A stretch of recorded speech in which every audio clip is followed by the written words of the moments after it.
Good evening. Call to order. We have a quorum. May we have the roll call, please, Weston? Yes, Mayor. Mayor Sticks? Here. Mayor Pro Tem Francina? Here. Councilmember Rule? Here. Councilmember Lang? Here. Councilmember Whitman? Here. Thank you, Weston, and welcome everyone to the April 11th, 2023 meeting of the Ojai City Council. James, will you please lead us in the pledge? Yes, thank you. Thank you. Please join me in standing. Right hand over your heart. Ready, begin. I pledge allegiance to the flag of the United States of America and to the republic for which it stands, one nation, under God, indivisible, with liberty and justice for all. Thank you, James. An approval of the agenda, motion to approve? I'll move to approve. And second? I'll second. Okay, all in favor? Say aye. Aye. Okay, great. And no presentations, correct, James? Correct. And no commission reports? I do not believe there are any. Correct, yes. Okay, all right. We will move on to public communication, and just a reminder to everyone, these are items that are not on the agenda, and because they're not on the agenda, we cannot discuss them. We can agendize them for future reference, and each comment is 3 minutes. You'll hear a gentle chime at the end, so please respect that, and no giving away time. So thank you very much for being here, and we will begin with community. First, we have Valerie, City of Ojai speaker card, event organizations card, special color. So first we have Valerie Freeman, and then wonderful Ron from the library. Thank you. Hi, good evening. There's flyers that have been passed out. I'm Valerie Freeman, a local artist. On April 22nd, Saturday evening from 7:30 to 9:30 p.m. at Ova Arts Gallery Back Courtyard, located at 2238 East Ojai Avenue, we will host our first exterior immersive light art installation. The collaboration is a diversity of several local artists who will project an evolving hive of light expressions. The theme is Be Light, and all projections will have a honeycomb hexagon frame format shown simultaneously to fill the courtyard space. This will be a celebration of Earth Night. One dynamic visual artist and creative technologist with 13 years of experience in projection art is Emily Aylard. Her work centers around finding harmony between sound and light frequencies, utilizing Touch Designer to create generative art that pulls data from her surroundings. Her public art and guerrilla projections challenge traditional notions of where art belongs and how it can be experienced. New to Ojai, artist-designer Ben Grace embraced the opportunity to creatively collaborate. His passion for experience and emerging technology drives his interdisciplinary approach and appeals to a contemporary audience interested in spiritual and intellectual exploration. For Be Light, which is here, Ben's projector and computer will have an interface interactive element. Another artist, Jamie Stratford, is a first grade teacher and claymation artist living in Ojai. She loves using the art of stop motion to capture her audience for a precious 15 seconds or less. Her miniature movies feature miniature characters and miniature props.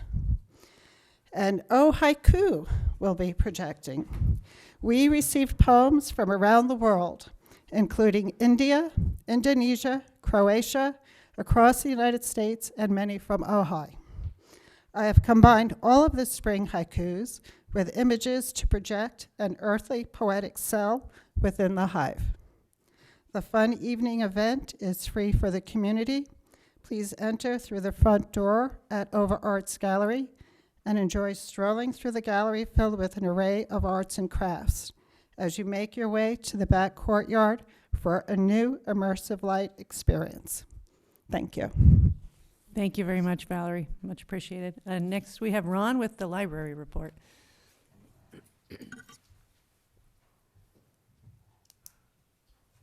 All righty. Thank you so much, members of council. This is Ron Solorsino, the regional librarian for the Ojai Valley. Just wanted to give you a little bit of an update. There are a couple of things I wanted to mention that are coming up pretty soon. One is actually a recurring event. Every second Thursday, the mobile library and some of our library staff head on over to the Ojai Community Farmers Market, and we are there from, I believe it's 3 o'clock to about 4:30. And we, have our mobile library there. You can get a library card. You can, talk with our staff. And specifically, we also have a story time at 3:30. So if anybody wants to join us for that, we will be at the Ojai Community Farmers Market Thursday, April 13th, which I believe is this week. And in addition to that, this is another event. This one actually is put on by our Ventura County Library Foundation. They are a group that supports the libraries throughout Ventura County, our whole system, not just Ojai. But they have an event going on. It's going to be on Saturday, April 22nd, and it's called Rising from the Ashes. It is an event that highlights some of the homes. It's a home tour for homes that were rebuilt after the Thomas Fire. So if that's something that you're interested in supporting the Library Foundation, you can visit their website, which is vclibraryfoundation.org, to see about tickets. I think they're going fast, so maybe check that out if you would like. 2 more things real quick. Recently at our library, we launched an additional entry in our Library of Things. Right now, we have a limited number of sewing machine kits that are available. These are something that you can search for in our catalog. You can place a request for them, or you can come into our library to see about getting yourself on the list. There are only a few right now, so there will be a list, but go ahead and ask our staff about them, or again, go online to check them out there. And then finally, I wanted to mention that in the next couple of weeks, we're very, very excited to be introducing our new youth librarian to the community. Her name is Blanca Ramirez, and she is coming to us again within the next couple of weeks. And she'll be doing, all sorts of good work with us. Most importantly, she'll be taking over the story time that we offer on Wednesday mornings at 10:30. And additionally, she's going to be helping out with the Parent and Child Together classes that are offered on Tuesday mornings. And if you're curious about any of those, again, just reach out to our library staff and we will answer any questions you have. That's it. Thank you so much and take care. Thank you so much, Ron. Much appreciated. Yep. Ron, could you do me a favor and give me your email? I'll try to find it on the internet. I have something to send you. Oh, absolutely. Yeah, I'll leave a card with the staff here. Okay, thank you. Thank you, Ron. Next we have Gail Birch, then Ron McCrea, and then David Wyand. Hi there, I'm Gail Birch. I've lived in Ojai for some 45 plus years. And what brought me here tonight is on Easter Sunday, well, let me back up. I love walking in Libby Park, loved. The last few months, I've discovered an explosion of trash. And in the gazebo, have any of you been there recently? So you know all the blankets, all the towels, all the trash, all the wrappers, and it keeps escalating more and more. Easter Sunday, it reached a real peak where people were yelling expletives at, it started with, I think, one woman, and I thought, she's down on her luck, and she'll move on eventually. Well, anyway, she's obviously gotten a family of people who are there, and I'm starting to feel unsafe walking in Libby Park. Now, I'm not someone who's a shy violet. I grew up outside New York City. I don't worry about people, but it's a little sketchy, okay? And when I pass there, these guys are yelling. They're yelling all kinds of stuff, not at me, or maybe at me, I don't really know. But I'm just wondering, is there something we can do to bring back our lovely gazebo so that people can actually use it for music and events as opposed to many people's domicile?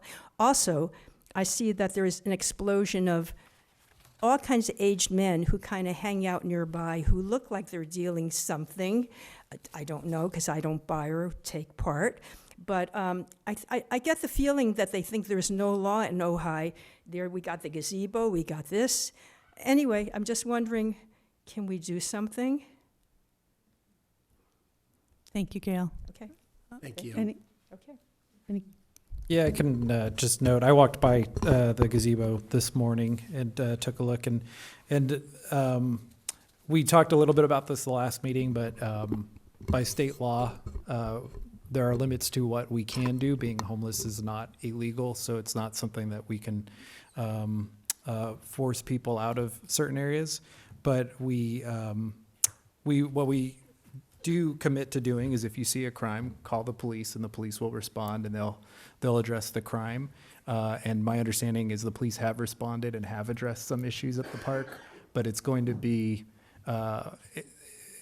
we need to kind of keep on that path of, if somebody sees something that looks like it's illegal, call the police. That's really the answer. And go ahead.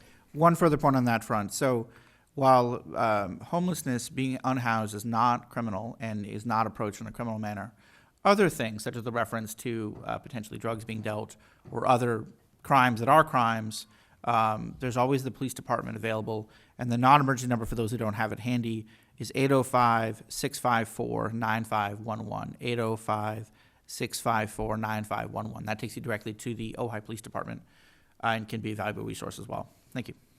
Thank you, James. Thank you, Matt. Next, we have Ron McCrea, then David Wyand, and then Wendy Larner. I don't know if you're going to be able to hear me over the pickleball noise over there. It's pretty loud.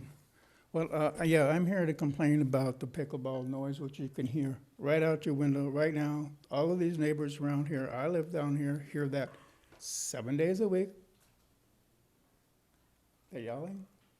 Can you hear it? I mean, if this was your house, would that be okay? 7 days a week, 7 hours every day? You don't get Sunday off, nothing. And I understand that the Park and Recreations are recommending possibly increasing the hours over there, and spending more money on mitigation and trying to prove to the neighbors here that we don't hear it. That's what their sound meters are trying to prove, that we don't hear it. You know, the decimals are, if they're over 55, well, maybe we'll do something about it. If they're under 40, well, too bad, we'll just go ahead and let them play longer, right? I mean, you play every day, don't you? I mean, sure. That's Leslie. Sure. Yeah, you do. It's Most fine. days. Yes, Not I know, every day, every but most day. days. I don't know. I mean, the neighbors, we all complain. For the last 3 years, we're complaining, you don't hear us. I mean, but, you know, for another $5,000, maybe you can pretend that it's invisible and we don't see it either. It's every day like this where it's, and the meters, the decimals mean nothing to us. It could be 55 or 155 or 4 meters. It doesn't matter. All of these money you're spending on all this time and wasting with these meetings, we could still hear it. I don't care if you had a dog barking in your yard and the neighbor went out there with his little decimal meter and says it's under 40, you can't hear it. You still couldn't sleep at night, could you? It's annoying. Can't you hear it right there? I mean, I suggest that you give them, the pickle people, 6 months to find another place. Go to Saul Park, from wherever you want to go. You'll find it someplace, and find something else. If you went over, you tried to find some other places that will work. You went over to the skateboard place over there. They denied it. They wouldn't do it. Why? Because it's too close to homes. All these places, there's no place to have it. If you were starting all over again, would you have that out there? It's not your fault. It was the last city council fault to put this here. Johnny Johnson says, let's have it right out there. Randy plays every night on that thing, every day. The lady at the Park and Recs plays every day. Just move it and find someplace else. It annoys the neighbors. Thank you. Thank you, Ron. And just go ahead, James. If I could, yeah, just a quick update, because the Parks and Rec Commission did create that ad hoc committee that looked into the pickleball issue, and they worked on this for several months. And I think just for anybody interested in this topic or anybody who's curious, they provided their recommendation at Thursday's Parks and Rec meeting, and it's a lengthy report with a lot of information, so anybody in the public can read that. I don't believe I read it, and I don't believe they recommended increasing hours anytime soon. I don't think that was part of their recommendations. But those are available on our website under the Parks and Rec Commission. People can read those and see what they had recommended. So, and that'll come to council in probably 2 or 3 meetings. So. Okay, thank you. So it'll be back in a few meetings, Ron. Okay, thank you. Next, we have David Wyan, then Wendy Larner, then Larry Steingold. Hi, my name is David Wyan. I just came in to sort of follow up on what Gail was talking about. And I was in the park on Easter, and I noticed the encampment in the gazebo that was getting out of hand. And I think it's a little close to the playground for something like that to be going on. So what I did is I took the initiative to go talk to the police department yesterday. They said that their hands were tied, so I took the initiative to go down and talk to the homeless people yesterday. And something worked, because I went there today and all of the junk was cleaned out of the gazebo. There was maybe only 3 or 4 sleeping rolls in the gazebo. And my thing would be to have it put on the agenda for further talking at a later date at the city council meeting. And that way I only started on this yesterday. That way it would give me time to put together some type of presentation that I could offer to maybe find a place for the homeless people to go. Because I'm not, I'm not against homelessness, and I'm not here to complain. I just want to find solutions on what we could do to maybe put together a transitional housing situation for the homeless that wouldn't allow drinking or drugs on the premises. And the transitional part of it would be they would have to look for a job and try to better their lives. And I would even go out and beat my feet and ask community businesses, landscaping, dishwashing, whatever it may be, to try to help me out with getting jobs for some of the homeless people, to get them off the streets. I was one of the homeless people 4 years ago. I cleaned up my act, and I just want to be a bridge between the community and the homeless people to try to find a solution to what we could do to help each other. Yeah, that's all I have to say. Thank you. Thank you, David. I have a I'd like your contact information.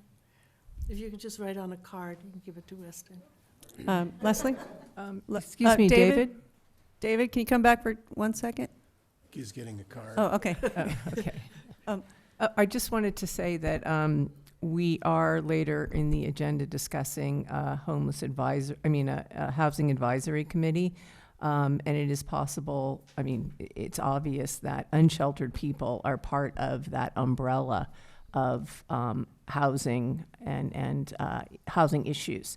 So it may be that this will come up, and depending on how that particular item plays out, it may be that your suggestions and or expertise or willingness to contribute might be, there might be a place for it. So I would say hang on, and we're working on it. So thank you. If you can wait about 15 minutes, we'll probably be there on that item. Thank you, David. Next, we have Wendy Larner, then Larry Steingold. Good evening. I'm Wendy Larner, and I am a resident of Ojai. Is it reasonable or appropriate for Matthew Summers to conduct a workshop on the Brown Act if he is compromised because he contributed to Brown Act violations? Did he allow and participate in discussion of items not on agenda of closed meeting? Did he facilitate the hiring of a law firm recommended by counsel to a plaintiff in a lawsuit filed against the city? Did he create the opportunity for the city council to secretly plot to acquire private property while the city was in an agreement with the owners that allowed them to develop that property? Is he now helping cover up all of the above? Additionally, if he and the city have not openly sanctioned the mayor for behind-the-scenes malfeasance, including conflicts of interest, collusion with an interest group, leaking confidential city communication through same information, though the same information is denied to the citizens of the city? Is he doing his job? If Mr. Summers does not act in the city of Ojai's best interest, does not encourage honesty, integrity, and transparency in the conduct of city business, and does not hold council members to the highest Brown Act requirements, then Mr. Summers needs to step down, and he certainly ought not to be involved in a Brown Act workshop. We need an objective legal advisor to conduct that meeting, and we need an attorney for the city of Ojai to recommend to the city council to have closed sessions recorded. Thank you, Wendy. And just to confirm, the workshop will be held by an outside entity, correct? Yes. Yes, we're working on a number of options for outside facilitators for the Brown Act workshop with decades of experience on Brown Act issues. Can Can I add? go ahead, Can Rachel. I add one thing? I just want to say that I really appreciate all that our staff does for us. Sometimes it can be a really thankless job, and so I really appreciate your work. Thank you. I'd like to echo that. Thank you. Yeah. I just wanted to ask staff, this is not just a Brown Act workshop, it is also a workshop on transparency. Is that correct? Correct. Thank you. Yes.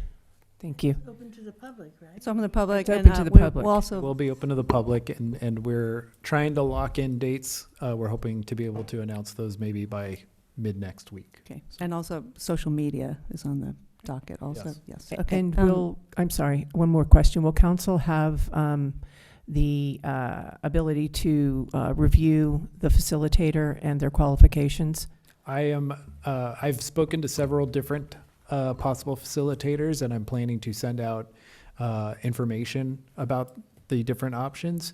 One challenge is, per the Brown Act, the council can't make a decision outside of a council meeting. Okay. So I'm sort of working through how how we're gonna do that and how that choice is made. But there will be information provided. Great, thank you very much. Okay. Next, we have Larry Steingold and then Dale Hansen. Hi, good afternoon. Larry Steingold. I'm turning into that guy. No one here wants Ojai to be LA, let alone us. If it did, my children would want us to be closer. If we wanted LA, we would have moved to LA. People stay here because they want to. If they didn't want to, they would leave. But I'm stating the obvious, except it puts everything in context. Do we want Ojai to be Green Acres? I'm all for Green Acres, but I want my roads paved. We want to go back to 1974? Fine. But I want my roads paved. I want the pension paid for. All right? I want beat cops on the weekends that aren't grant paid for. They should come out of income. We need more money. Okay? I'm here. I love it here. I like dark skies. A neighbor with a cockatoo on her shoulder. People riding donkeys. New friends. New conversations. Discussions. Learning and listening. I want to be able to go out at 9 p.m. at night and hear nothing but animals and coyotes. But I also want paved roads. I'm not here to debate the ATP. You people have funded the damn thing. Now we're overfunding it. And Mr. Whitman, to his credit, has said we're not going to be able to buy things in the future. I'm paraphrasing. Why? Because we don't have enough money. I give Mr. Vega credit. He's got to do a tap dance. He's got to fix all the things and find money for all the things you people want to spend. You voted for the Maricopa. Where's the money going to come from? Okay? He stated the truth. He voted for it. Rent stabilization. I'm not against rent stabilization. We need rent stabilization, but the law was poorly written. You have two attorneys here. Mr. Whitman is a longtime attorney. He's educated. He's trained. Mr. Summers is trained and educated too. They could have taken 2 weeks with people and have rewritten the law so it makes sense. So now we're going to go months and months and months, and there are going to be lawsuits, and there's going to be legal consequences and more money spent. And it's just not right. Either it's incompetence or it's intent. This is stupid. If we want it to be Green Acres, tell us, but pave my roads.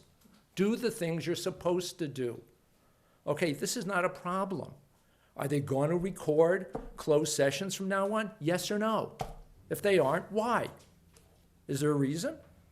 But where are we going to get the money? Raise the TOT, raise the sales tax. I don't care.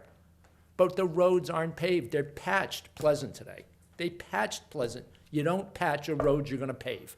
Does that mean they're not paving Pleasant? Please. Or any of the other ones? There are roads that are collapsing beside Pacific Bank. There are roads. Where is the money coming from? You want to get rid of gas, you want to get this, you want to have housing, you want to have the affordable, you want to do it all. Fine, but do what you're supposed to do. Pave the roads, pay the pension, fix the roof, redo Libby Park, but do the things you're supposed to do. Thank you. Thank you, Larry. And for your information, the next budget meeting will be on Thursday at 9. Okay. Do you want to comment on paving? I was going to say the same thing, and then just the second point is that we are currently out to bid for paving, and we've never had this discussion in a meeting, but I'm pretty sure that if I asked every council member if they wanted to pave right this minute, the answer would be yes. But we are out to bid. We're following the state mandated state law process, which takes longer than we'd like, but we're currently out to bid. We're expecting to be able to open the bids and then bring an item to council to approve a bid in the next few weeks. So we're working on that aggressively. But just to answer the point, yes, we have a pothole crew going out right now because the rains tore up the streets. And so we're trying to prioritize that. It would have been great if it didn't rain and we didn't get a bunch more potholes right before we were paving, but we are trying to do that right now. So. And we had six questions about potholes and 6 potholes filled so far, right? So that's a good start. Although I think we got 2 more since that, so they're coming in. Good job. Okay, next we have Dale Hansen. Dale Hansen, I live in the city of Ojai. I'm here to talk about pickleball. It's been a long time we've been fighting this, and what bothers me most of all, as we know, pickleball is a wonderful sport, outdoors, meeting people, a good exercise, all that wonderful stuff, but it is the fastest growing sport, and that's a concern. Is it going to get worse? I don't know where we are with the Soul Park management with the county, but I hope we're moving forward with it, and I hope we can get everyone excited about going out there. And when that happens, I certainly hope we close that court down, because you yourself said one time, and I so appreciate it, you're saying it, that there are different kinds of parks. This is not a park for that kind of activity. If you look all across the country, people are suing the regions where they live because pickleball is untenable if it's in a neighborhood. You can't live with it. You have no peace. And I think we have to face reality here and realize it doesn't work in a neighborhood. Please don't put it at Soul Park, not Soul Park, but Sarasota Park or any other park with their homes. You'll have the same problem. It's got to be out there. I questioned one of the neighbors that live out there, the closest neighbor to it, and I asked him, I said, can you hear the noise from your park? He said, oh no, there's orchards between me and my house. I don't hear it. And he himself said that would be a great place for it. He didn't care. That's the closest neighbor to the Soul Park area. There you'll have bathrooms, you can have lights, you can have parking, and no one to bother. No one yelling at you for doing something that shouldn't have been done. I know when Ryan Blatz was here, he said that, it was a mistake. We shouldn't have done it. Yeah, it was a mistake and it shouldn't have been done. So why do we keep doing it? Please, please close that down and get the Soul Park going as soon as possible. Thank you. Thank you, Dale. Any update on Soul Park that you want to? I think the Parks and Rec Commission started to talk, because the Parks and Rec Commission had asked to be able to have some input on it. So they started to talk about that at their last meeting, and I think they're planning to agendize it for their next meeting to do what we've asked them to do is sort of a expedited review to keep that moving. So. Great, thank you, James. Weston, any comments online? No, Mayor, no raised hands. Okay, thank you very much. All right, we will move on to the consent calendar. Is there a motion to approve? I'll move to approve. Okay. I'll second I'd it. like to pull a couple of items just to talk, just so we can discuss them real quickly. Okay. If that's okay. D and E. D and E, okay. Is there a motion to approve the rest? I'll move again to approve the rest. And I'll second it. Okay, all in favor of approving everything except D and E? Aye. Aye? Ojai. Okay. Go ahead, Andy. D? All right, so item D is the franchise agreement with Harrison. And I just wanted to ask a couple of questions, but start out by, pointing out that this is the one place for the city where we, as the city council, are really the only voice for the ratepayers who pay for the trash service. And so I was a little bit concerned that I did not see in the report anything that I could tell a ratepayer with confidence that we're doing the right thing for them. And so I wanted to ask a few questions and just, we don't know the total amount of the fee, but I guess the more important question is, how are the rates going to be under this new contract compared to the contract we have today? I guess it'd be question number one. Yeah. So the extension request was simply for the 5-year extension. It did not, typically when they submit requests, they can either ask for just a straight time extension or a time extension with a fee increase. Harrison had just asked for a time extension. So by default, this extension would not result in increases, although they'd be able to do their standard increases as they can under their current agreement, which they typically consider once a year. This doesn't include any additional fee increase. It just would continue the current contract for 5 years and allow for those annual fee increases. Okay. And then, does the agreement include a franchise fee? Yes. And how are we using the franchise fee? There's a few, so there's a couple of things that we fund with it, but I don't have complete information on that handy. But for example, we actually the city has a solid waste services contractor who's paid for from that, who provides analysis and things related to our solid waste services, trash services. But there is a deadline on this, but the deadline's not tonight. So if the council wants more detail, we can bring a report back in 2 weeks with more detail on it. Okay, so I have a few more questions. Sure. And then that could potentially be part of that. Yeah. But,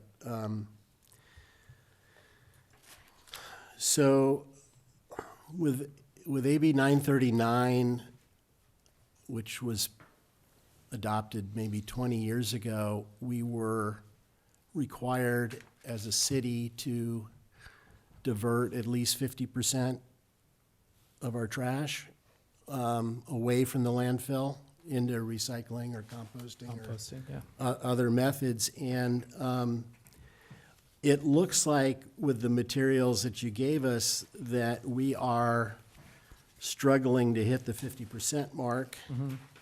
And so I'd be very interested in having Harrison explain why we're having an issue with that and what we can do to make sure that we do achieve that. I understand that we're potentially subject to penalties if we don't hit the 50% diversion.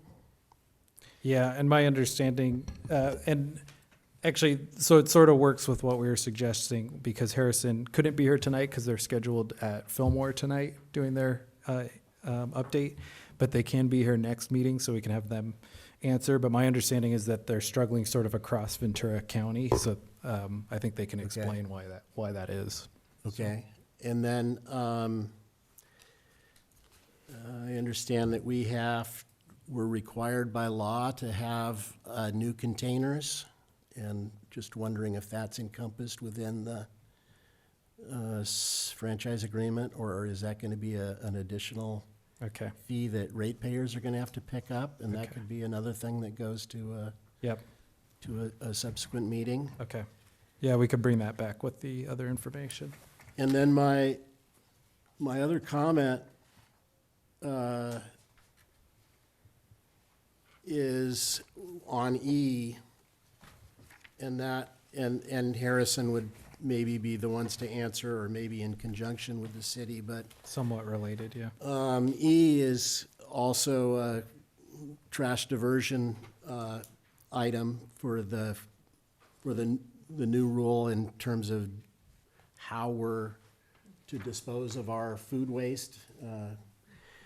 And the report says that the county is going to take care, or Harrison at the county is going to take care of the reporting requirements in terms of receiving it. But it seems like there almost certainly is going to be requirements at our end, at the city, for at least some data to be gathered. And so we are going to have some fiscal impact on that, and I would like us to start figuring out how we're going to address that. It makes sense to me that if a place like Fillmore, maybe some of the other cities,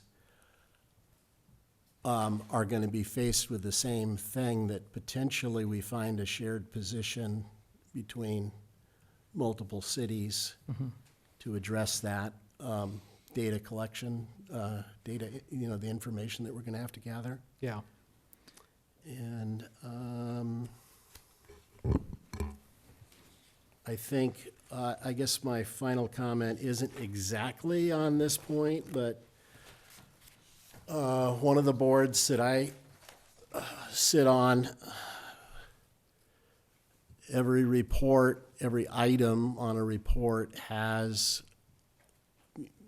starts with a fiscal impact analysis and a statement of, well, their statement is this mandatory? I'd actually like to see a statement that says, what are the rules that apply?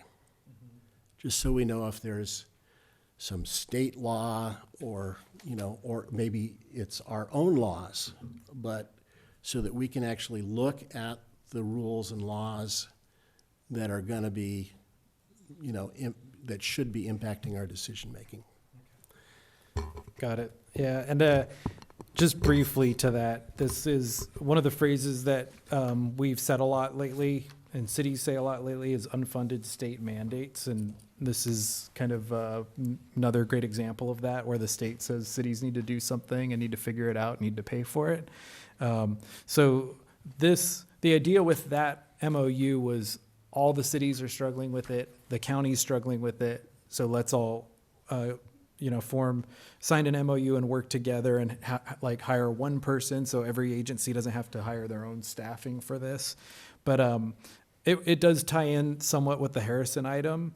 Neither are time sensitive. Well, like I said, they have deadlines, but the deadline isn't between now and the next meeting. So I think my suggestion would be that we bring those back. We can put them as sort of maybe one discussion item on the April 25th agenda to have Harrison come do a presentation and explain. So Right. I think it'd be good just for the ratepayers to know that they came and talk to us about all the money we're going to spend on them. know what they're getting for what Yeah. they pay. Yeah, exactly. Rachel? Yeah, also, so I actually took a tour of E.J. Harrison's facilities today. And I recommend all of my colleagues do, because what they're doing with food waste in particular is something that I think needs, they're only getting about 5% participation, and food waste is a major contributor to climate change if it goes into the landfills. So that's something that hopefully they're going to talk about next week too. And I think that one thing that was an eye-opener was just that there were certain, that recycling is only as good as the market that's able to receive the recycling items. And so I was wondering if maybe that percentage was also because China isn't taking as many plastics and things like that. So, but Nan Drake at Harrison is just a wealth of information, and she's been so helpful in answering some of my questions about the contract, but also about where our trash goes. And I'll make one final comment, is that by asking all these questions, I should also go on the record as saying I've been a E.J. Harrison customer for over 30 years. And I don't have something against Harrison. I actually think we're very fortunate to have a local business as opposed to a national business, serving us. And I do recognize that they do a lot for our community. I just wanted to make sure that there was, more information for the public to understand. Yeah. When their rates, when they're paying their Yep. bill, what they're getting. Yeah, to give them some credit, people may remember about a year ago, another unfunded state mandate went into effect, and we had to separate. Everybody was going to have to separate their waste even more with plastic bags inside of the trash cans, and we reached out to Harrison and they sort of knew, but we reminded them that we in Ojai, we don't support using things like styrofoam or plastic bags and things like that, and so they actually went out of their way to create that program where they brought buckets to our public works department, and we had hundreds of people come get these buckets to help meet those goals. So they've been very good about being sort of sensitive to the needs of Ojai and the community, but I don't think they'll have any problem coming in and presenting and giving more information next meeting. So. Great, yeah, very responsive. Appreciate that. I have Anything else? Leslie? Leslie? So thank you, Andy, for the due diligence, and I've also taken the tour. It's quite a trip. And I think, James, to your point, it was really confusing for Ohioans when we were told to put the food scraps in a plastic bag to then put it into the yard waste. That was really tricky to understand. So that they were willing to, sort of change that to make it more convenient and make a little bit more sense. But I think that is something that, as a city, we haven't really been able to tackle and really understand that, food, it decomposes into methane, which is really, really bad. So maybe we can think about some sort of educational outreach, or maybe they have something in the works already for other communities around that, I think would be really helpful. Yeah, that's a good point. They do try to do sort of like monthly, what do they call it? Flash watch, I think. Is that what somebody said? Trash watch. Okay, yeah. They do a monthly newsletter, but both us and them could maybe do another effort at that, because it's confusing. It's another new thing we all have to deal with. So. And one other thing too, thank you, is that the food waste, because I dug into this topic, the food waste is a stepping stone. They're working on permitting for a facility for composting, and so this is like a stepping stone that's required by state law. And I think it's, a good opportunity for us just to mention here right now too, that we have a community garden that does composting, and that if people really wanted to have an even better way to discard their food wastes, that would probably be something that would be good to explore. Great, thank you. And thank you, council, and thank you, staff, for your efforts and response. So we look forward to hearing back about that. All right, we will go and move on to discussion item number 2, Affordable Housing Advisory Committee. James, is there a staff report? Yeah, just very brief on this one. The council had asked to discuss this item. Apologies, I think we had it on 2 or 3 agendas that went very late, so it's on a little bit later than expected. But there was a couple key points we wanted to let people know. One thing was we started to look at what other cities were doing, and other cities that are in a situation like Ojai, where they're part of a area housing authority where most of the funding goes. typically create committees that they call advisory committees, which kind of indicates that since the funding doesn't come to the city, there's a limit to what the city can do as far as we don't get any sort of funding to actually like build units. So the report talks a little bit about how the Area Housing Authority works, how that funding goes to the Area Housing Authority, and then the Housing Authority looks county-wide and then sort of builds where they see the needs. And they've built projects in Ojai, but it has been a while because they're looking kind of across the county. And so that is why the item is referred to as the Affordable Housing Advisory Committee. I think the idea would be that the committee would, if formed, would serve the city council by advising the council on potential housing policies. One of the key points we sort of talked through in the report is we looked at other cities and how they have done these. There's sort of three main ways that cities have set up these committees.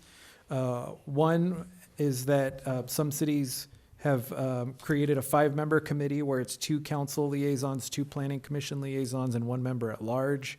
Other cities created an advisory committee where there was 3 residents and then our citizens, and then 2 council members. And then we didn't mention in the report, and we didn't realize it until we got some comments. Maybe we just sort of thought it was the obvious one, but I didn't mention it, is that a lot of cities also just create where each council member appoints 1 resident and there's 5 residents on the advisory committee. I think we also received a comment pointing out that that's an option that wasn't mentioned in the report. So as far as next steps, so the item is on for the council to discuss it and consider creating it. If created, it's good practice to then have bylaws be adopted that spell out exactly what the scope of the committee is and who will be on it and how the positions will be filled and, sort of all those, the practical details of it. So the report included a sample from another city of San Ramon, of their housing committee bylaws, which looked pretty good and could serve as a sample. But if the council created such a committee, we would recommend that we'd come back at one of probably the next 2 meetings with some bylaws for the council to review and approve. So with that, we're happy to answer any questions. Thank you, James. Any questions from council? Yeah, I have a question. Did you consider the suggestions that council has made, as well as that have come in comments about having a stakeholders committee made up of various, stakeholders and their concerns, whether you be, a land use attorney, or you be a tenant's rights, or you be an architect, or you be a construction guy, or, so that's a completely different model than an appointed model. So I was wondering if that had been considered. Well, I guess I hadn't looked at it as different because I think the idea would be that that's not necessarily in conflict with the 5 resident or 5 citizens being appointed, because the council could identify what categories each citizen would be appointed in as. So we didn't get into detail on that, but that is sort of, it's an option that would tie in with that of, if the council said one of the appointments has to be a, let's say realtor, I'm just talking off the top of my head. Exactly. Another candidate has to be so that would be something that we can identify. We hadn't gotten to that level of detail yet. Okay, So, thank you. Okay, any other questions? No. We will move on to public comment. First, we have Severa Lara.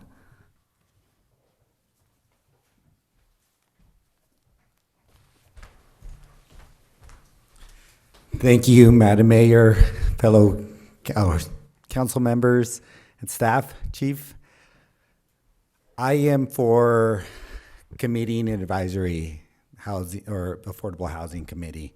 I think this is something that is way overdue, and it is a very complex issue. And I know that you need to construct the best advisory committee, but I urge you not to get stuck and to compromise, collaborate, because this issue is affecting a lot of people. The people that are leaving are vital to our community, not just because they could potentially have kids in their school district, but there are seniors, there are artists, there are people that are trying to contribute to this community in many ways, but they can't afford to live here. That's something in common that they have. The community is changing. We're aging. We have more families, individuals that are coming that have more money, which isn't bad. I welcome them just as I would welcome anybody else to come and enjoy Ojai. And I want you to think about it in that sense, is that right now we have decline in populations according to our consensus. I don't know the last ones. We rarely build. I've just talking to a young couple that are deciding to move away from Ojai, and this is everywhere. I understand Ojai is not the ultimate solution to everyone's problem, but the fact is that we don't have the same opportunity that other communities do to grow here.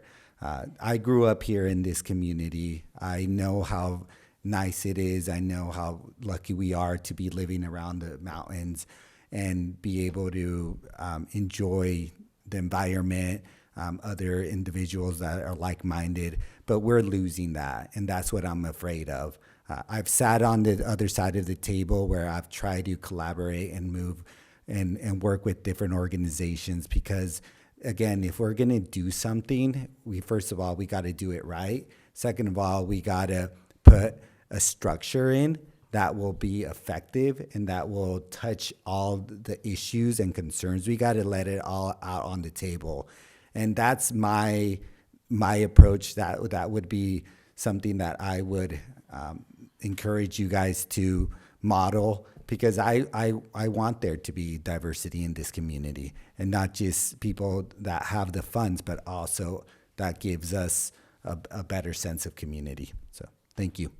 Thank you, Severo. Weston, any comments online? Yes, Mayor. We have 5 raised hands. First, we'll have Marcy Toscher, followed by Bill Miley, and then Steve Quillisi. Marcy, you have the floor.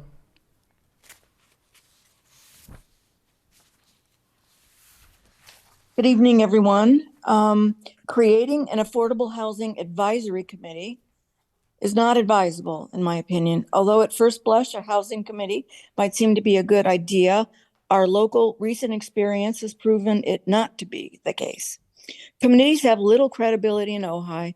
Just last year, the city decided to appoint a resident to the budget committee. The former mayor of the council, without discussion and with a clear agenda, declined to appoint applicant Johnny Johnston, someone with decades of financial expertise and leadership. He restored the city of Ventura to fiscal solvency. He managed Ojai's finances as the young city manager, and he also led Ventura County as its CEO. It was a telling moment, one in which the community received the message that committees are expected to toe the line. Committees have little success in Ojai. The last housing committee, created in approximately 2008, was basically a special interest group trying to dictate to Ojai for its own purposes. It was a committee chosen by a pro-development council comprised of real estate investors and professionals and serving the interests of the developer lobby. A committee is no better than the motivations of those suggesting its formation. Please think about who is pushing for this committee now and consider a more inclusive approach that values input from all stakeholders equally. A separate housing committee is not necessary. We already have community development department, planning commission, input from the county housing authority, and a general plan through 2045 to guide you. Special interests will find their way onto any committee you create. The special interests want to have a voice that can do their own research and present their findings to you, not as a formal committee, but in a voluntary, non-binding report.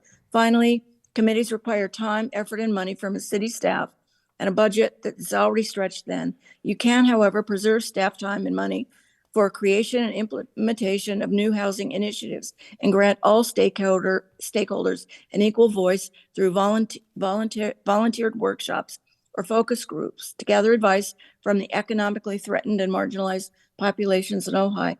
That information can also be presented to you as a non-binding report for your consideration, much like what the Green Coalition is doing now with the City Hall campus. By taking this more informal, inclusive, egalitarian, and democratic approach, rather than establishing a more binding housing committee, you will truly give the people a voice and uphold your responsibility to represent all of the voters who elected you and to set policy as you were elected to do. Thank you for your time. Thank you, Marcy. We have Skip Demuth in the house. Good evening, council members and Mayor Sticks. I'm a resident of Langley. Get my town right, Ojai. And when I heard the suggestion and the word used of stakeholders as an approach to the appointment of committee members, and that raises a red flag to me, because I think I agree with the last speaker. Stakeholders could be anybody in the community who needs a place to live, or stakeholders. And when you talk about realtors and construction people and real estate appraisers, I used to be a real estate appraiser, are these stakeholders, or are there just people with a economic interest in a certain type of policy? You don't know. But the thing is, what it leaves out is elements, people in our community who are not plugged into the system. They're stakeholders because they need places to live. These would be maybe lower economic level people, or people that work in the basic industrial maintenance jobs. They need a certain type of housing. I would much prefer to see people from our reach out in our community of people who deal with housing personally, rather than this whole kind of stakeholders voodoo kind of chat. So, thank you. Thank you, Skip. We're back online. Weston? Yes. Next we have Bill Miley, followed by Steve Quillisi and L. Caldwell. Mr. Miley, you have the floor. I am here. I hope you can hear me. Yes. Hello. I sent a detailed email to your council about all of this. So my thoughts on the committee's creation are these. It should be all city residents, composed of about 7 members, no council members or planning commission members, as they will get the legal opportunity and right to craft the committee or decide yes or no. A planning commission member should be assigned to help the committee for reference and process purposes. The committee should have a staff person for support, preferably someone at the city manager administrative level. The committee should have primary responsibility to the city council. Its progress reports and conclusions should be directed to both the planning commission and the city council at the same time. The committee's composition should include input from all stakeholders, and I like the term. In my email, I suggested 18 of them, not to be on the committee, but just for input. However, I suggest the membership representatives of 7 particular groups be thought about. Help of Ojai, the County Housing Agency, Ojai Realty Association, Chamber of Commerce, Ojai Unified School District, and then 2 representatives of renters with financial rent burdens. The key will be the goals and objectives established by the city council assigned to the committee. And the main one should be this: identifying the housing needs statements in the Cycle 6 Ojai City housing element, notably in the document charts, and using 2 previous housing element cycle documents, Cycle 5 in cycle 4. In summary, this is a hugely important committee for the human future of our city. Thank you. Thank you, Bill. Next, we have Steve Quillisi, followed by Elle Caldwell, and then Jamie Fleming. Mr. Quillisi, you have the floor. Thank you. I have to respectfully disagree with some of the previous speakers. I believe that there should be planning commissioners on this ad hoc committee this advisory committee you're talking about. As a part of the general plan update, your planning commission has gone into great detail on the housing element of the general plan. And in fact, under the direction of a prior council, we had set up 2 ad hoc committees, one on affordable housing, one on parking. And the commissioners were happy to take on that extra work. We're not worried about that part. But both of those are suspended at this moment, waiting for direction from this new council. Council member Lang was kind enough to be our liaison at the last planning commission meeting and said that decisions had not yet been made as to the composition of the committee. But I would advocate that you have a couple of planning commissioners on there. We are already fairly knowledgeable about the subject, and we are willing to put the work in to help advise the city council on housing matters.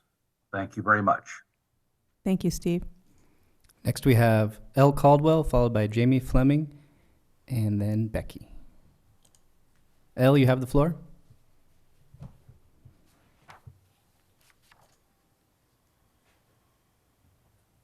Chasing the little unmute button around. Can you hear me? Yes. Okay, thanks.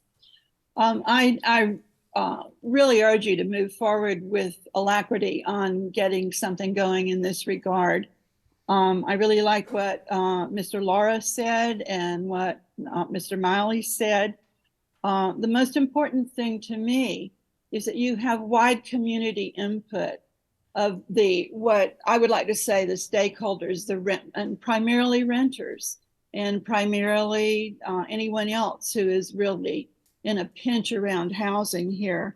I'm a senior myself, and I'm lucky enough to have won the lottery to be on Whispering Oaks waiting list of 3 to 5 years. And that is really the only secure housing available for seniors with low income here in town. Anyway, I just want to say again, I urge you to move forward on this. I would hope that this committee would look at many of the new kinds of housing that's available out there, such as manufactured homes that can be much less expensive than building from scratch.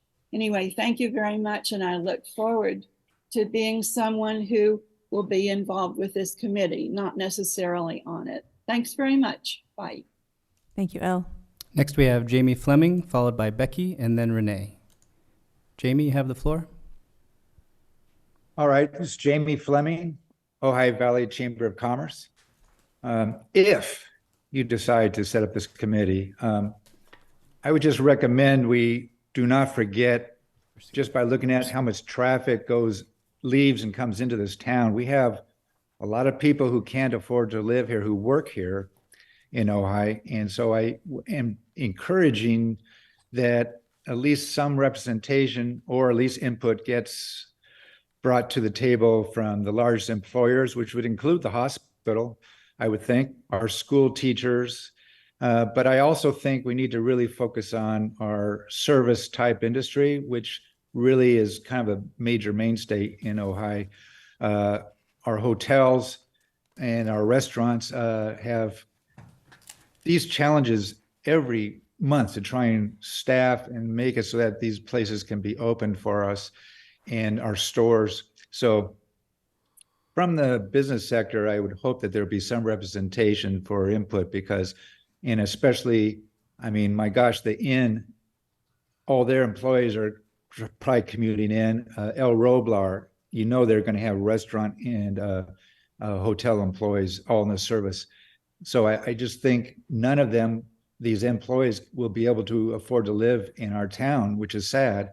And so I think that that needs to be a reality to be faced and also included in the discussions. Anyway, that was just my thought. Thank you, Jamie. Next, we have Becky, followed by Renee. Becky, you have the floor. Thank you, James, and good evening, everyone. I'm Becky Windenwood, and I've been a resident of this area for 21 years. Thank you again to the City Council members who voted to pass rent stabilization. It's a great start that showed your willingness to consider the needs of all of Ojai's residents as you address our housing crisis.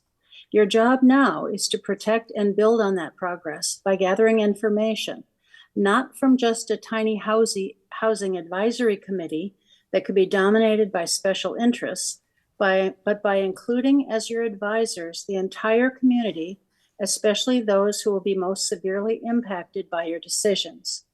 Mr. Lara mentioned an affordable housing committee, and that's the very first time I have heard the word affordable combined with the words housing advisory committee.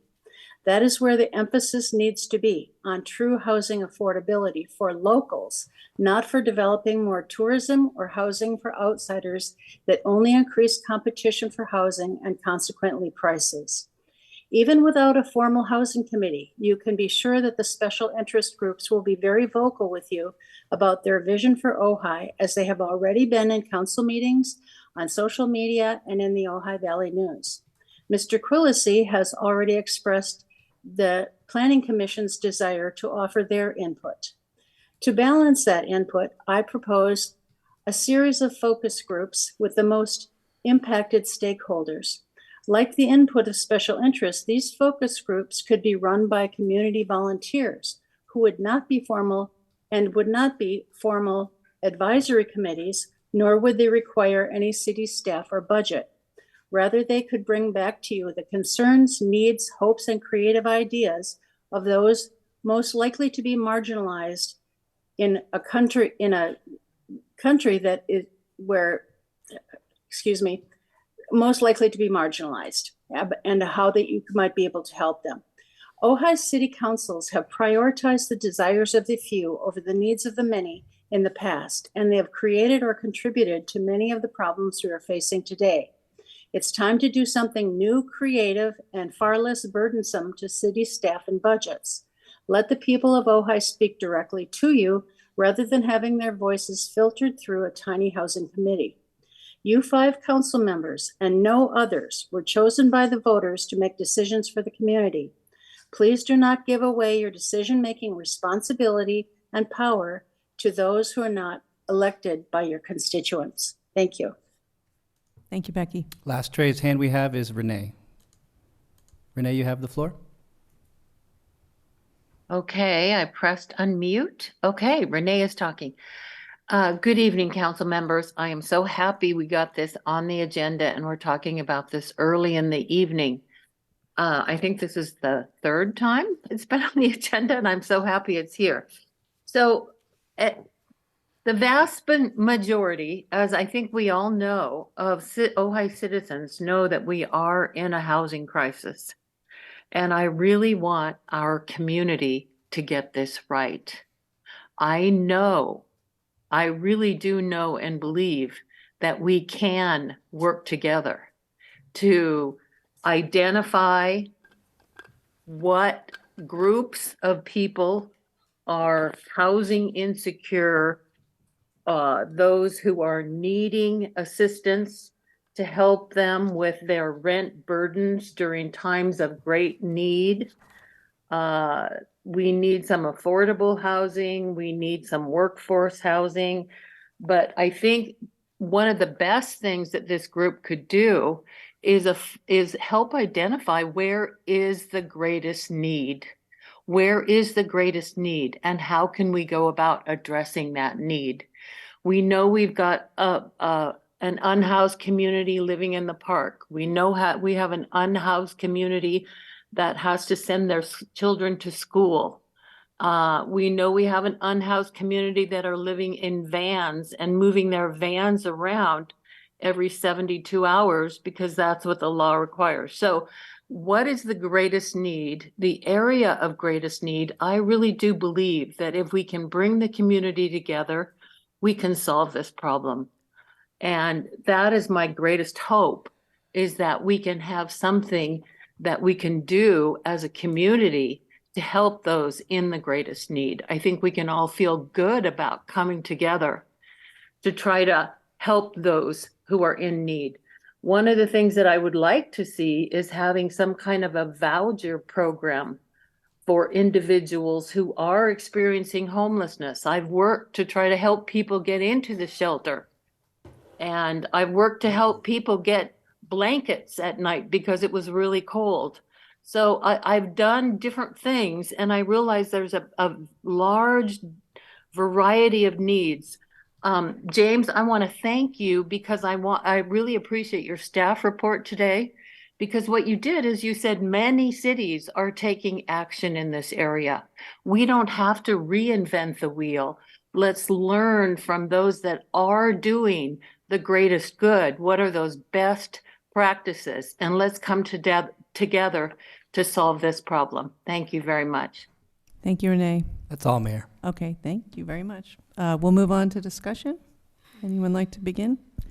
I'll start. Oh, no. Actually, no, I wasn't. Oh, you weren't Yeah, gonna, okay. Well, I'm just gonna start with an introduction to the idea, just because this is a huge, huge topic with so many levels of complexity. I don't think it's an either or, that you have just, elitist stakeholders. And I also want to try to deal with some of the semantics around this. Stakeholders, to me, are tenants as well, including very low income, including homeless and unsheltered people. Anyone who has a stake in the problem is a stakeholder. I don't mean to say that it's people, that there is a group that will make decisions for people. So I want to be really clear about that, is that when we talk about stakeholders, I am talking about the complete range of people who are affected by the housing situation in Ojai. But I see this as a very large and very complex issue. Both Sousa and I think the council got a paper from a think tank in Berkeley about teasing apart what you actually mean and what are the different sort of housing issues. There are unhoused, there are low-income folks who can't find homes. There's gentrification. There are people that, they are selling their homes and new people are moving in, and, it's with costs that no locals could possibly afford, $1 million plus for a starter house in my neighborhood. So this is an incredibly, incredibly large problem, and often the tension between the different stakeholders will come to the fore. So when we talk about stakeholders, I think we're also talking about, the help of Ojai, who this is their bread and butter. This is what they do. So they're going to bring a level of expertise that I certainly don't have. And in no way do I expect the community to be shut out of this process. I don't think it's an either or. Maybe it's a group of recommendations that then go out to the entire community. And it is indeed like the World Cafe that the Green Coalition has, where everyone can participate and everyone can give feedback. But I do also believe that initially you're going to need informed, dedicated people, because I think it's going to be a very long sort of process, and committed. I think we need committed people. So that's where I kind of want to start the conversation. And for me, I've always said people of goodwill and honest intentions can figure things out.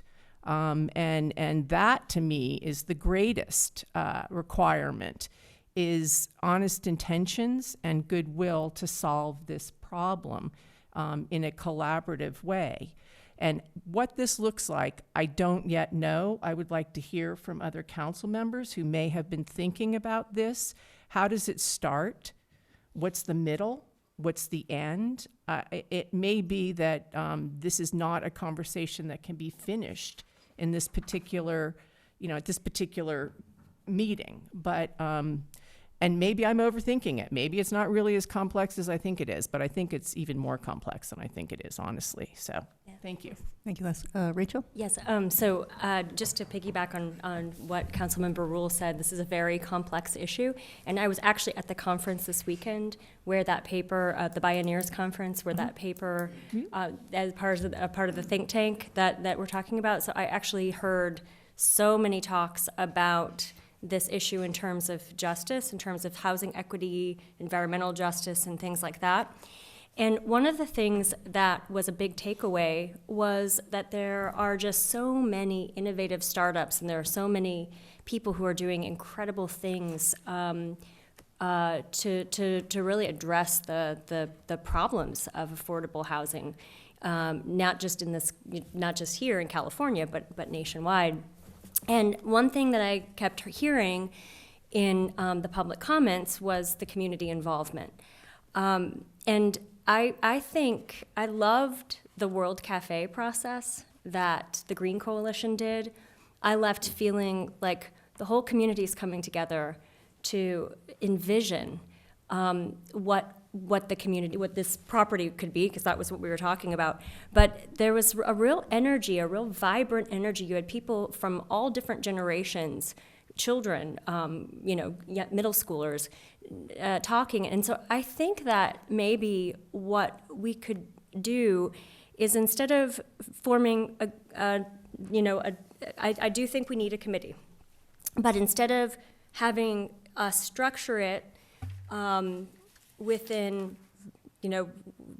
with our staff involvement and with, rather than talking about the structure of the committee, maybe we could have a visioning committee or a steering committee leading those World Cafe events, and then from that we start that starts the process of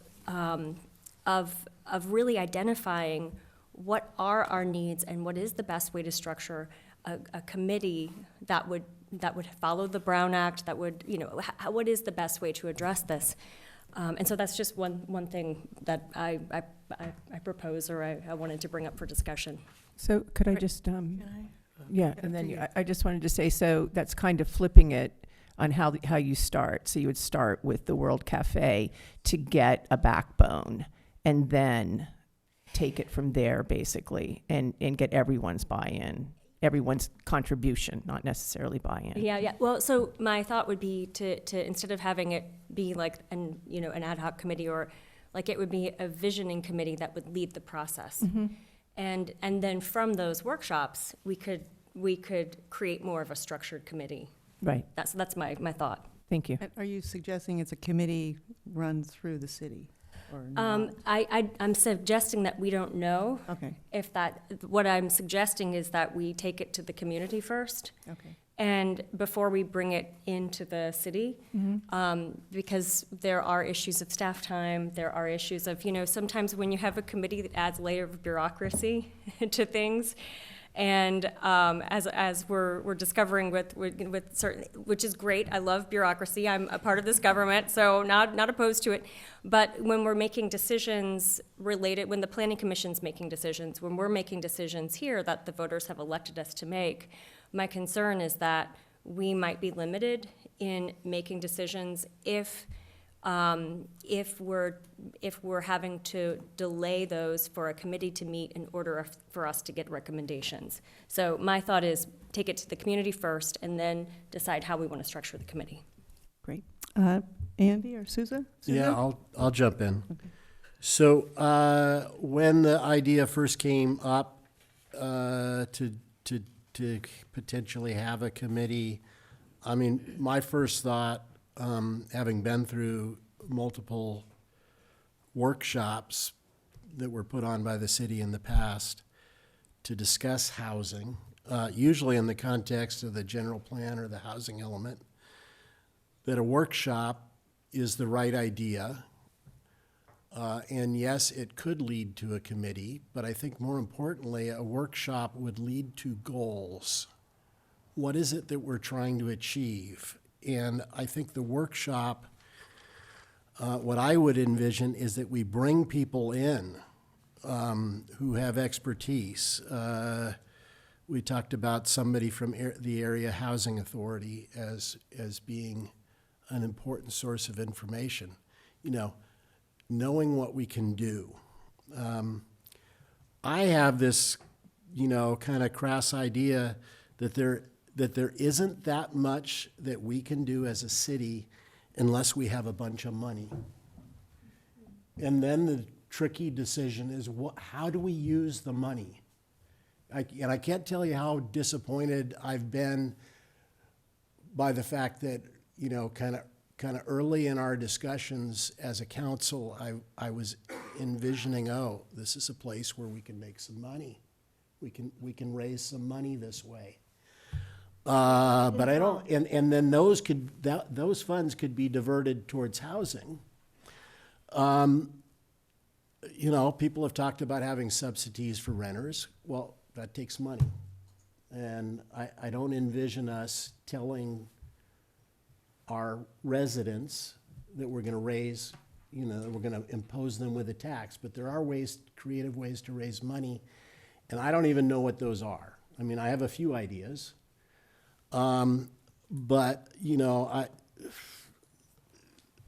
I think that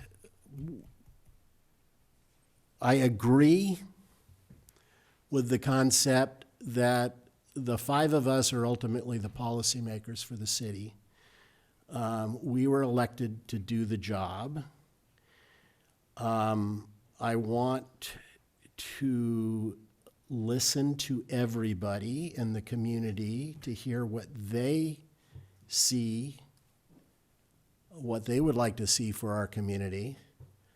I think it's very important that we hear from James in particular, and potentially Lucas, but staff to manage this is a huge issue, and I think it would be much more manageable to have a workshop to bring in the types of people that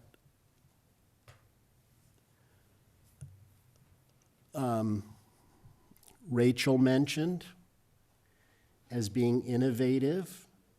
How do you create living opportunities that are outside the box, that don't depend on building a whole bunch of houses, but create you know, a new model for housing opportunities, which I think is what you were talking about. I'm very interested in how we can do things like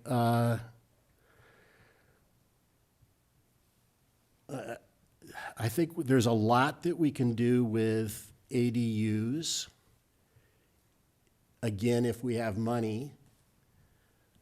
But if we were able to make it easier for a homeowner to make the decision to build an ADU, that they would then assign agreements to keep that ADU affordable, and they were, you know, somehow had set plans that didn't have to take years and thousands of dollars to get through planning to ever be at the point of actually building.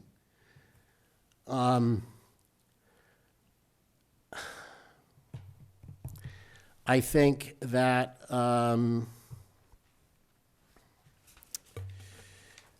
I would like staff to think about the type of people that we could bring in for a workshop to talk about, you know, what we can do, because I'm just talking about, you know, things off the top of my head to a certain degree. But I think more than anything, we need ideas. Gather all the ideas, find out what is something that the community can agree on, and then, you know, how do we move forward with that would be my vision of what we do. I'm concerned that another committee is going to potentially, you know, create diversions, but I'm willing to look at that after having having a workshop context where we understand and maybe agree to some goals that we can then say, okay, well, a committee could be helpful in gathering this information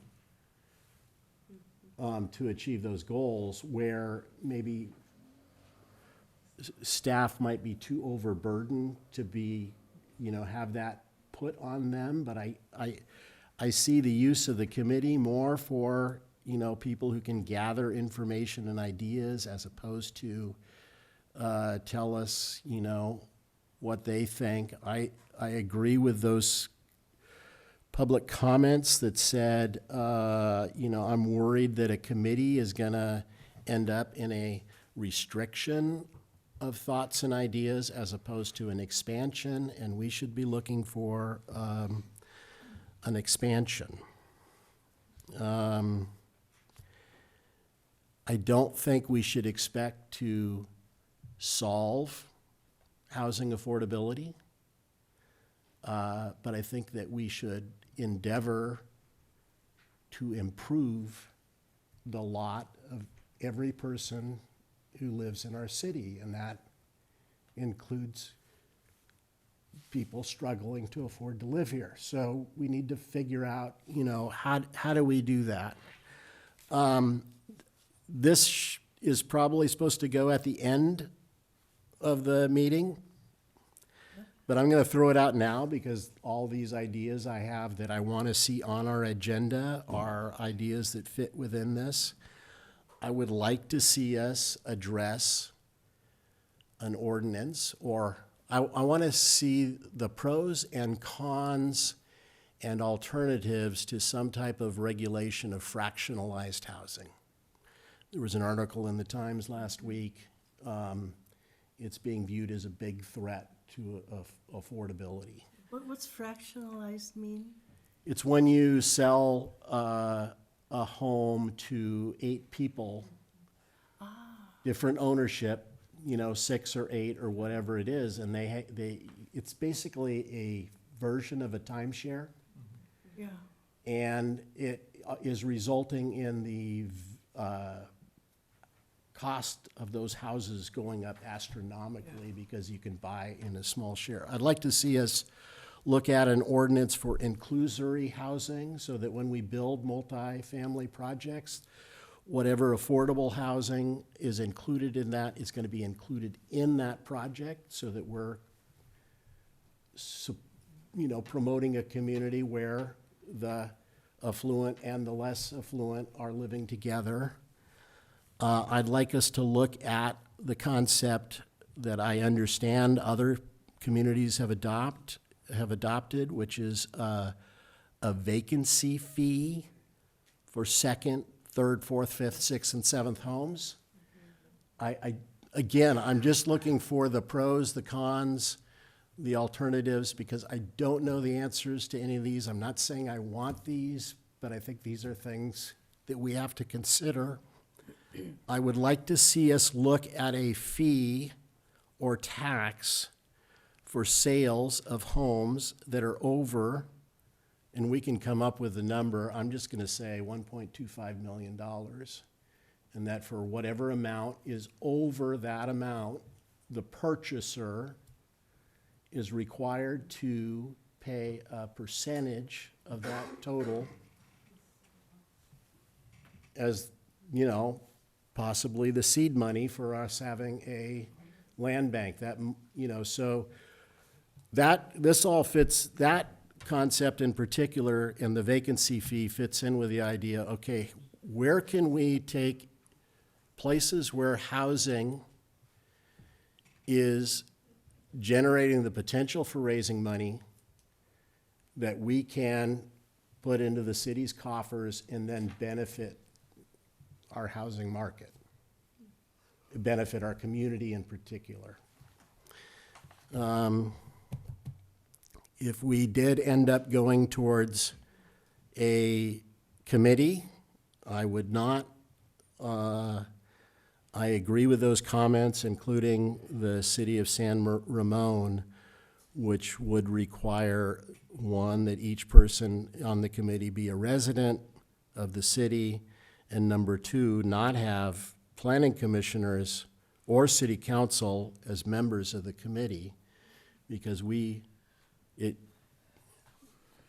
both the planning commission and the city council are ultimately going to be making decisions that are potentially going to be kind of, you know, distorted, and conflicts of interest would be difficult to avoid when you're involved in the committee process and then having it come up to council for decisions.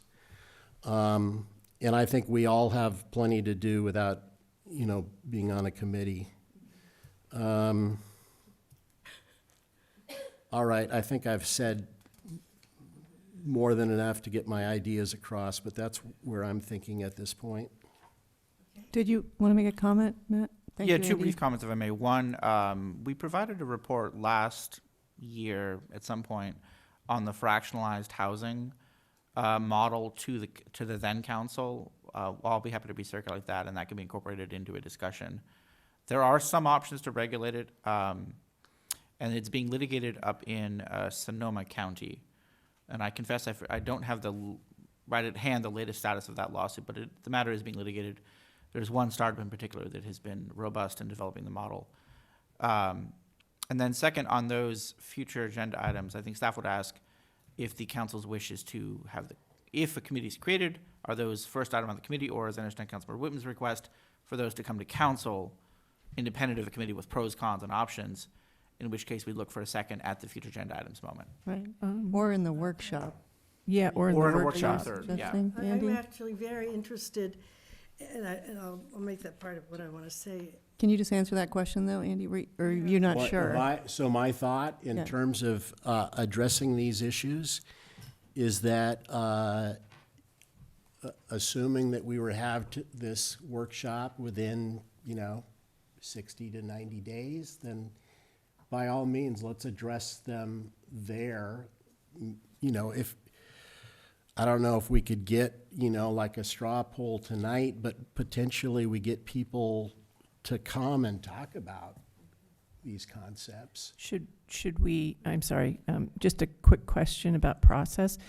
For those suggestions, there could be, a list of suggestions that could be vetted and, be part of the initial workshop. That is, whether it's a, vacancy tax or, there's many kinds of things that we could seed the community conversation with, and Right. topics that we could seed with, those being, 4 and probably, another 10 floating out there.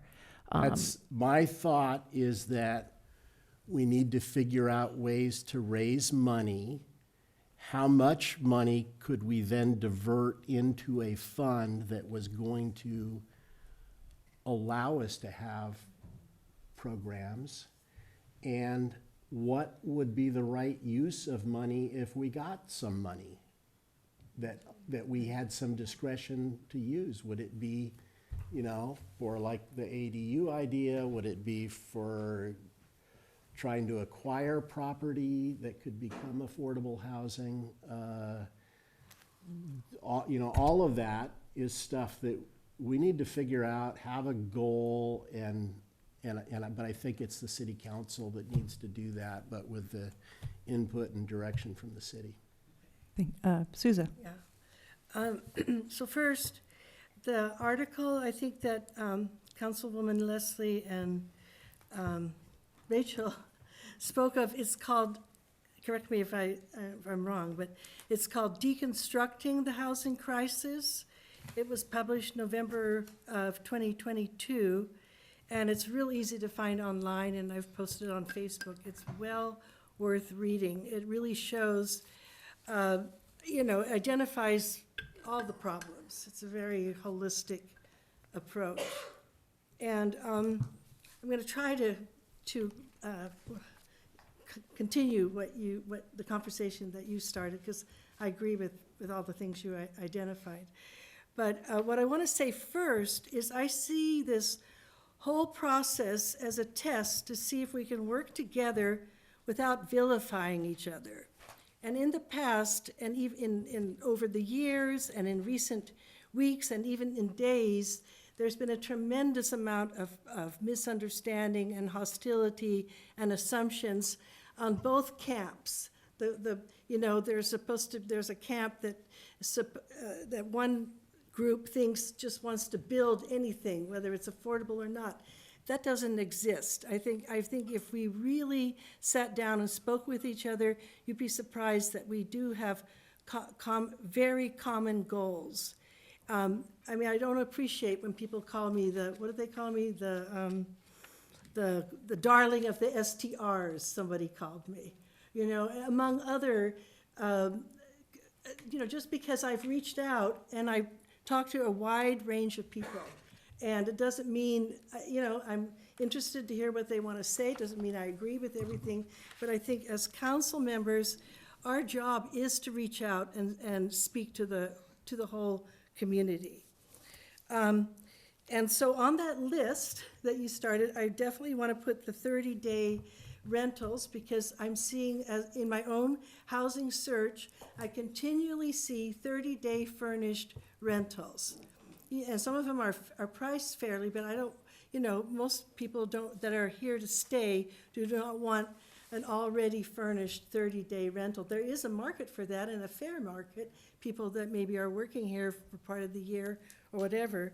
But I think we need to look at that loophole in the whole STR ordinance to see what we can legally do to about that. And I know we've brought that up before, but let's make that official. And then I asked, I think back in January, and I know and maybe even last year, I want to know what we've already tried to do. I want to have, so staff will have to gather information, and I think you already have it. I want to identify all city properties, identify all current projects in the works, and that includes projects that that have recently gone before the Planning Commission, but they've disappeared off at least the public radar. All projects in the recent past, even like maybe 5 years ago, 10 years ago, that were rejected. I want to know what the status of that that fund that we put in, the $50,000 with that housing place in Ventura County, because they want to help us, right? They can help finance. They can provide money for projects, as far as I know. Yeah, we provided $50,000 in funding to the Ventura County Trust Fund. And like the, bug just flew at my face. Like the Area Housing Authority of the County of Ventura, they look countywide. So they have that funding, and then they're looking countywide. But last we checked, they weren't planning any projects in Ojai. We could follow up on that, though. Yeah, they wouldn't be doing the planning. We would go to them, right? Or affordable housing developers seeking funding would go to them as a funding resource. We're not currently available with any affordable housing projects in the city that have sought funding from that resource, but it is a resource available if they meet the underwriting standards.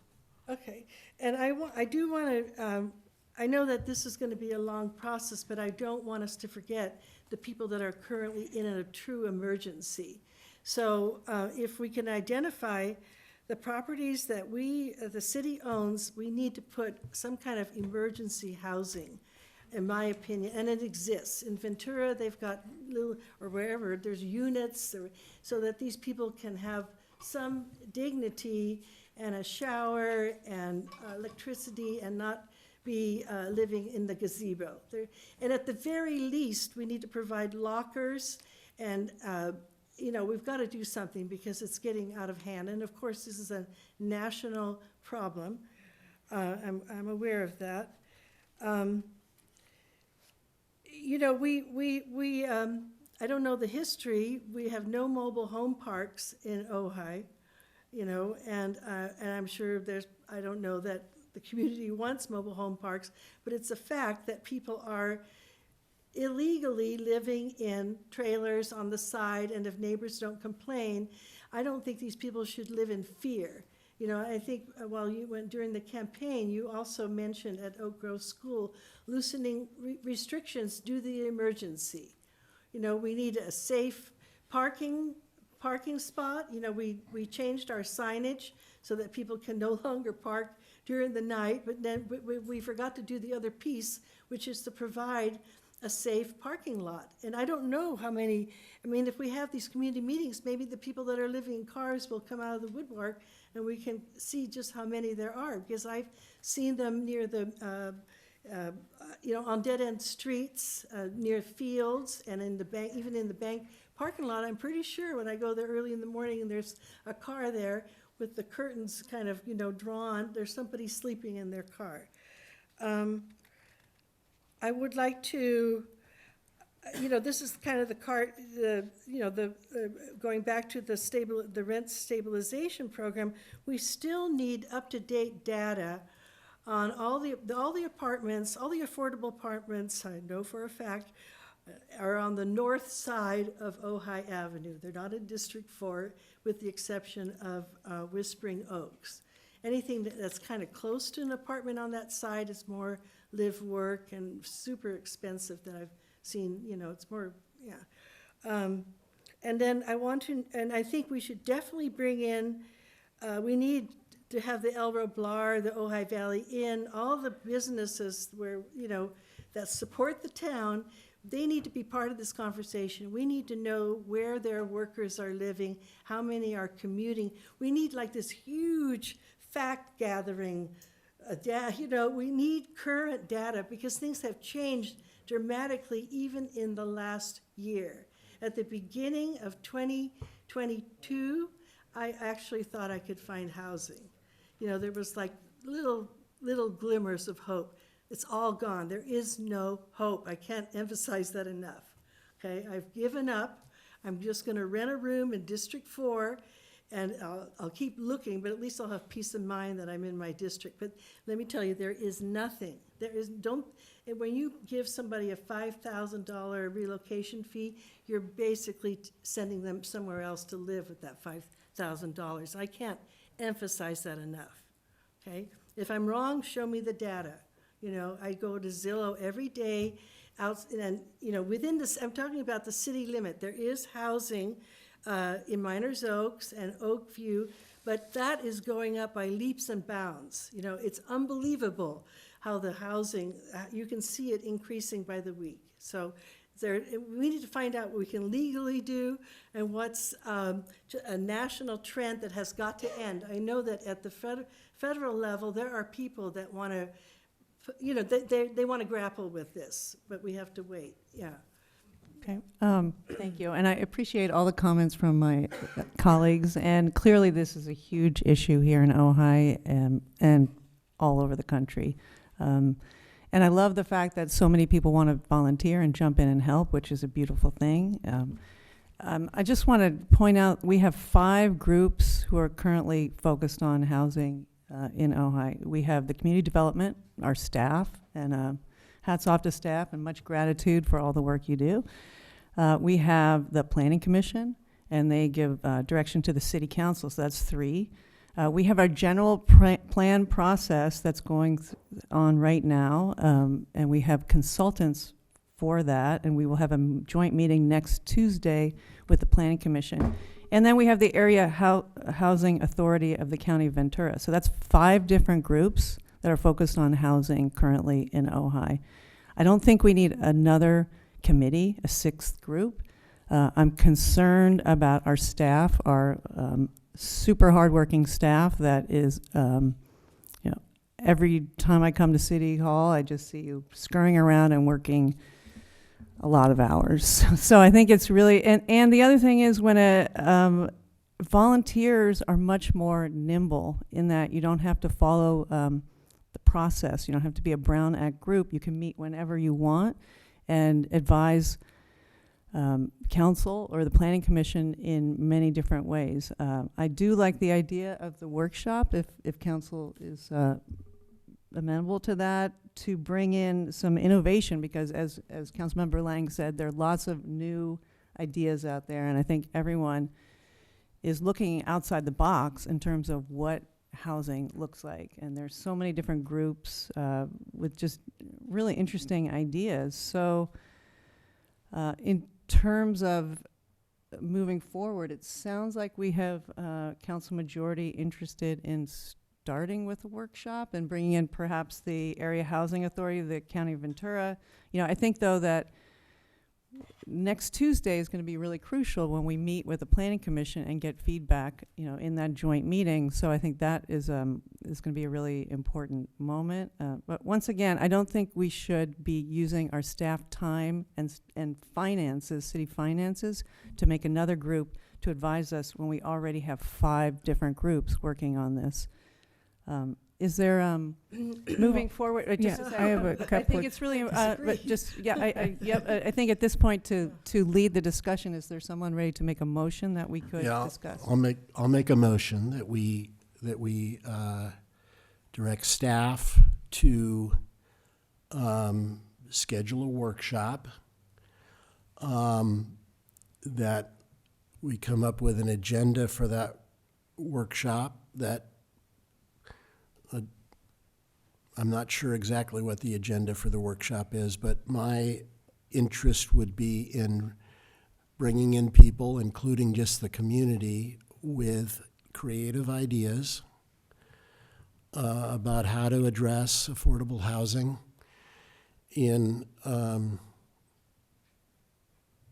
how to raise money for affordable housing and how to allocate whatever funds are available to the most beneficial use with the least impact on our community. Least negative impact on our community, greatest positive impact on our community. Is there a second? Would you, can I make a friendly? One second. And actually, I would also suggest in that motion that we, if we can establish goals through that meeting, that we could then look at how to accomplish that, including potentially committees. Okay, is there a second for that motion? Well, I'm not going to second that motion. I will second that motion. Okay, go ahead, Susan. So we have a motion and a second on the floor. I might be more inclined to support it after discussion if you word it that is, you see this as a first step, and it doesn't preclude that, because other cities have affordable housing ad hoc committees. That's not uncommon. Santa Barbara has one. I mean, it's very common.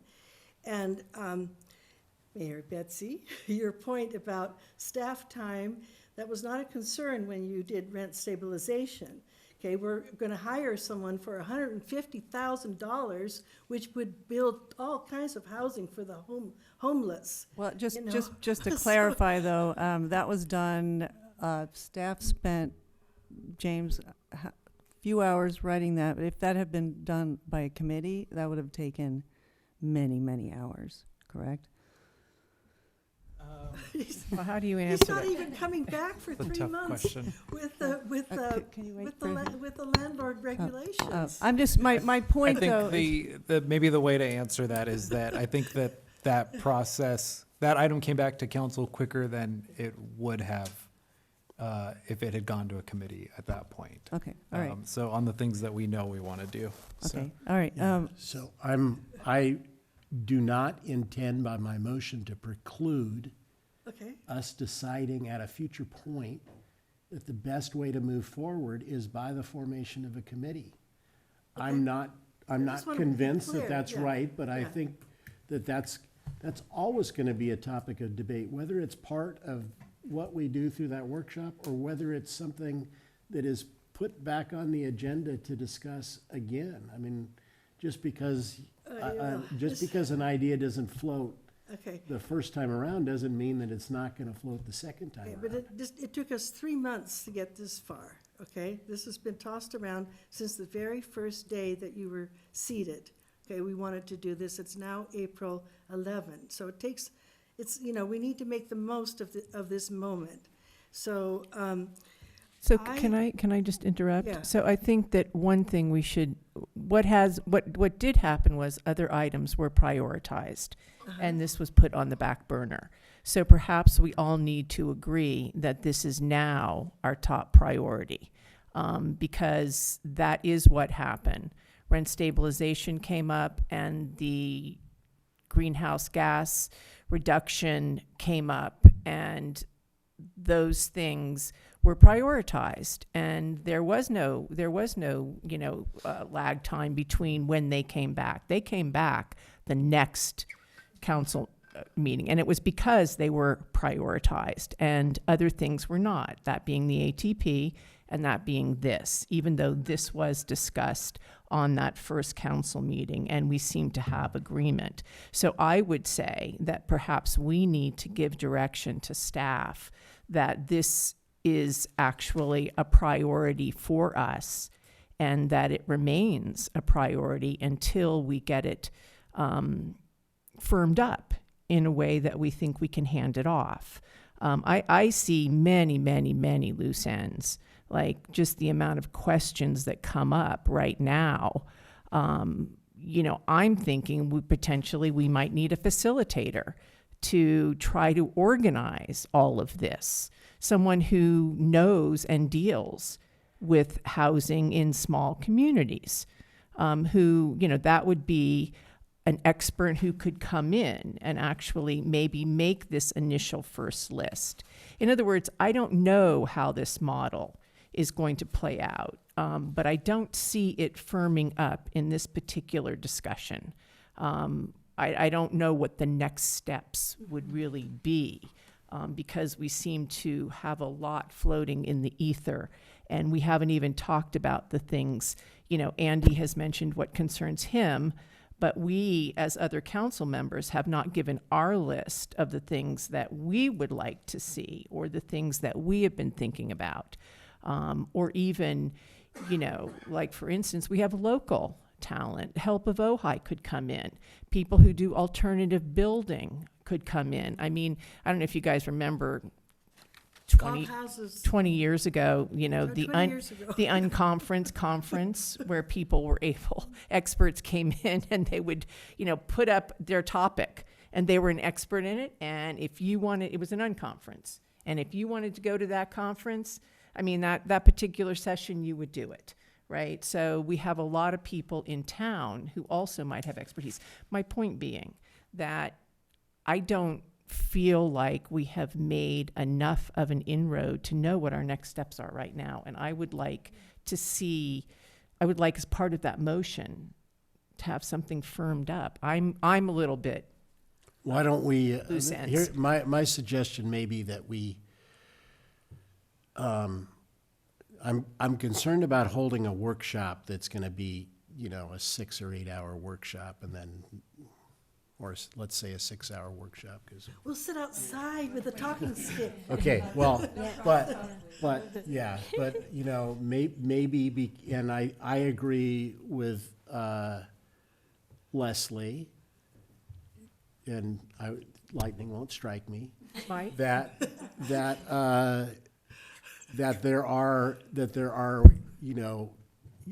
too many issues to talk about to think that we can have a meeting and then it's all going to coalesce into some plan. I think that, so that we don't have a meeting and then it goes nowhere, maybe we should ask staff to schedule. I want to hear from you guys. Should we schedule, 2 or 3 workshops, 30 days apart, and encourage the public? But what I don't want to get bogged down into a series of meetings where the purpose seems to be, come and we're going to provide you with a house. The goal is for us to do what we can do as a city council, and it may not, what we can do may not look like what the public is going to hope, which is that we can, open up the city's coffers and build houses instead of paving roads. I'm sorry, I went off on a tangent, but I am open to the idea to allay the concerns of Leslie and Souza that this would be a meeting that would go to nowhere, that we schedule more than one session, about 30 days apart, and maybe even a third session if that's what you want. I'd agree to a third session. But I'd also then like to say these are going to be a 3-hour session, and we figure out somewhere along the line how to manage public comment. But I think at least for the first couple of sessions, we should focus more on bringing in innovators to talk to us about how does a small community like ours, with the challenges that we have, address affordable housing in a sensible way. That's my goal, is to, because I don't believe that I have the answers. I believe that there are smarter people that are going to have the answers. It's finding good solutions that we can actually achieve. Well, Rachel's next, and specifically connected to our general plan, which is Yes. imminent. Yeah. I agree with that 100%. Rachel. Yes, I think I agree with Councilmember Rule that having a facilitator or having experts would be really helpful at these workshops. So that way it can, to the Mayor Pro Tem's Francina's point, so that way it's not a divisive process, that we have 2 camps and arguing and using the workshop time in a really unproductive way. So I think, and I also agree that this is a priority. This needs to be, I was the one who brought it up as an agenda item in the very first meeting. I think that we need this. And so I'm also in support of Councilmember Whitman's idea that we schedule this, that we make it a priority, that we get it on the agenda, and I like the idea of having two separate workshops. That way it opens us up to having more community involvement. I love what the Green Coalition did with the World Cafe process, and I'm not saying we have to use that process because I don't know if that's exactly what we need for this, but having it facilitated, having it being led, having it be a community visioning, I think that would really energize people around an issue that is really divisive. All right, we do have a motion and we have a second. I have a question. Yep. When we do our joint meeting, it's next Monday night with the Planning Commission. Can we? Tuesday night. Tuesday. Oh, it's next Tuesday, that's right. And then the following week is a Monday one, right? But we're working on that. Yeah. And so we have 4 council meetings come up over Okay, the next so- 3 weeks. And that's a public meeting next Tuesday night, the 18th, between the Ojai City Council and the Planning Commission. During that meeting, can we because I think if the planning commission, Chair Quillisi said that the Affordable Housing Committee was suspended at the moment. And that could be an opportunity to discuss, because none of this precludes if whatever, if they were working on something, they could still continue working on that, right? If council is open to that. It would be up to the council. So the agenda for the general plan update is specifically focused on the general plan update. We have 86 slides that we have to get through. So the agenda is limited to that.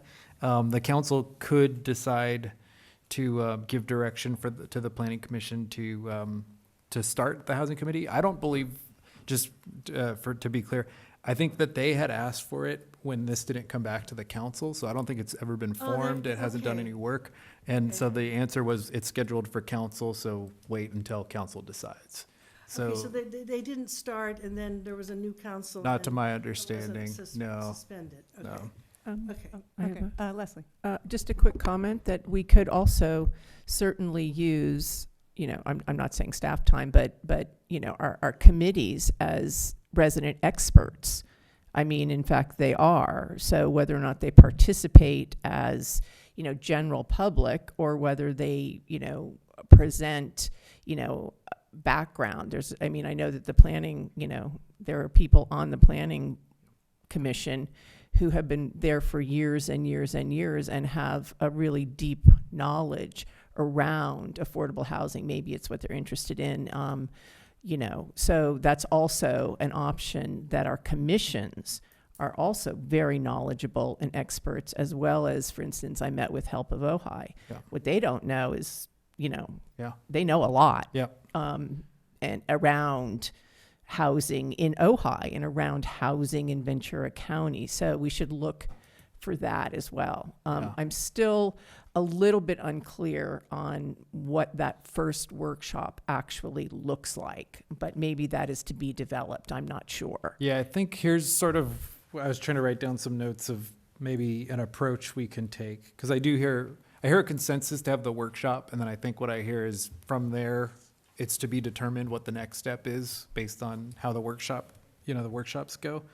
But so sort of what we're starting to kick around, and let me give a little bit of background to help explain it for the public, is City of Ojai doesn't have a housing department, and that's not unusual, not uncommon. Most cities in the county don't. I think Oxnard and Ventura are the only two that do. And they have budgets 20 times their size, and that's why they can afford to have housing departments. I think Oxnard's housing department, on its own, its budget is bigger than, I think it's twice our city's budget. So we don't have staff currently that just get to focus on housing. It's just, we don't have that luxury.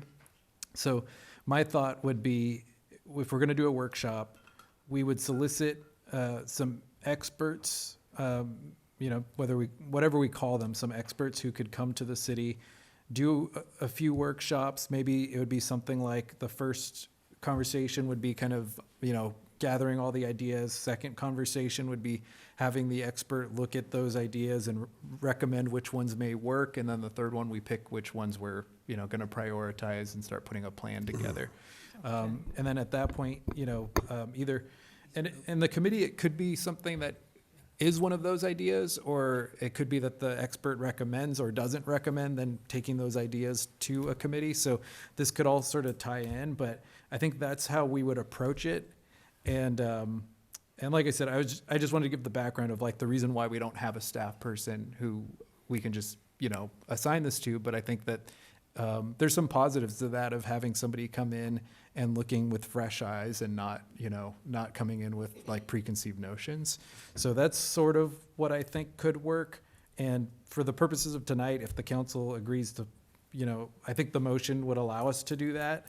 And then I'd probably have an item come back on a consent agenda to just, with the credentials of the person we're looking at and approving the person that we're going to use for that, and the council approving a little bit of money for that, which I wouldn't expect to be very much. So.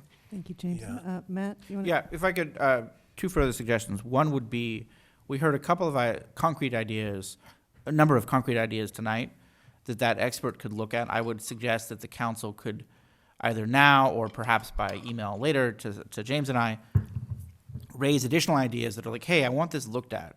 And then we could give that list to the expert and staff on our end, and we could give I'm envisioning bullets, vacancy tax, legal if voter approved, things like that. We give a little bit of information to seed the process and use that in an upfront staff report that would go for that first workshop. So we could start the night or the day probably with a little information upfront in writing that's clear on some options that were raised by the council, not to be an exclusive list, but just the initial list, and a quick assessment of what is, blurb on how to do it or so forth.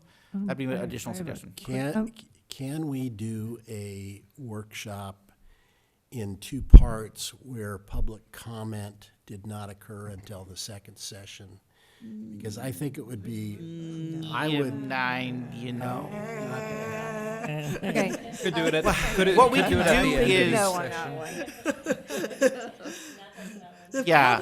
Okay, well, that you heard you don't your have comments. to answer. I won't answer that question. What I will say though is, I just like to hear the ideas before I hear people talk. and that's I think what the suggestion of a written staff report that has sort of a litany of ideas that have been raised and a little bit about them starts the conversation on a substantive level from the written information up front. The other key to remember with the special meeting is that the public comment is just on the items on the agenda, so it'd just be a workshop comment. Unless the council, of course, wanted to expand. One thing, can I please. just remind council to bring it through the chair and no crosstalk? Do you want to finish, Andy? Well, I'll just amend my motion to say that we do what they just said. And I would I like. saw them do that today at APCD. All right. And there's an organization, a nonprofit called Dignity Moves, Matt, that I'd like to add to that list. They just did a project on State Street, a really interesting, innovative group. Yeah. Great. Yeah. That's great. Yeah. So, okay. so perhaps we could also have, a list of potential organizations that we consider to be experts or particularly innovative experts. That might be, as well as topics, organizations that potentially we could research. And I'm assuming that, and was really my question, that a Google Doc is a Brown Act violation. Yeah. Okay. I realize that it okay. makes life very, very difficult. Okay. But no problem. Google Docs don't work. No problem. Unfortunately. Okay. The legislature has not joined the 21st century. All good. All right. Well, we have a motion and we have a second. Are we ready for? And given what's on the calendar, I mean, I envision this happening because we have to go through that housing element and general plan material, and that's like important to our governance ability, that this should be something that would take place in somewhere between 60 and 90 days as opposed to in the next 30 days or. Yeah, the one point that I sound would right? make to that, because I know that sounds long, but over the next 30 days, we have, including tonight, a total of 4 council meetings we'll have to do. So the next 30 days are pretty spoken for. So A quick comment, if I could. I would say also that going through the general plan and the housing element would be very good background information for all of us so that we can start to figure out how things do indeed fit in there. So it could be, it's like a pre-session. I have a question. Yep.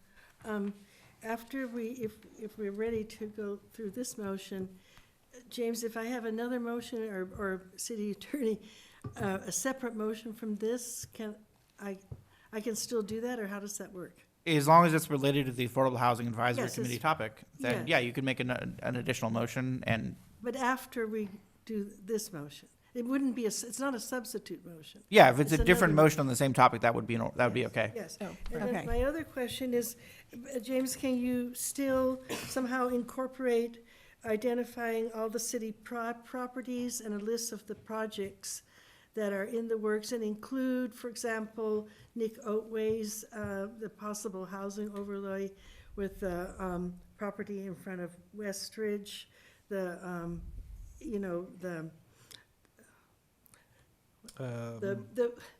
Yeah, I'm trying to remember what that American property is Legion. called. American Legion. Thank property. you. My mind was blank.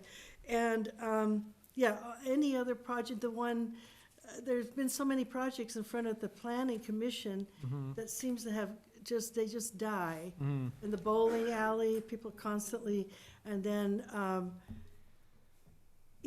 any possibility, and city properties, the property next to the Becker, Mallory Way, that piece of property. I think we should put the homeless Small there. strip. Could you just, James, estimate how much time that will take in terms of staff? Yeah, we've put together a list of properties. I think the honest answer is there's not what people think there is, and so whenever we put the list together, everybody looks and goes like, "This is it." I wanna know What about all the reality. vacant I properties? need But it won't Yeah, take, so we've tried that. So we have that list, and we can put that together.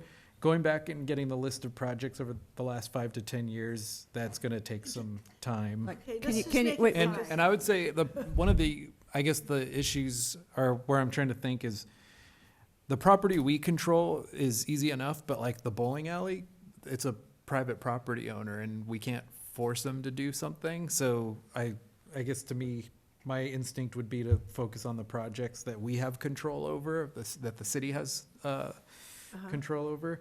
The other thing, if I could jump in with a suggestion, the housing element already has an analysis of most of the sites in the city that would be suitable for Okay, housing at this okay. scale. Yeah, yeah. So I think that analysis, to a certain extent, already exists. Okay, And maybe we start with making sure that everyone has that top of mind. yeah. Okay. No, you're right, you're right. I don't know if it's want- looked I at don't every want you to square spend inch, a lot but of it's a time, start. James. Yeah. Just what you think is relevant. Okay. You don't need, I don't need, I just need some overview, and I have a sense of it. Okay. And all you have to do is put the word bowling alley, Yeah. with a question mark, something like that. Yeah. Just so that we have that it's on our radar. Yeah, and my understanding, not to digress, but I think that they're proposing doing a restaurant now and they're sort of moving forward with that. So that's an example, just as an example of, our limited control over some of that Yeah, private yeah. property. But we can provide some of that basic information. okay, all right. I have. Yep. I hate to add to your already expanding list, but I don't necessarily want to have a detailed list of new housing laws. But James, we talked about very briefly the housing law, and I'm trying to find which AB it is. But basically, it allows for affordable housing. It allows the city to designate at-risk long-term residents for priority on affordable housing. And as soon as I find that number here in this morass, I will send that to you. But I do need the council to agree to have James do a little bit of research on that and tell us how it might affect us, because it's relatively new. It was September of 2022, so I don't even know if it's been implemented, but as I understand it, it allows for affordable housing, the city to make the rules allowing priority at-risk residents first priority on that. And I think that that's something that we're all hugely concerned about. And I need someone to look at that and make sure I'm not reading it, as someone who wishes it were that. Yeah, I think simple answer, I think at this point for the ideas is, I would say, so we can't do a Google Doc, but you can email me. Yeah.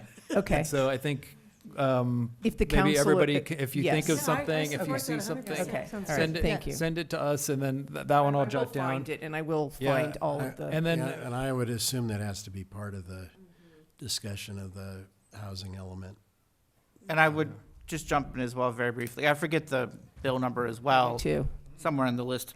But as I understand it, that bill applies to deed-restricted affordable housing, Yes, of which the city doesn't currently have any, except for Whispering Oaks. exactly. But if we were to do a new project, Yes, or if the project on the ballot is approved by the voters, yes. then that could be implemented. Yes. But we can get I think we already wrote a memo on it. If not, I'll find it. Okay, thank you. Okay, Yes, thank you. thank you. All right, well, we have a motion, and we have a second. Could we have the roll call? please, Yes, Mayor, Leslie? roll call. Councilmember Whitman.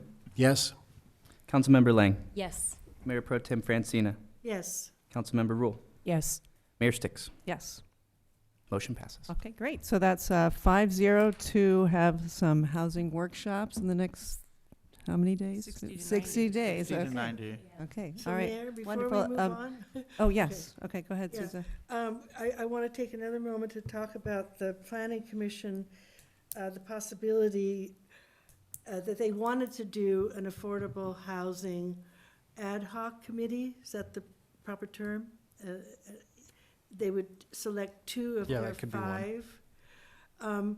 Well, I would make a motion that if they want to do that, it doesn't preclude what we've discussed, and it seems like if they want to do it, we don't have to take their advice, but I would like to see what they come up with, and they can also not do it. We're not ordering them to do it.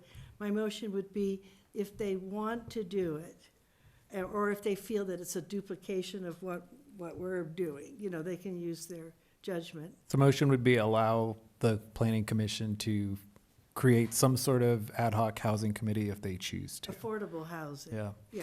And if so, they choose. so Yeah, the that's council, motion. council has the ability to do that if desired.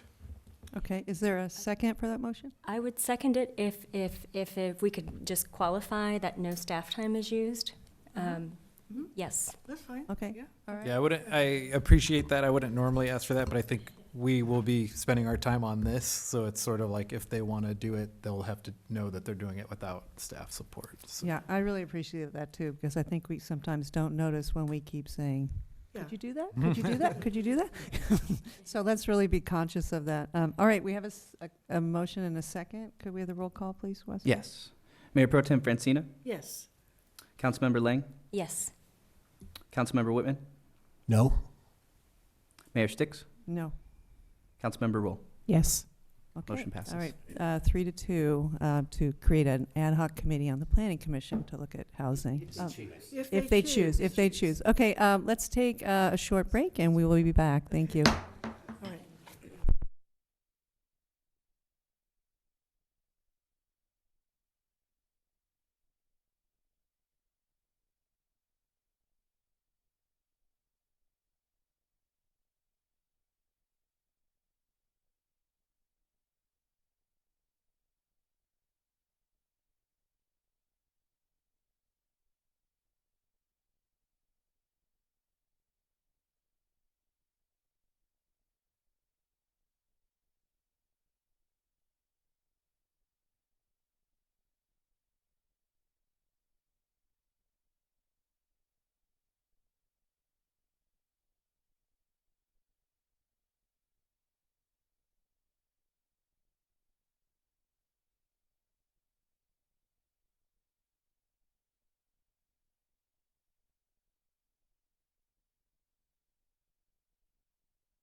Council members, will you come back, please?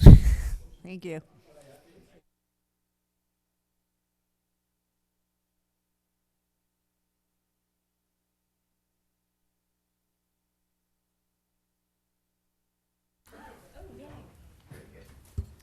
Okay, all right, we are back and we'll move on to item number 3, introduction of an ordinance amending Ojai Municipal Code 9, Title 9, adopting the Building Appeals Board recommendations for additional amendments to the 2022 California Building Code. Is there a staff report, James? Yes, thank you. This may look familiar. We've adopted building code updates a few times over the last couple years. And just as basic background, the state puts out updated building code every 3 years, and every 3 years the city, if we want to keep all of our building code requirements that are above the minimum, we have to readopt them. So we've done that several times because the city of Ojai has adopted fire hardening requirements that are above the state minimum. And so at one of our first meetings, I think in December or January, we actually did adopt what we called a holdover ordinance that adopted the new California building codes, but also kept our prior code amendments regarding fire hardening. And so at that time, we noted that the ordinance was still going to go through review with the Building Appeals Board. And so the ordinance has gone through that review.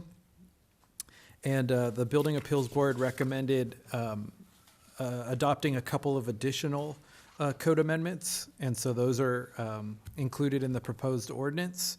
The big one, kind of the major change, is a requirement that when a building permit is issued for an alteration, addition, or repair that is higher than $25,000, a requirement would be in place that would require that person to also do fire hardening improvements at a recommended 20% of the valuation. And we give an example in the staff report of, for example, if a property owner wants to remodel 400 square feet of their house and the project would be $33,000, that would exceed $25,000. So the applicant would then need to show that $6,000 would be spent on fire hardening. And we have a list of potential improvements such as a spark arrestor on chimneys, vent opening coverings, garage door gap fillers, and roof gutter blockers to stop leaves from accumulating in gutters. And then there's some other ones as well. But so the recommendation is adding that additional requirement. The reason for that requirement, we've talked about this over the years, was that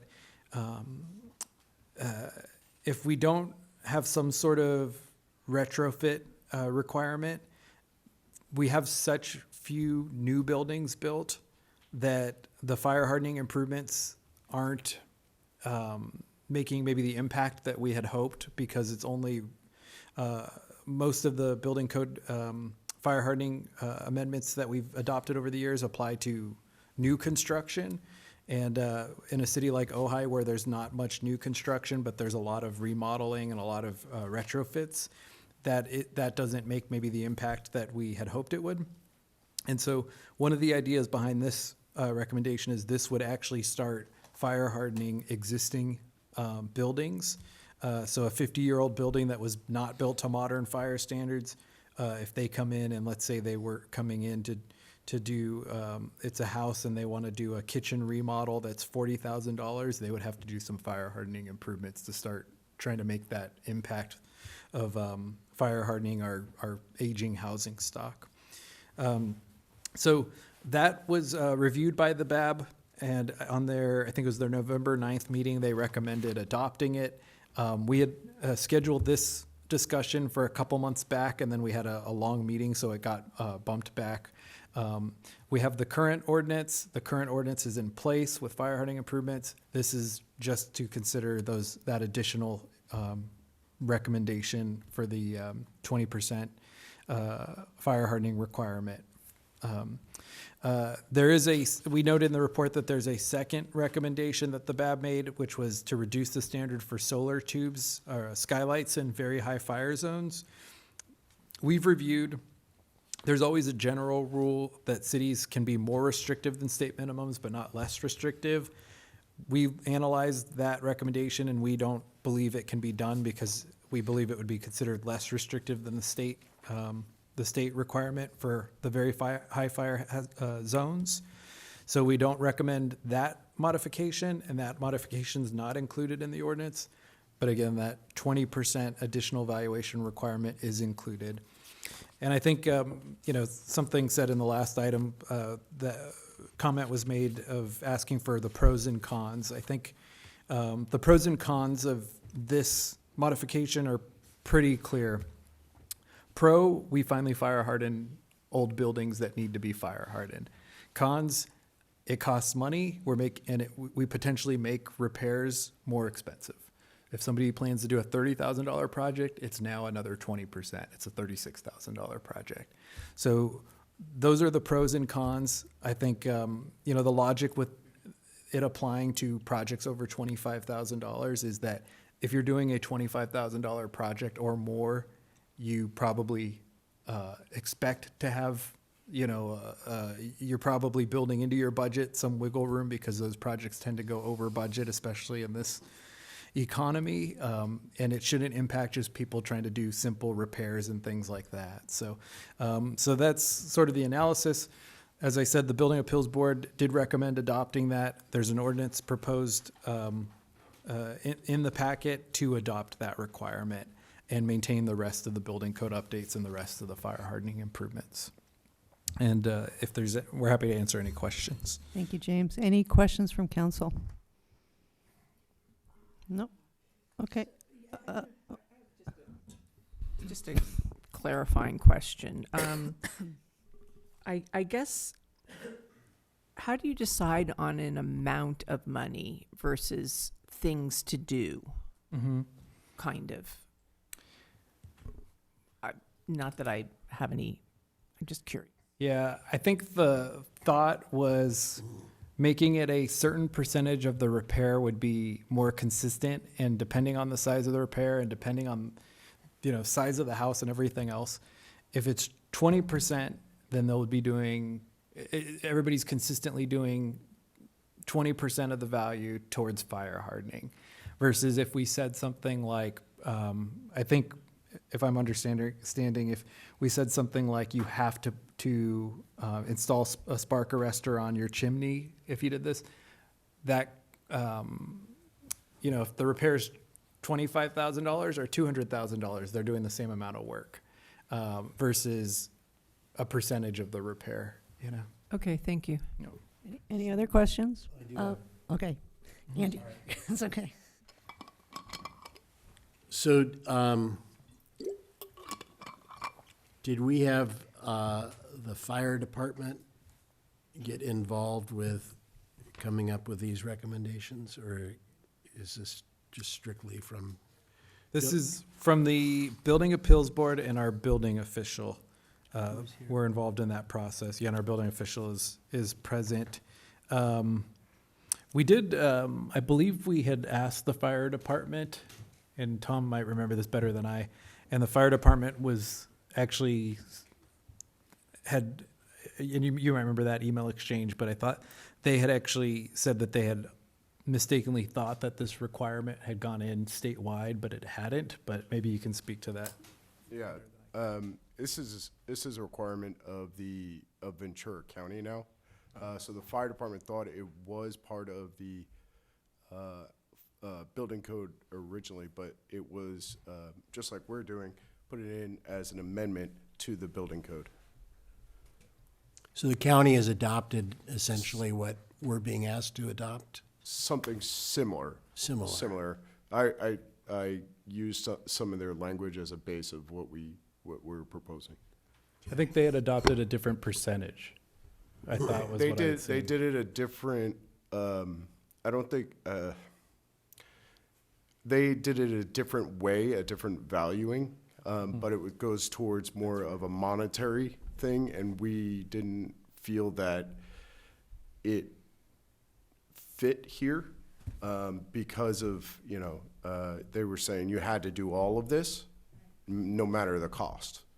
And that's what I remember of it. It's been a while since I read it, but that was my understanding, James. I mean, if you remember correctly. Yeah, and so to get back to the original question, so when we had talked about adopting this, we did send it to the fire department for feedback, and their response was basically, I thought we already did that, but and so it does not seem like they had concerns about it. Okay. So another question is, if a homeowner took the recommendations that were going around, after the Thomas fire of ways to fire harden on your own, and they, spend a couple of $1,000s doing fire safe things, and then it takes them 4 or 5 years and they say, well, I'm going to build, I'm going to make this improvement. Do they get to go back to the fire hardening that they did and include that as part of their, the amount that they have to? I mean, if it doesn't, I think it should, because I think we want at all times to encourage people to do things now and not wait until they have a construction project. Yeah. So we didn't account for that. I think we could add language saying something like we'd count improvements from the last 5 years if they provided proof. Yeah, the council could, the BAB's recommendation does not include credit for the past. The council very much could add a credit for the past. I think it'd be something like fire hardening improvements as reviewed and approved is acceptable by the building official within the last 5 years is a good metric, would qualify, something like that. Could count towards evaluation. Yeah. Would it, I'm I sorry. think Lucas wants to. weigh Tom. in. This is Oh, Tom's yeah. feedback. I'm sorry. Okay. No, it's okay. The one thing about the way the building code currently is it only has to comply if it's touched. So if the work is being done on an addition, then only currently only the addition has to comply. So if you did let's say you converted your garage to an ADU, so then all of your windows in there that you're replacing and adding and your doors, they all have to comply with the high fire standards. If you're replacing the roof, that's going to comply. The other part there are exceptions to this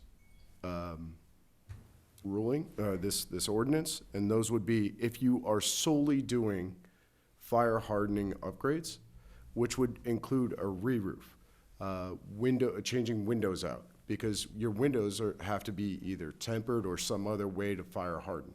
That is 100% a fire hardening project. So we're not going to penalize you there saying, okay, you're changing out your windows, now go and do these 6 things too.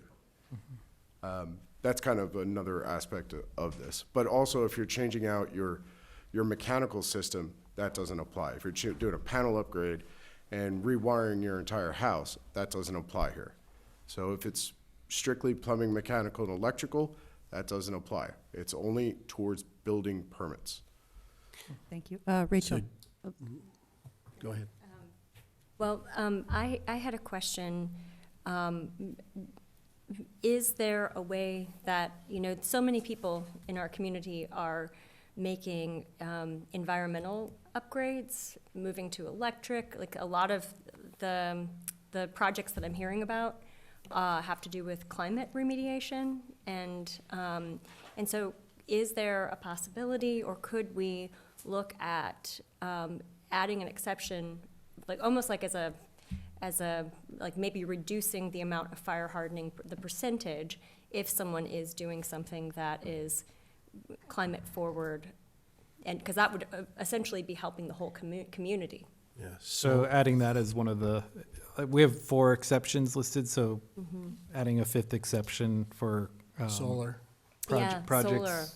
Projects that have positive climate benefits or something like Yeah. that. Those are already exempt, because that would be an electrical permit only, not a building permit. So those would be exempt from the process. So if they're eliminating gas out of their house, that's a plumbing and an electrical permit. Those don't apply to this ordinance. I think there's potentially other. But windows, like there are certain kinds of windows that are more or more environmentally friendly.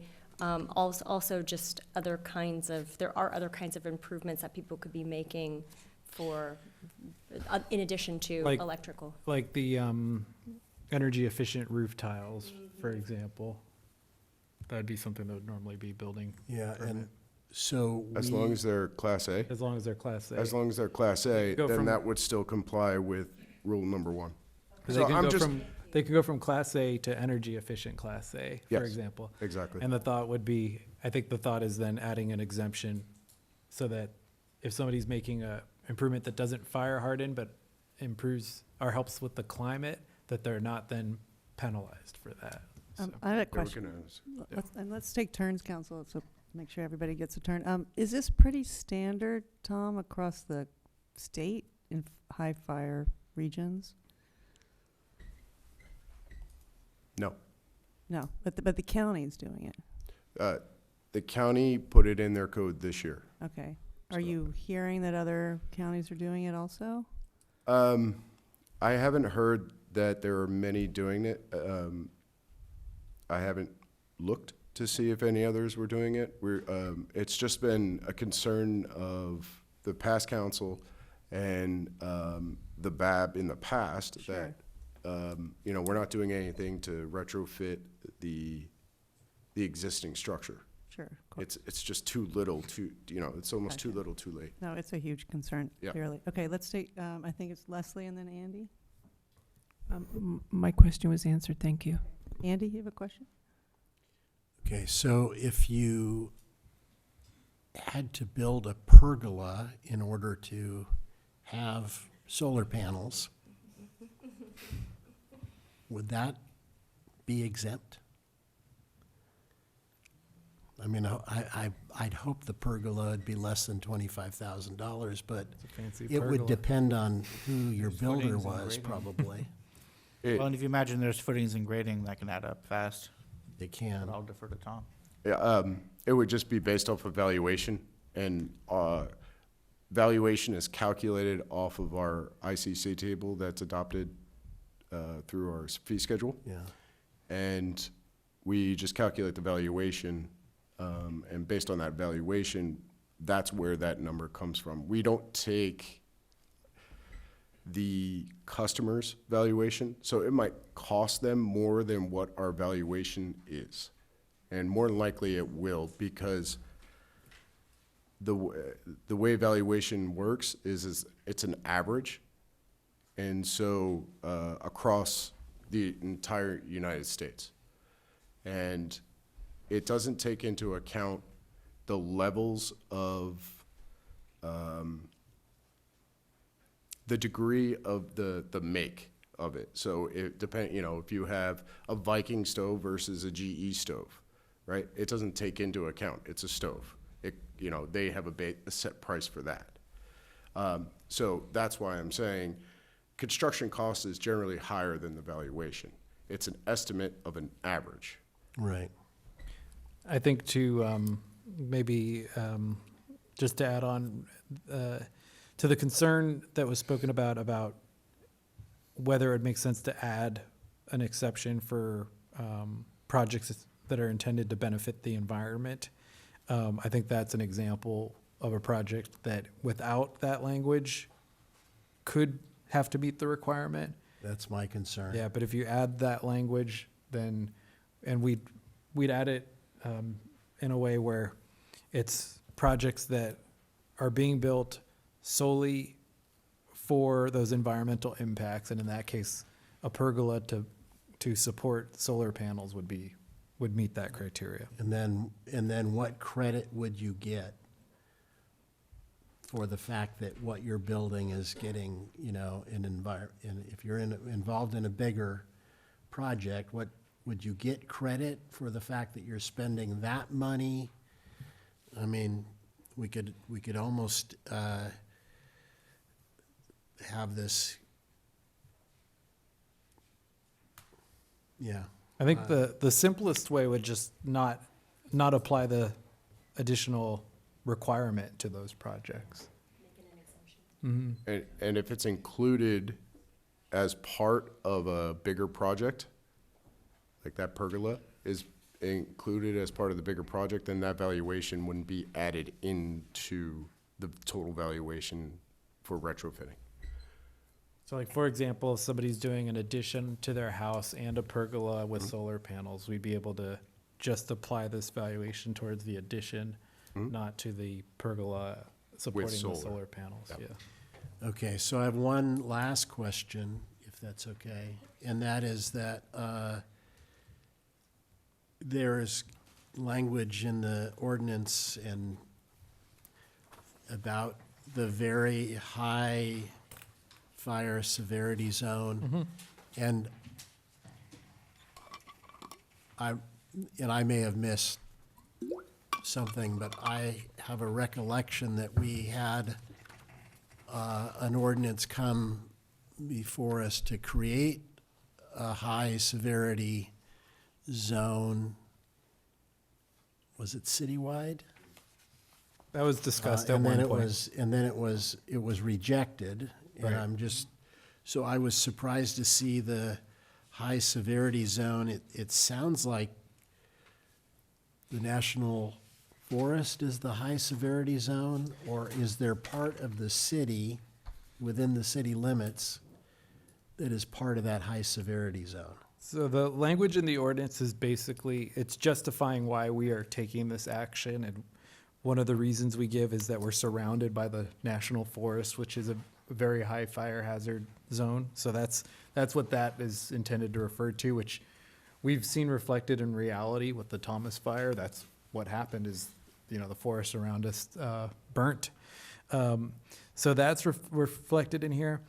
The city does have a couple of areas that are very high fire hazard zones, but not the entire city yet, because CAL FIRE, keeps updating the maps. So the city does have a couple portions. The intent of the ordinance is to apply citywide. If you're doing a project, if you have a house on Park Road, it would apply. If you have a house on Foothill, it would apply. If you have a house in the Arbolada, it would apply, the city portion. James, can I just clarify one thing? Sure. So our high fire standards are applied throughout the city. Right. As part of our ordinance that we previously adopted, we added all fire severity zones that CAL FIRE has. And so therefore it applies to all of those zones. And then this references back to that amendment. So that's how we're applying it across the city. Instead of changing the map, which would be very, very, very costly, and getting that to be approved by CAL FIRE, it was an easier way to get the same thing by applying it to all fire severity zones, if that makes sense. Okay, so I lied, I have another question. So if I build a swimming pool, then that would almost certainly exceed the $25,000 threshold. Would I then be required to do fire hardening to my home? Yes? Yes, sorry. Yes. Based off the valuation. Yeah, it's not a fire hardening improvement, not a climate improvement, so you'd have to plan to pay 20%. And it's a structure. Fire hardening. Okay, Susan, you have a question? Yes. So this ordinance, if I understand. Microphone, please.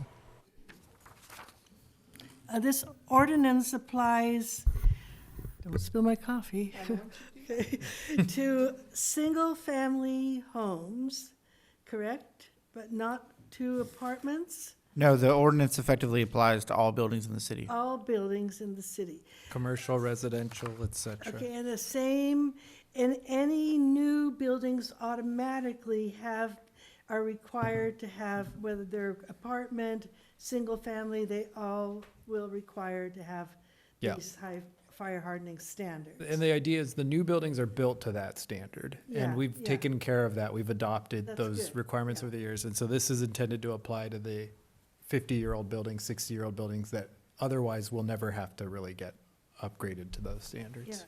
so as you probably know, because of the fire, the high fire zone, like there was a landlord in last Friday's Ojai Valley News, and after the article was published, he was talking about his expenses and the problems he had with tenants. Kimberly Rivers wrote a little paragraph online. His insurance that day, before she published the article, went up from $7,000 to $30,000. Wow. So you're going to be seeing these people coming to the staff for an exemption to the 4% stabilization, correct? I mean, you know, that's a lot of. I mean, is that happening all over the city? We have not heard about that happening. Is it true even? Just The only thing I've heard personally here at the front counter is we had a couple people who came in who, it's actually kind of a looming tree issue we have, is that insurance companies are starting to, I guess, try to force people to cut down trees that hang over structures. And so we met with some people, with the Ojai Trees and some other people to try to start thinking of strategies for that. But so we heard that, and that they're being threatened with insurance cancellation and those types of things. But I haven't heard about this particular issue. it's a dilemma because that's the shade that saves on energy. Yeah, yeah. It is a dilemma that we have to sort out. Yeah. Yeah. All right, any final questions before we move on to public comment? Yep. I just want to recap. So essentially, Ventura County has already done this. And so They've adopted something similar, yes. they've adopted something similar. So Similar requirement. qualitatively in the same ballpark. Correct. And we are talking about severe fire hazard because we are surrounded by severe fire hazard at its writ large, basically, the woods. Correct. Okay, thank you. Okay, can we move on to public comment? Just one more question. So automatically, the unincorporated area is under the Ventura County ordinance? Is that right? They would be covered by the Yeah, they county are. ordinance. Okay. Okay, all right. First, we have Wayne Maynard, then Stuart Griffith, and then Heidi Whitman.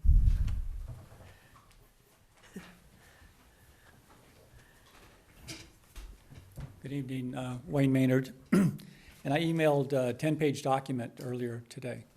I don't know if you got it or not, but so I'm just going to highlight some of those things, and I'll be available here for any questions. My name is Wayne Maynard. I'm a resident of the city. I'm a retired fire captain from the Ventura County Fire District. A large portion of my career was in the development, worked on the development of building and fire codes and standards at national, state, and local levels. Currently on the board of directors for the Ojai Valley Fire Safe Council, and I consider myself a fire safety advocate, and I truly support the concept of this this ordinance, but it pained me greatly when I had to check the box on the speaker card that I oppose right now, because it's not ready for prime time, in my opinion. You guys have had a lot of questions, and I have a lot of issues I think I can help address as well, and my recommendation is to not forward this at this time until we can get things fixed, so that we don't have to deal with a bunch of amendments and such during the public hearing portion of the adoption a month from now. There's several of the comments that the staff made that I don't agree with their opinions, and I'd like to talk to them about it sometime if they're interested. In my docket, or my packet, I gave you a map that shows the very high fire hazard severity zones that is defined or determined by CAL FIRE for our local area. And as far as I can tell, that's the only designated fire hazard area that we have, is those very high fire hazard. They are in the process of updating the maps, but that may not happen for a year or two. The county of Ventura, in their ordinance, and I gave you examples of that, has a provision that rather than going by the map, you do a case-by-case basis by having a definition of a hazardous fire area that looks at where the property sits when it's being developed. And the county building ordinance specifically delegates that to the fire department. They go out and make a recommendation, and they'll let the building department know if it's in a high fire hazard area or not. I also do not agree that this retrofit ordinance as written is going to apply throughout the city. And you're not going to see that by looking at the proposed ordinance, because that provision is in a section that's not as part of the proposed ordinance, but is already part of the city building code that defines that these regulations only apply to designated fire hazard severity zones. So until the rest of the city becomes designated by a CAL FIRE, or you as a city create your own, which you're allowed to do, that says these other portions of the city are high fire hazard areas and have to comply. So several things. I don't think it's ready for prime time. I think that we should put it off and get some of these things worked out. Could I ask you a question, Wayne? No. Absolutely. Thank you for your comment, much appreciated. Because of flying ember cast, and embers travel very far, I mean, isn't the whole town, though, essentially at a high fire risk because of that? Okay, well, yeah, absolutely. Ember cast is a big thing. But when you're looking at providing the protection, an example, is it necessary to double pane your windows to protect your structure downtown from an ember cast? Not really. I mean, that's a waste in my opinion, okay? You need to look at what causes the conflagration. And you have a wind-driven event, and if a fire gets started, then it goes from structure to structure. And so what you want to try to do is avoid getting a structure started or the surrounding area by the ember cast. So those are all regulations. This is a really good first step to require the retrofitting with building permits. But it doesn't do a person that fire hardens their house any good if their neighbor's house catches on fire, because they're being fire hardened to protect from the wildfire exposure, which is a rather quick fasting fire, okay, versus a structure fire 10 feet away that burns for an hour. Probably gonna catch your house on fire too, no matter what you did. So it's a big community commitment to try to get our community fire safe. I also wanted to just mention that there are voluntary programs for fire hardening. Fire Safe Council has a grant through CAL FIRE to educate and evaluate and make recommendations to people that want to voluntarily fire harden their homes. Okay, thank you. Susie, you have a question? Did you finish your points? Do you need another half minute or something? Because I would ask council if they'd like to hear it. I put them in writing, and if, I think that we're moving ahead a little bit too fast. I think we need to get a lot of the issues that you guys have brought up on your own, some that I brought up, and I'm willing to dedicate as much time to help staff go through and review as they would like me to do, to try to get a good ordinance that's clean and ready to go. Okay. So Andy, can I ask a question? Yeah, sure.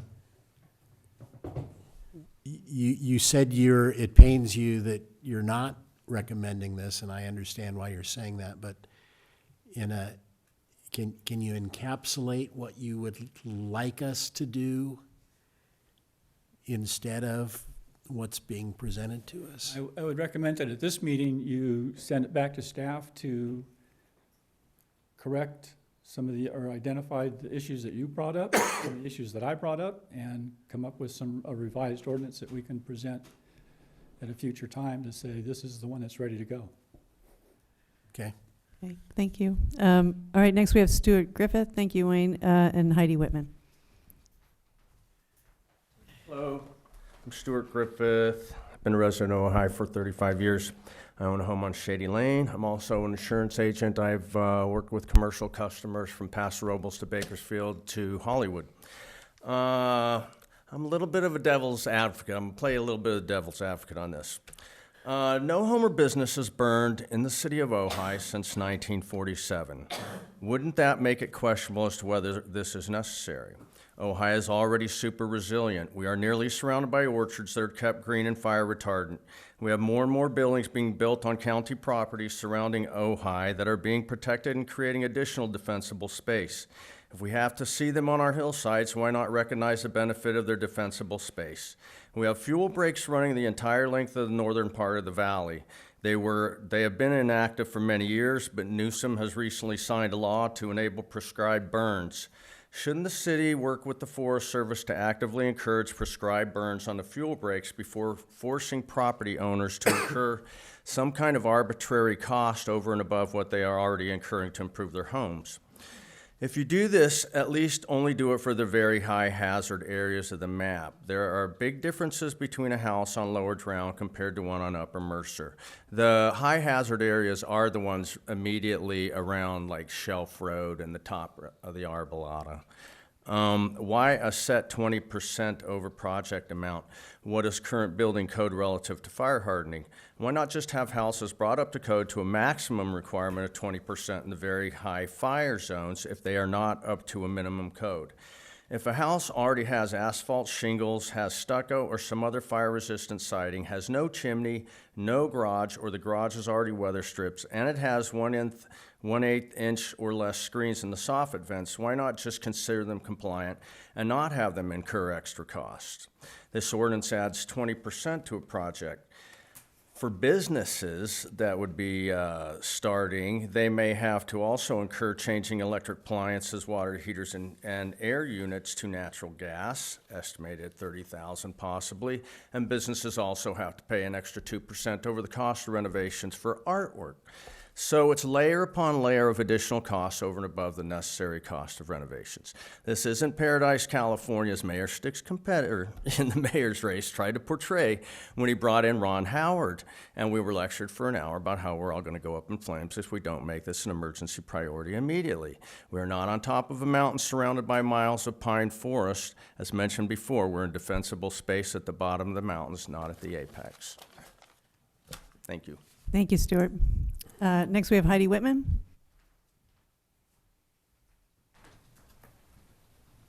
Hi, Mayor Sticks, members of the council and staff. My name is Heidi Whitman, and I've lived in the city for about 30-something years.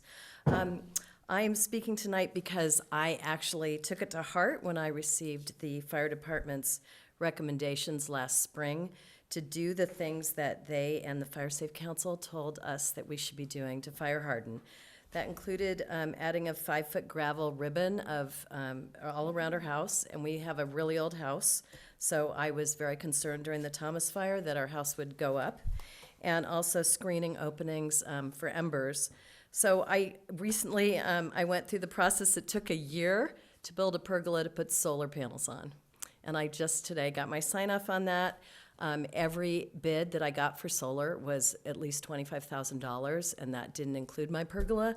So I would just like to see more exemptions, as Councilwoman Lang mentioned, for projects that don't really affect, I mean, to me, I thought it was a benefit, and I feel like I took a lot of the actions that were recommended. I just did it myself. So maybe we need more outreach from the fire department. I'd like to see them comment on these regulations as well. I feel like the fact that they're not here suggests that maybe they don't agree. And I just think there's more we could do with public outreach to see if we could get people to do it voluntarily. Thank you, Heidi. Any comments online, Weston? Yes, Mayor. We have one, Rosalie Zabia. Rosalie, you have the floor. Thanks, Weston. Good evening, council members and staff. This proposal singles out a small group of homeowners, imposes a tax upon them for wanting to improve their homes, and then pretends there is some benefit to the homeowner and the public for doing so. Fire hardening a community's housing stock is only effective when embraced by the whole community. A fire hardened house in the middle of a burning neighborhood will likely burn too. The pain this measure will cause to the few homeowners who continue to pursue permits will not result in any appreciable public good. Everyone needs to embrace fire hardening for it to be effective.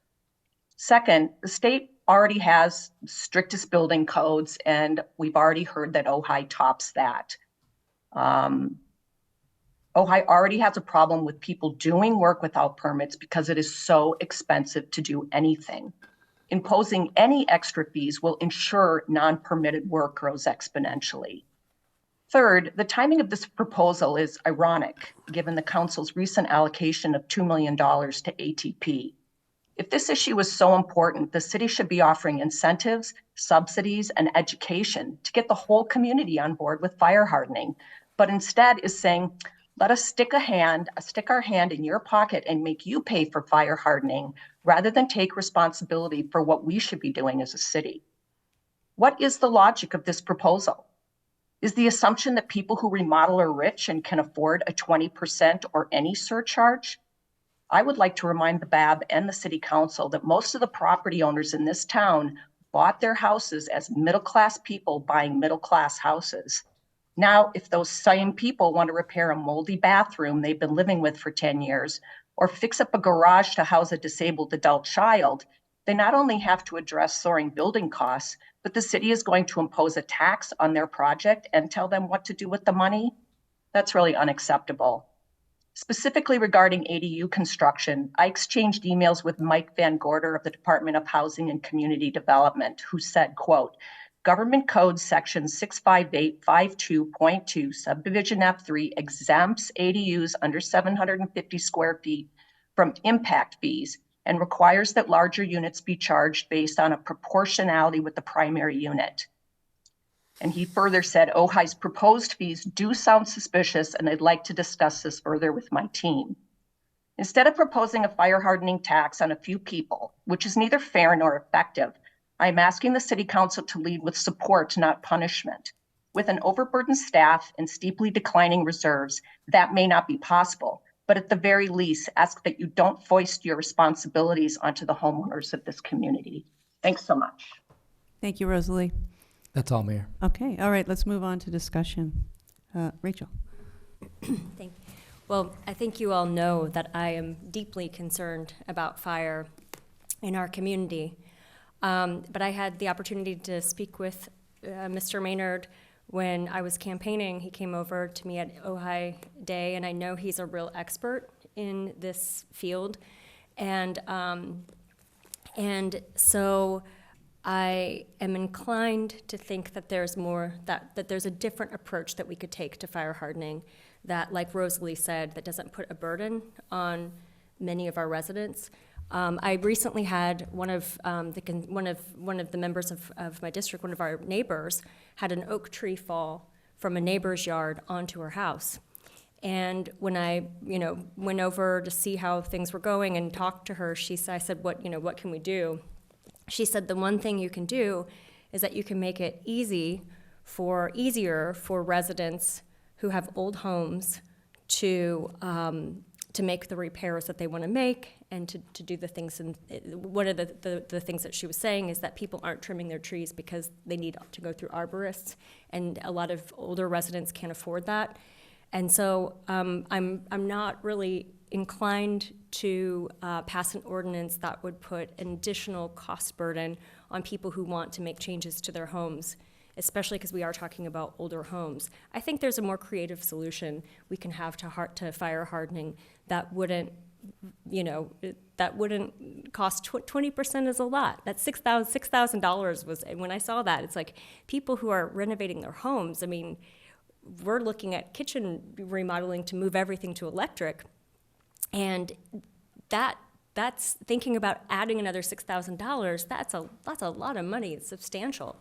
I think there could be more creative ways to approach this. Okay. I agree. Do you want to comment? Wait, one at a time, please. Susan, do you want to comment or no? Okay. I just agree with Rachel. Okay.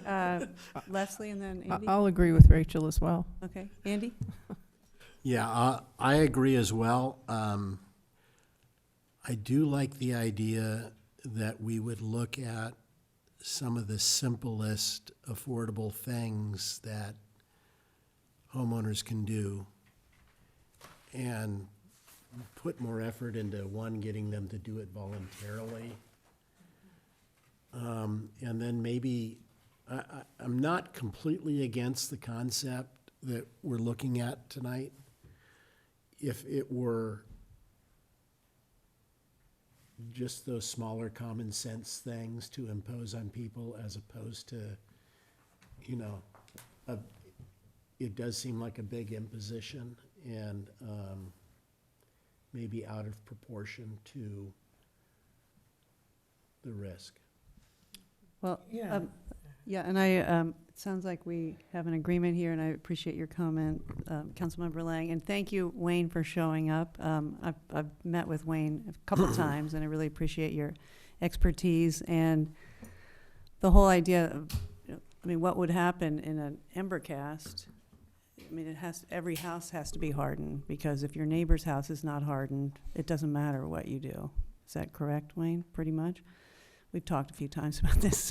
And back to Rosalie's comment about having some incentives and subsidies, because really it all comes down to personal responsibility. We are all responsible for our own property. Wayne, I've had someone from the county come up and tell me what to do. I mean, the challenge is finding people who know how to do that, because I've talked to many people, contractors and people working construction, and it's new information to them. So back to education, you know, what is it? I mean, we all need 1/8 of an inch screen or 1/16 of an inch screen. And I mean, just simple things like that would make a huge difference. And of course, the tree trimming is huge. And really, I mean, just the whole idea is seal up your house as much as possible so nothing can get inside. I would just make yeah. This is more a comment than anything, that I think we do need education, and I think we can start with the basics and really work on, you know, asking people to take responsibility, as Heidi Whitman and the Whitmans apparently have done. I need to do it, for goodness sakes. But we had, we had the insurance people say, this pine tree has to be cut off of your roof, which essentially would decimate the pine tree, but that's what the insurance folks are saying, especially with resin, pine trees and resin. I mean, it was like, so that I live in limbo with that right now, just as an FYI. One more thing, and I'd just like to put a little plug for our disaster plan that we worked so hard on last year, that James, I can see, isn't that on right there? Is that it? And so part of that plan, is to hold some workshops, and very nice. It's beautiful. Is to educate people on, and that is, our next step is to hold some workshops to teach people what it does mean to fire harden, and the top 3 or 4 things that we can all do that aren't that actually expensive. Rachel? I was actually just going to make a motion that Let's do it. that we have staff come back with recommendations on. My marketing brain is going wild. I'm like brochures and community action, but that we have staff come back to with recommendations on an education campaign, specifically around fire hardening and what residents can do. And I would also like, one thing that I've been, thinking about too, as a part of that, is actually having like an organized effort for there to be neighborhood captains. And so if we could look at what is the feasibility, like volunteer neighborhood captains who would contact people. Just to add on, that's a great idea, and we are ideally bringing back CERT in the neighborhoods, in the districts, so that might be a way to provide that. So we have a motion. Do we have a second? Yeah, I'd like to add, because I think this is a big issue. I think that a lot of people would do more trimming of foliage around their homes in that 5 to 10 foot zone. That, but to the extent that arborists are required and fees if we can figure out a way to make that affordable just in that circumstance where they're gonna be taking something down that's, close, close to the home, and I'd like to see us try to do something like that. Was that a second? Yes. Okay, okay, we have a motion, Wait. and we have a second. What did he say about so you're suggesting that if someone has a tree that's considered a fire hazard hanging over their house? If it's close to the house? Yeah, that they can afford to I do believe they should consult with an arborist. Right. Because not just, it doesn't necessarily have to die. Right. I mean, we want to do everything possible. It's counterproductive. I do want to because- save the trees, Yeah. yes. Yeah. So that's Yeah. understood? Yeah. It wasn't That's part of the understood. motion. My Yeah. comment was, can we get them the permits to trim their trees in some affordable way, that as opposed to, I don't know that there's that there is. Excuse me, is that part of the motion? I'm sorry. Yep. I'm that part of- wondering, is that part of the motion? I was gonna make it part of the motion, just for the staff to bring back if that's feasible. If it's not, it's not. Rachel has a comment? And, Yep, yeah. do you want It has to- but staff, is that? Well, I think real quick, without getting fully into the tree ordinance, so it's only protected trees, for one thing. So I think like the pine you mentioned wouldn't, that's not protected and wouldn't require an arborist report. But, and then second, is I think the concern that, was it Rosalie who stated, is that requiring the arborist has a cost, and that cost is too much for most people. And so I don't necessarily see a simple way other than just, subsidizing those costs, which I don't necessarily recommend, because we'd have to find some funding to do that. I don't know that there's a way we can lower those costs for people. I guess that we could bring an item looking at the city's fees for permits for tree trimming in the defensible zone and look at that. So it's possible. But The other component that could be brought back is the existing tree ordinance is noted only protects oaks, sycamores, and designated heritage trees, not other trees.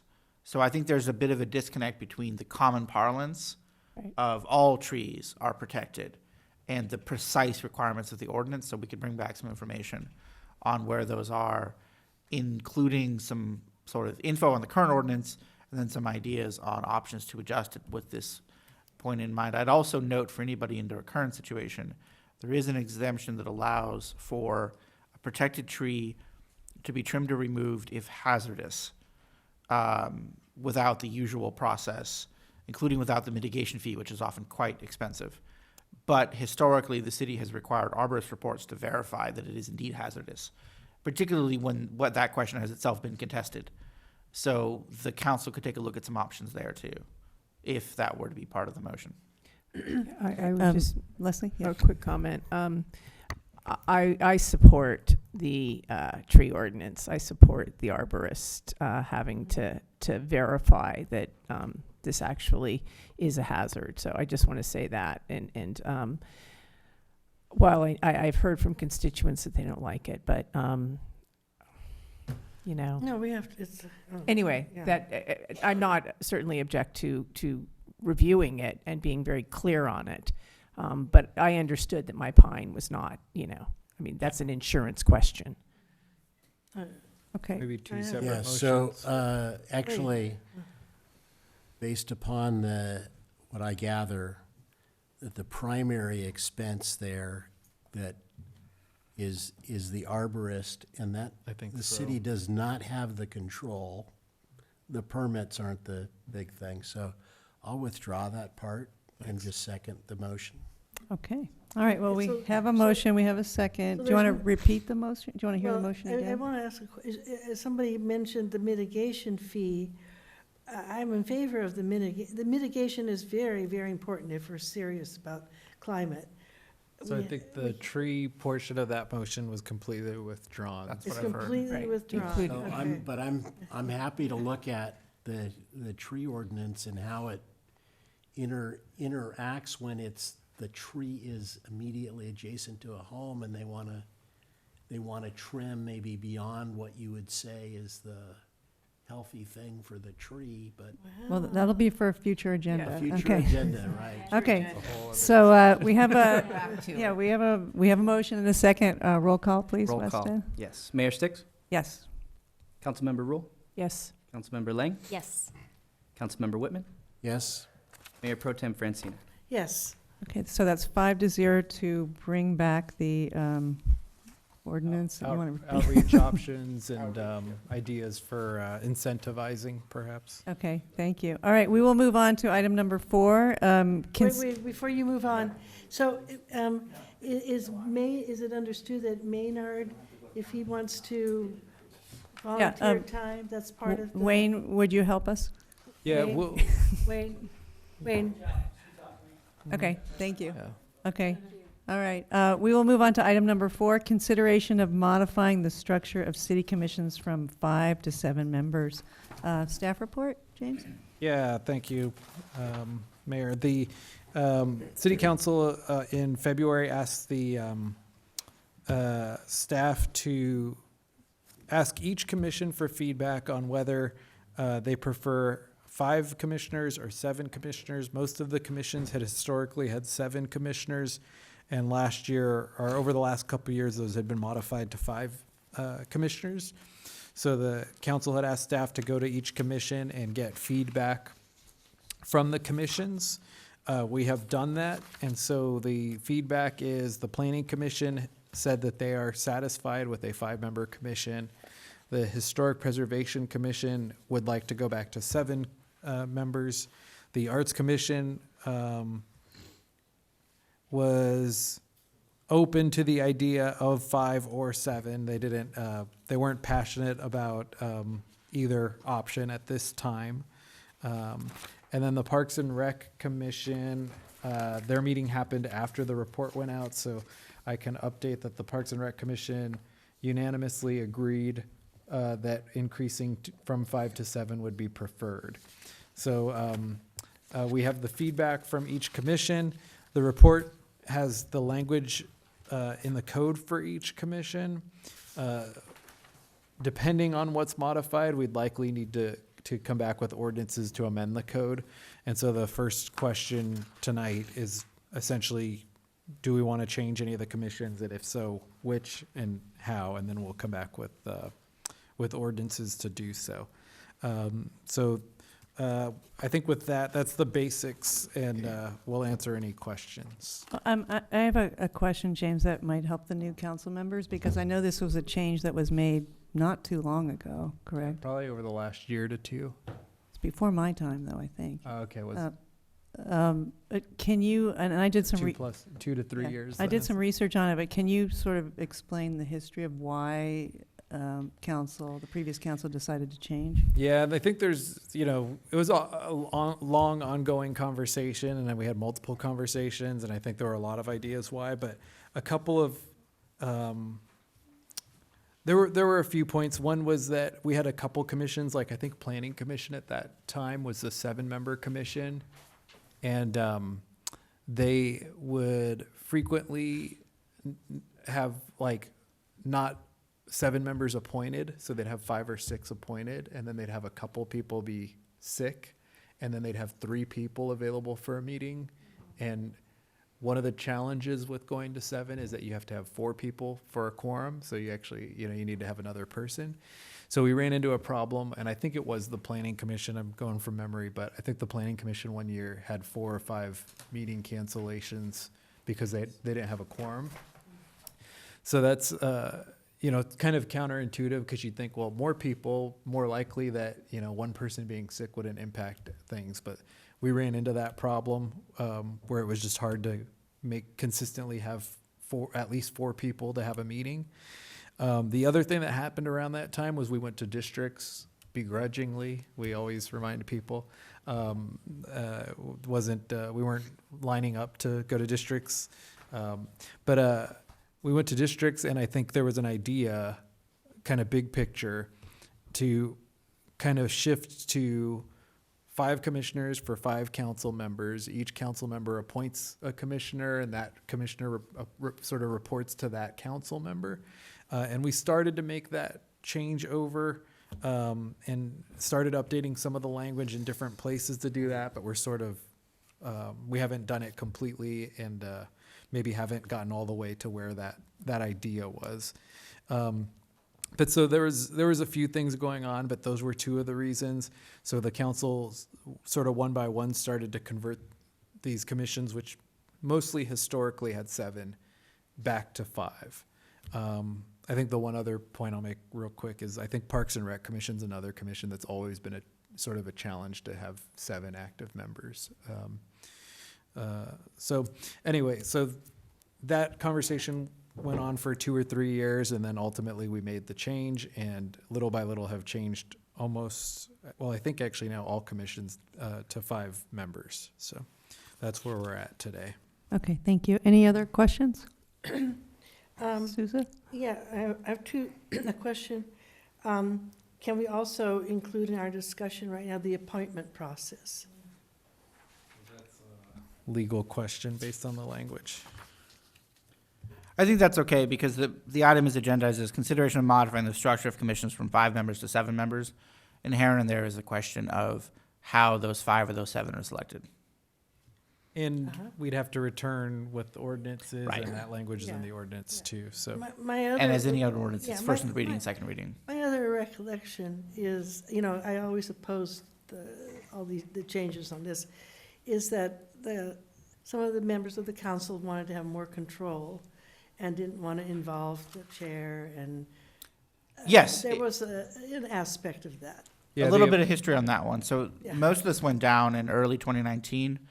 Planning, Historic Preservation, and Arts Commission were, I believe, all modified in April, May 2019. Parks and Rec was modified a little later, I think. No, Arts was later. Arts was later. It was Historic Preservation, Planning, and Parks and Rec first. Arts was later. The shift from 7 to 5. And at the time, the then council focus was based on the public discussions, matching policy preferences between the 5 council members and the 5 commissioners, and shifting control of the appointment process back to the elected council members, and not having the prior process, which had the chairs of each commission an integral part of the appointment process. And just for those who hadn't followed it, the prior, as in before that shift process, was essentially whether 7 or 5, but typically 7, the chair and the mayor would, and this is before the elected mayor was an elected mayor, the chair and the mayor would sit down, sometimes with the mayor pro tem, sometimes with the vice chair, and make a recommendation from a pool of applicants, run the interviews, make a recommendation together. Typically, the mayor and the chair would try to reach consensus between the 2 of them. They'd make a recommendation to the full council, who would then make the appointment. Always the full council making the appointment, but it came out of that process. The council made the change in 2019 with Arts a little later to not have that process, in order to, as noted, tie it back to the elected council, to implement the elected mayor component, and then to implement the district's component with a different set of policy goals.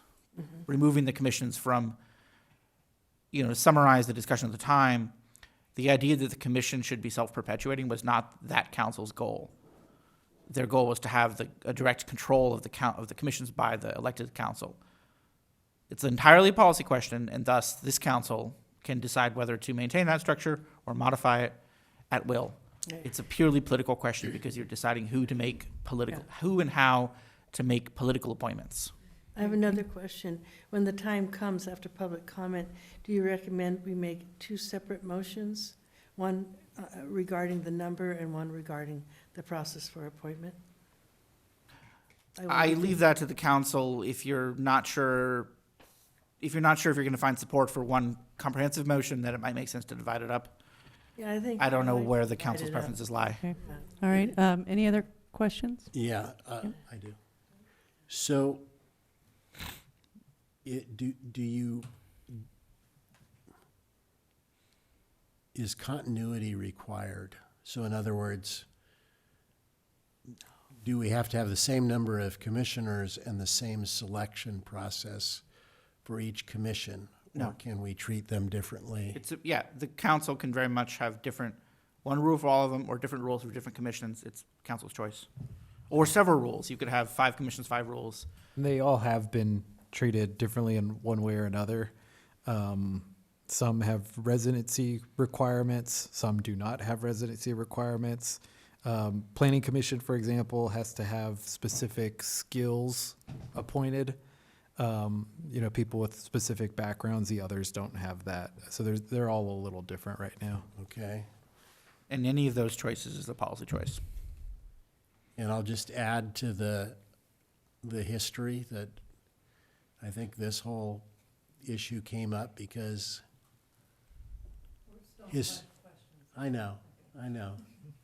But just, for purposes of public comment, but, this issue came up about potentially adjusting numbers because the Historic Preservation Commission was instructed that they were not going to get staff time, as I understood it, and that the Historic Preservation Commission was asking for more commissioners because they were going to have less staff time. And so I'm really interested in how much staff time is being devoted to each different commission. Yeah, that's that also it also varies by commission. I would say, trying to think of a simple way to answer that. Let's start with the Historic Preservation Commission because I think that one's the simplest. In particular, it was the creation of the Downtown Historic District project, where that project was okayed at a joint meeting by the council, where they said, yes, the commission can work on this, but it's not initiated by the council, so we're not spending staff time on it. And so that's sort of, on a month-to-month basis with sort of just the normal projects coming in, it's not necessarily a staffing issue. It was that I think everybody knew that there was going to be this huge project that would become a staffing issue if it proceeded as a staff-driven initiative. So that theirs is sort of limited to that topic. I think to make the point that I think I've heard from the HPC is at the same time with maybe what they weren't expecting was then dropping from 7 to 5. And now they went from having 7 people who could do the work to only 5 people that could do the work. So it was sort of a double whammy, no staff plus you have 2 less people. The Arts Commission, especially during the period we were doing this, I think it's well known on the record, they were not functioning very well for a couple years, I would say.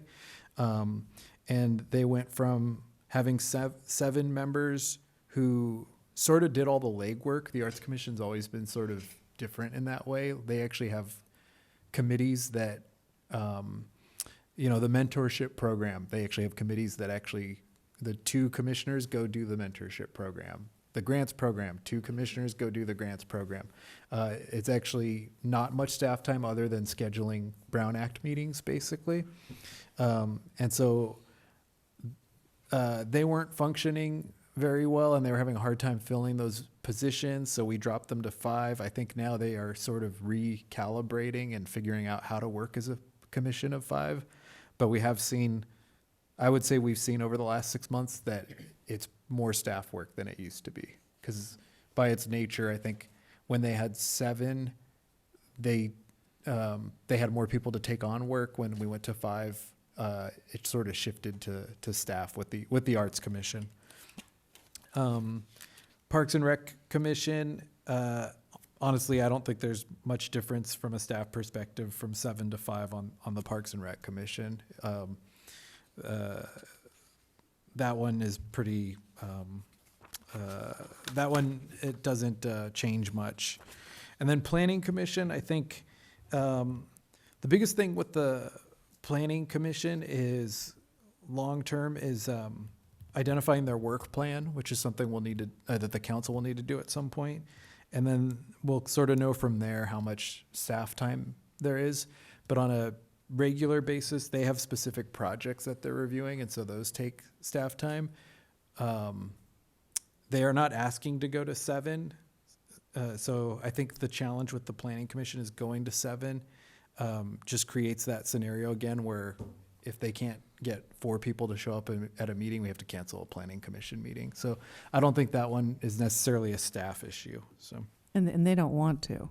and they're not asking to. Okay. Is my understanding. Yeah, I think also for them, they're a decision-making body, you know, so. Yeah. We're still on question. Is Oh, this a I'm question? sorry. Okay. No, but that is a fair point with the planning commission. They are distinct from every other commission because they have decision-making power, and HPC does as well. Yeah. So anyway, So if I understand what you've said, there isn't necessarily a correlation between the number of commissioners and the burden on staff in terms of supporting what the commission is doing. I would say what we've seen is it's not directly related to that. You know, So I there have a wasn't a magic question. formula of that make this commissioner smaller and magically it's less staff time. We haven't seen that in the 6 Okay. months. Leslie? So actually what I heard was that the hopes of having a larger commission, that there would be more members of that commission to take on work. So it would decrease the amount of staff time. I think that's the thought process with the Okay. HPC. Okay. And can I ask and I would say arts in the past. So And they, the arts they is- fought yeah, the okay. change, but the new commissioners, I don't know if I think they're open to figuring out how to do it different. So that's why they didn't make a recommendation. Okay, thank you. Can I ask a couple another- questions? Yeah, in theory, though, the commissions are there to lighten the load on staff. Would you say that's, Well, the commissions are there, and really it's to advise the council. okay.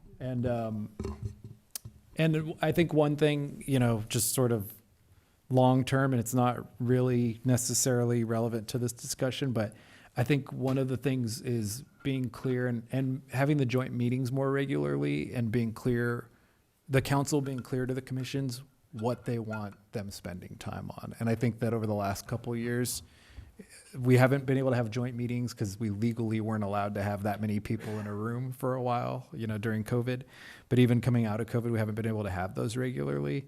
So I think that that's been a struggle. And then some of the commissions, like the planning commission, started creating their own work plan, or, you know, creating their own items for the work plan that we don't know if the council wants any time spent on. So I think that's one of the things to maybe focus on this year. And is there any written policy anywhere on how the commissions interact with staff, or does that exist? There's some language to that effect in the protocols, and summarizing, it's essentially do the work as directed by the council and per the code for each of the commissions, with variances among the commissions as to the role. But generally, it's make request to council, and then council can approve a work plan, and then go do the work plan. The commissions are current per the council's existing protocols and municipal code provisions are not to self-generate work, but the different councils over the years have acquiesced in self-generated work. That's another policy question, is who generates the work for commissions. But in terms of, thank you for that, in terms of communicating with staff and asking staff to do things for commissions, there's no written policy on that, because that is a concern. I don't know that there's a like a uniform written policy, and maybe it's something we need to do. There actually is one I would suggest. The municipal code has provisions regarding the city manager's role, Right. and that the manager is the person to direct all staff, save the city attorney, and the other electeds, the clerk and the treasurer. So the council directs the manager directs the staff. So there is existing policy in the municipal code that the commissions cannot individually direct staff. Okay, The commissions can't individually, but we don't have a we don't have clear language about, for example, like appropriate requests from the commission, you know, Yeah, and that we and- don't have clear But we- and, but and we- being approved by the council beforehand. We've tried to implement that. And to Matt's point, where I was going to go is, I naturally have a relationship where I have to tell everybody else when they're using staff inappropriately. So that's me. I'm the referee, you know, and I have 30 people to figure out how to do everything that the council wants to do. And so when a commission comes and says, well, we want to do this thing, my answer is go through the council, you know? And so I think maybe we can, maybe like firm that up, and maybe when we come back with the ordinance, include some language about like appropriate process.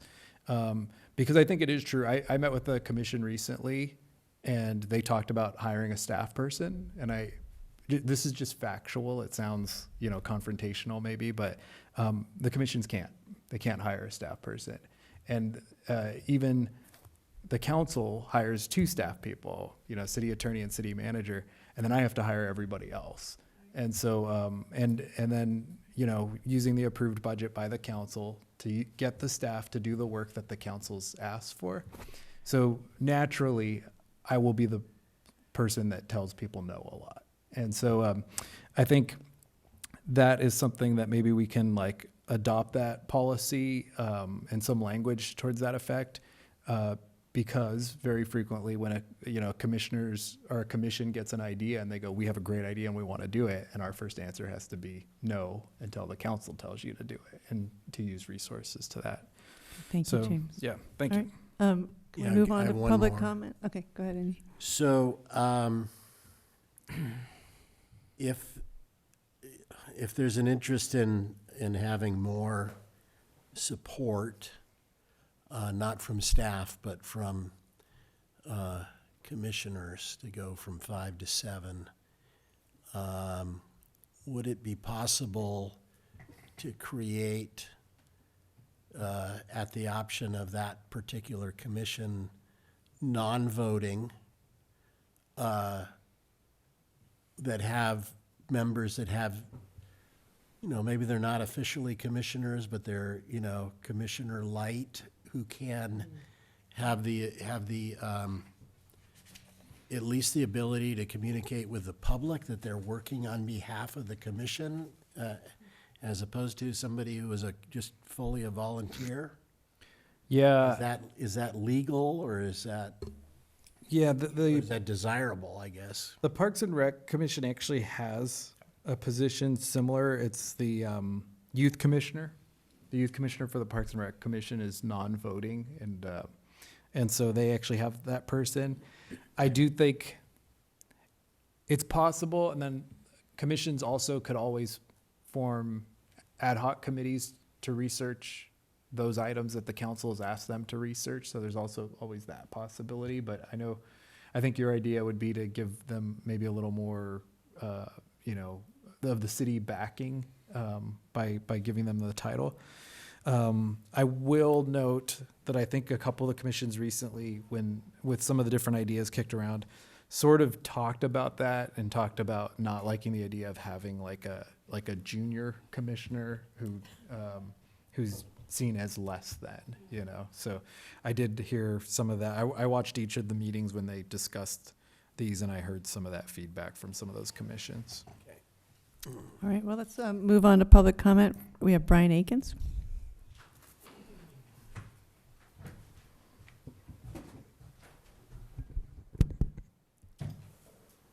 Hello there, I'm Brian Akins. I'm the chair of the Historic Preservation Commission. I have been officially on the HPC for over 8.5 years. Almost all of that time I've been either the vice chair or the chair of the commission. I've been to every city meeting that has taken place that had anything to do with the commissions, including staying 5 hours since I get here at 5 o'clock to camp out for the front, because it's important to me.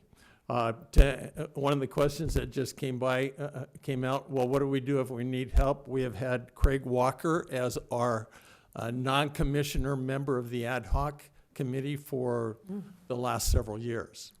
And so we have And when we started the Downtown Historic District, the plan was to do it as cheap as possible and for us to take on all of the time, effort, labor, everything else, so that it wouldn't cost the city $30,000, which was the original effort we did. And so there hasn't been any of that expense. There was some early staff time in getting the property tax rolls to ourselves.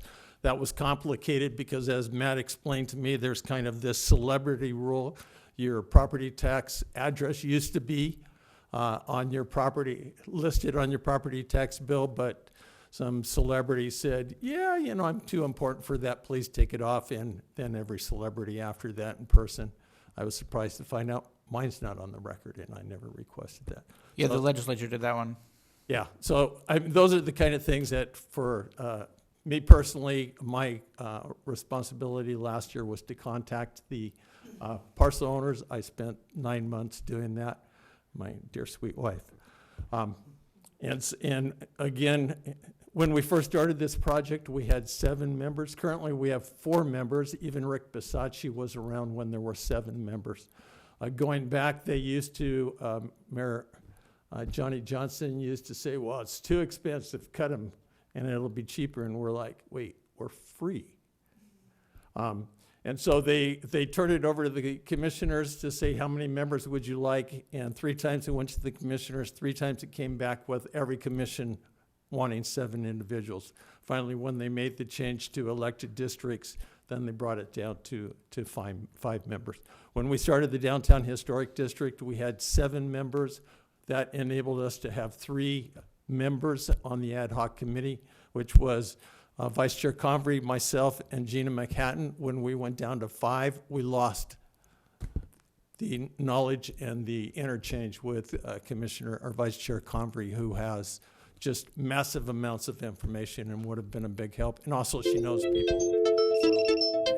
So we're recommending that we please go to 7. We are doing our best through all of these years not to take up staff time and to do this ourselves and to get it put before you as a recommendation. And do appreciate your 100% support earlier this year. Well, I was on a grounded plane due to the FAA. So thank you all. Thank you, Brian. I'm here if you have any questions. Okay, much appreciated. Any comments online? Yes, Lisa? we have Chair Steve Quillisi. Mr. Quillisi, you have the floor. Thank you, Weston. I have been a planning commission member when there were 7 members and when there now are 5. In fact, we were already down to 6 when a previous council decided to make it 5. And we shortly thereafter had another retirement or resignation. So, and my personal experience is that with 7 members on the planning commission, the meetings take longer and the decisions are not obviously any different. Second, excuse me, we took up the topics of parking and of affordable housing and created ad hoc committees specifically because they were on a task list from the council. We did not make up our own committees and issues to address. Third, the Planning Commission is unique in one way. It meets twice as often as everything else, but we are case driven. We take up cases that the staff brings to us because of requests for permits of one sort or another. And the only time that we wind up asking for some staff time for something is if we have questions to clarify the legal situation or the ordinance situation that surrounds a particular case. Otherwise, we don't have any budget, we don't hire anyone, and we don't ask staff for additional time. But we are happy with 5 members right now and would prefer to be left at that level. Thank you very much. Thank you, Steve. That's it, Weston? That's all, Mayor. Okay, well, we will move on to discussion. Anybody like to start? I'll make a motion. Let's go. Okay, all right. Yeah. My motion is that we allow the commissions that want to be 7 to be 7, and those that want to be 5 to be 5. Is that, do you need more than that? Well, I think so. For right now, I think the HPC and the parks asked, HPC and Parks and Rec asked to go to 7. So I think the motion would be to bring back language to make those 7. And then we'll just know that if Arts comes back and says that they want to go to 7, that we'll bring that separately. But they needed more time to get to that point, so. Okay, so just historic is all, Historic and parks. And, Parks and Rec. Park and Rec, that makes sense. And then, is there a way to word it so that, say, a couple of years from now, there's like a ton of work for the Arts Commission, and there's people that are really ready to participate? Do they have to bring it back to us, or can they request to go to 7? We'd have to bring it back because the language in the city code actually needs to be updated. You could theoretically create a springing provision, so you could define the ordinance as the Arts Commission shall have 5 members until such time as the Arts Commission makes a formal request approved by a majority of the commission to the city council to increase to 7 members, at which time the commission shall have 7 members upon the appointment of 2 more members by the council. You could do something like that. What do you think? Because things change. I don't necessarily think that accomplishes anything because either way, they have to make the request. Okay, So to me, okay. we can save some time and not touch that one until they make the request. And that is simpler. Yeah. The other, Okay. if I could ask, I'm fine either way, yeah. in your motion, or do you want this to be a separate motion, how the additional 2 are appointed? Because right now, That's a key thing. every commission is appointed the same way. The mayor has 1 appointment, the other 4 members of council have 1. Yeah. Have 1 each, and then all 5 have to be ratified by the full council. That works cleanly with 5. If you're adding 2 more, we would ask how the council wishes the additional 2 to be appointed. Well, I'm going to make a stab, and if we decide to need to separate it, I would say, let's just look at how we used to do it when there were 7. Because I remember going to an interview with Mayor Johnson and with the chair of the commission, and we would interview each person, and it was, we wouldn't decide, we wouldn't deliberate in front of them, but we would, one by one, maybe 3 or 4 applicants, and then after they left, we would decide either at that moment or in a day or 2, and we would definitely consult a member of the commission. The commission could send, I think, usually it's the chair, but of course the commission could, they could send whoever they want. But I think there should be, I think it makes sense to have the mayor and the council member and a member of the commission. That's my recollection, is how the process used to be. To me, this is very, very serious because we're looking for commissioners that will stay the course. That's one of the things I look for, that they're ready for the 4-year commitment. And there's many things to look at: how long they've been in the valley and their background in the topic that the commission, there's so many factors. And I think that we need to acknowledge and respect the commissioners, and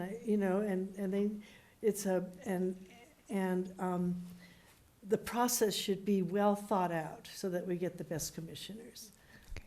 So we have a motion. Do we have a I'm second? editorializing, aren't I? Okay. So we have a second. Let's have some time for comments. I mean, my concern is with staff time and money, actually, because adding more people is going to add some more expense, more interviews, more vacancies. We have to put ads in the paper, anytime there's a vacancy. We don't have a large pool to pick from, as we know.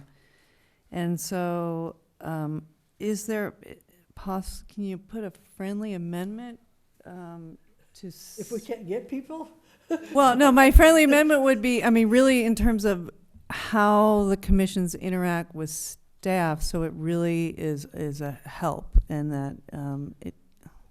I think I sort of got that consensus that when we bring back the language, that we'll bring some language back in one way about just making very clear those roles, and that requests from the commission need to go to the council before staff time are spent on them.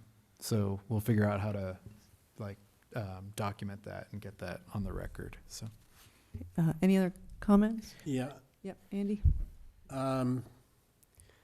So we did open this up to include the process for selecting commissioners. Our planning commission ordinance says that each council member shall appoint one commissioner ratified by the approval of the majority of the full council. We currently only have one commissioner who is appointed by anyone on this city council. And I think, I'm talking about planning.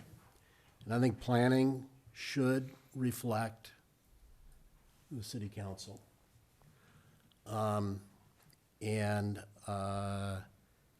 So I'm not sure why, what the process is, or why, each one of us hasn't had the opportunity to appoint a planning commissioner. And I also note that the planning commission ordinance says that we are to have 2 members chosen from persons who have distinct separate training and experience from the fields of architecture, art, building construction, civil engineer, land use planning, land use law, urban planning, landscape design. I don't know that we have any planning commissioners who meet those criteria.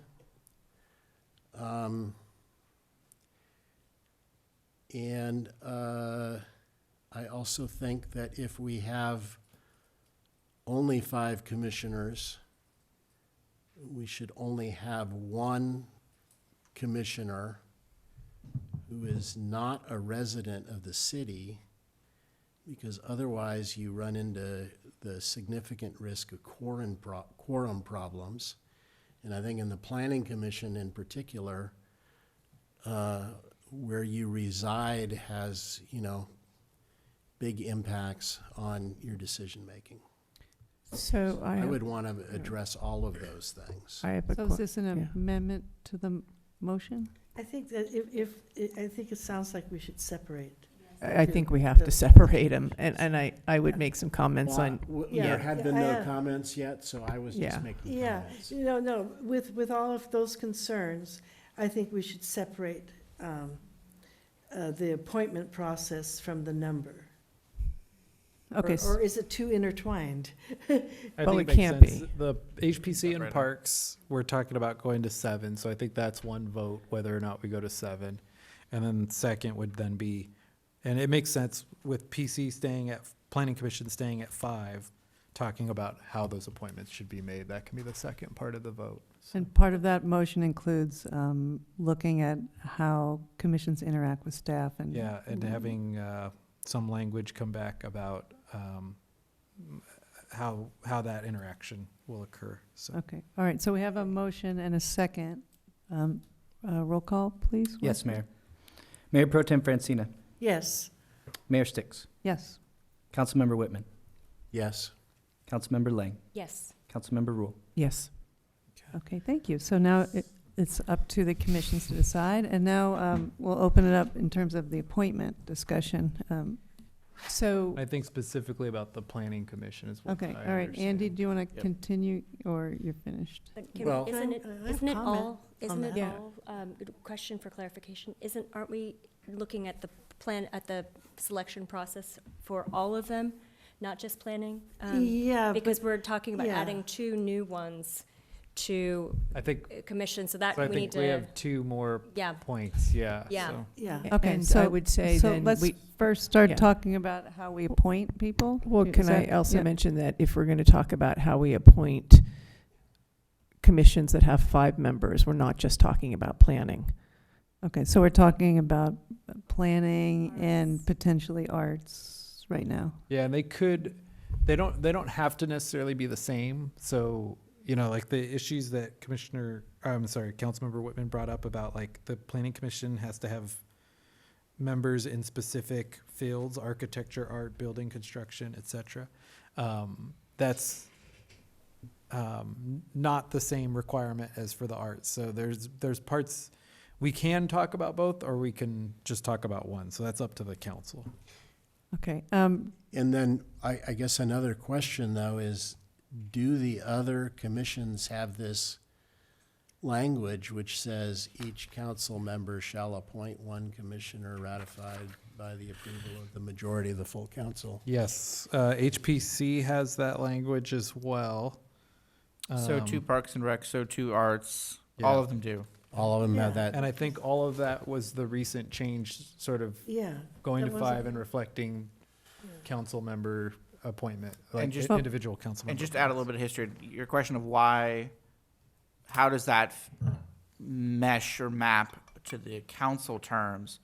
That's a quirk of history. When the prior council made the decision to switch to a one-to-one appointment, 5 council members appoint 5 commissioners, the council considered a number of options at the time, including shortening the terms of existing commissioners to force a hard adoption or other choices. And the choice made by that council was to allow attrition, so no current commissioner lost their seat, and to allow all the current terms to stay the same length. So the prior council didn't align the term length to match. That's a policy choice, though. The current council could choose to make the terms match. Some cities do that, some don't. It's a policy choice. Well, why don't we start talking about how we make the appointments? We do that. Anybody want to start? Well, Susan? I thought I heard Councilmember Whitman ask why we haven't all had a turn. Did you ask to pick a planning commissioner? I thought the simple answer is there hasn't been a vacancy since we've been seated. I'm definitely not in favor of terminating anybody, But that isn't the language of the ordinance. The ordinance says each council member shall appoint one commissioner. when there's a vacancy. It does not Right. say that. Well, therein The lies. rest of the sentence, to answer the point, It's vague enough to cause the. I understand the vagueness, but when you read it in context, it's clear. Keep reading in the other sections. And in the planning commission one, it's not in the staff report, it's in the next section. The others, like HPC, for example, it's in the staff report. The language that was adopted regarding the district component is clear that it's set to match. It was this, and it was done to be the next seat that became vacant was District 4, then the mayor, then the next 3 seats, Districts 1, 2, and 3 in order. But all of that was the then council's policy choice. This council could revise the policy choice to make a one-to-one match on terms expiration or not. It's up to the council. So, what you're saying is we could just nix them all and say that we're all reappointing? Absolutely. New council members, Okay. new appointments. And I'll note some that cities do that. A number of cities have commissioner terms. All of them expire at the same time as council member terms. And- So that, yeah. and that creates a staggering because the council member terms are staggered. Here it's 3 and 1 and 1 and 2 and 1 and 1.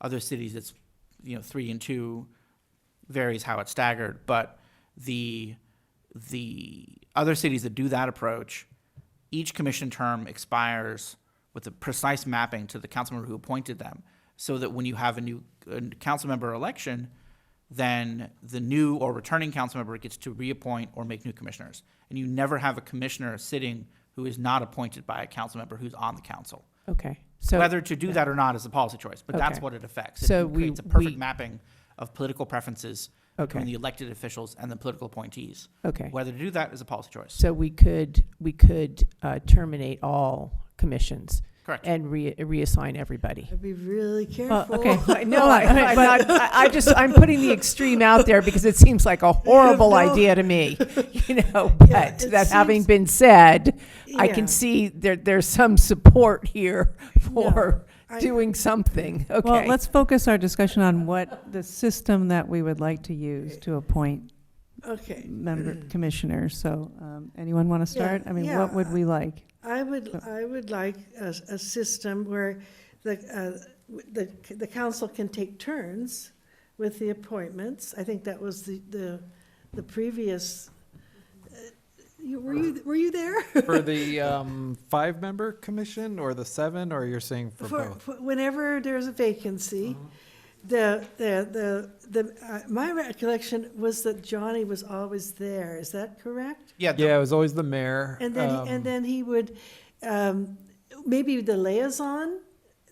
There was some, I wasn't. there was no hard rule. It varied. There was no hard rule. It varied Yeah. by mayor. One problem, and I think maybe we have a different problem now than we had back then, where back then it was typically filling like one position.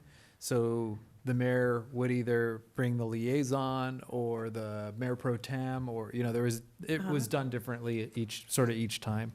But I think maybe what you were suggesting was like the mayor and the next council member go, and then the appointment's made, and then the mayor and then the next council member would have the Yes, and interviews. then involving a member of the commission. The only problem with that I would warn is that we've had several situations recently where we had like 2 or 3 appointments.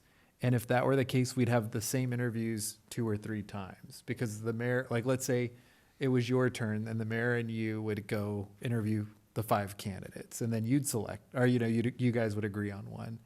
And then the next person's turn, and we'd have to re-interview 4 of the candidates again. And then the next person's turn, we'd have to interview 3 of the candidates. So I think There must be a way to that handle rotation, well, and it's not necessarily normal that we have like 3 vacancies at once, but it's happened a few times recently. So I think the idea of the staff liaison, the council liaison and the mayor would be a good one, because then it's just one round of interviews. If there's 1 candidate, 2, 3, whatever, it's 1 round of interviews. So that would be a simple enough, if you were looking for an option to go that way. So. Yeah. The other Yeah. component that some cities consider is not relying solely on those who apply, but requiring the council members, the elected officials, to find commissioners to be their commissioners. So that's another choice too. Well, we can Put the onus always do upon the- that. We can always do that. But yeah, you put the onus on the council members to fill your commissions. Right. Could there also be a nomination process, or like from the community, like communities nominate? That can be done too. Yeah, that's a policy choice too. Just coming back to my big concern, staff time and money, and making this as streamlined as possible and efficient as possible. So what do you think, James, is the most efficient? Going back to what I was just saying, like, there were times where we had scheduled multiple rounds of interviews for the same candidates, So I think the idea of if we were going to go that route of going back to the interviews, I think setting a standard where it's like the mayor and the council liaison to the committee at that time. That's probably the way to do it. We'd essentially be scheduling 1 round of interviews. The most streamlined, okay. Well, does anyone want to make a motion concerning that? Andy? So we're talking about members 6 and 7 for the 2 commissions? Is that what we're talking about, or are we talking about? I think that's the first question. I think it should be 2 separate motions, because I think that it makes sense to treat those separately, the 5 versus the 7. Yeah. Well, for purposes of planning, I'm in favor of the 1 council member, 1 planning commissioner approach, because that creates a natural liaison, and it creates responsibility in the elected official for who they have making planning decisions, because that, I think you mentioned one other commission that makes decisions that don't necessarily ever go to The HPC, Historic Preservation. Okay, and what types of decisions, they make decisions on whether you can modify Landmarked buildings. something that has a historical significance. Yep. Okay, for purposes of planning, I like the 1-to-1 approach, and of course, I like the idea that we would recruit for planning commission members if we do have a vacancy. But, May I I comment? guess that's, you know, so we have,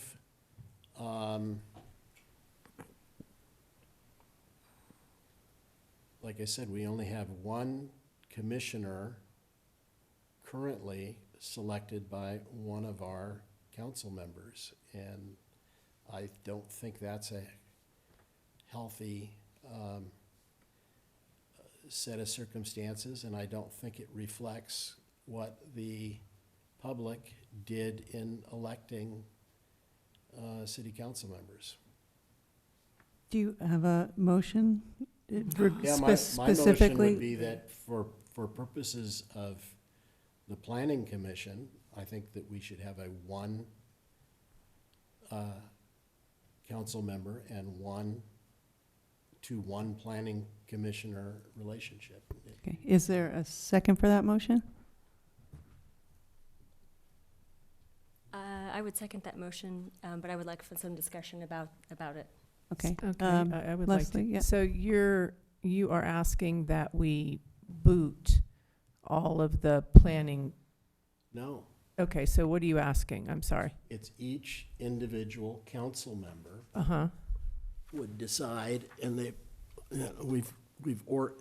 don't know if this is part of the ordinance, but we have it organized by district.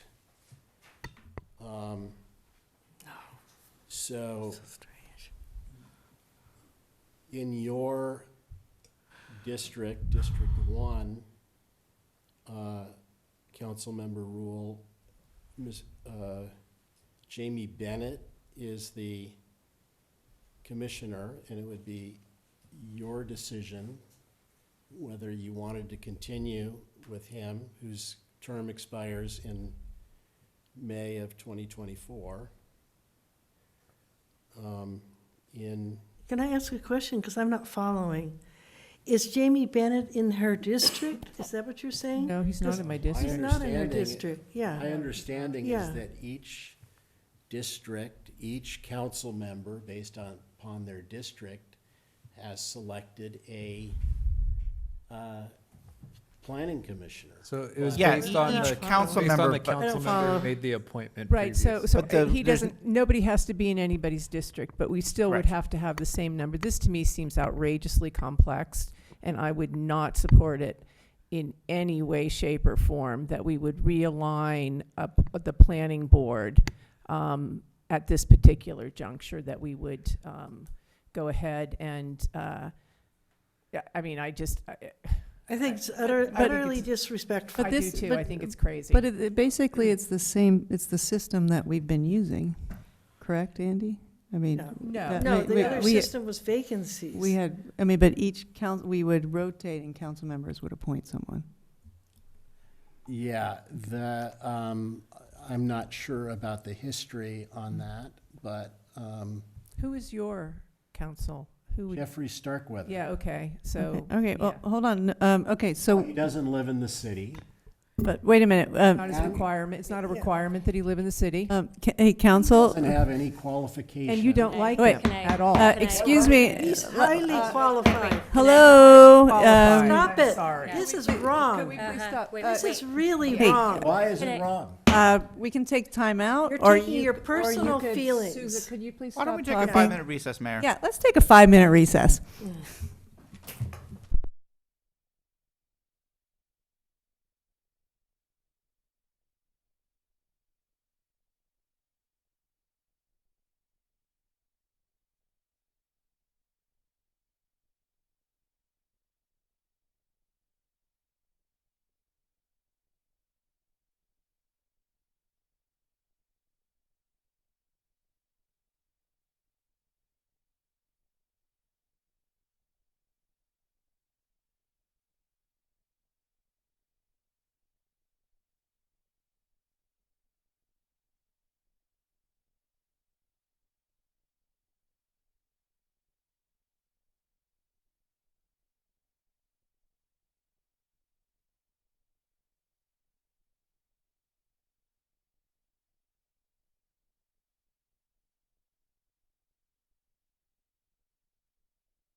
Oh, we should wait for that. Yeah, each.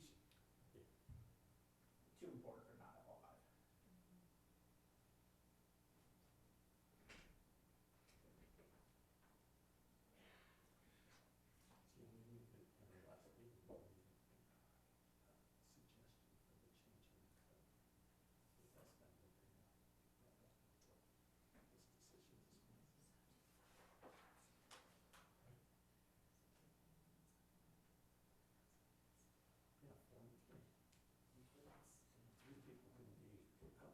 That's what I'm saying. I think there's still the 7 and the 5 decisions. Yes, interesting. It's always the 7. We voted to do Yeah. 7. Yeah. On Just two how to appoint the two, how to appoint the 7. 6 and 7 is not do the 7. I think that's a simpler one. Well, Each one is essentially the so we can same. get done the other one might Can get to be. be outside the city, 4 of them have to be inside the city. If you have 7.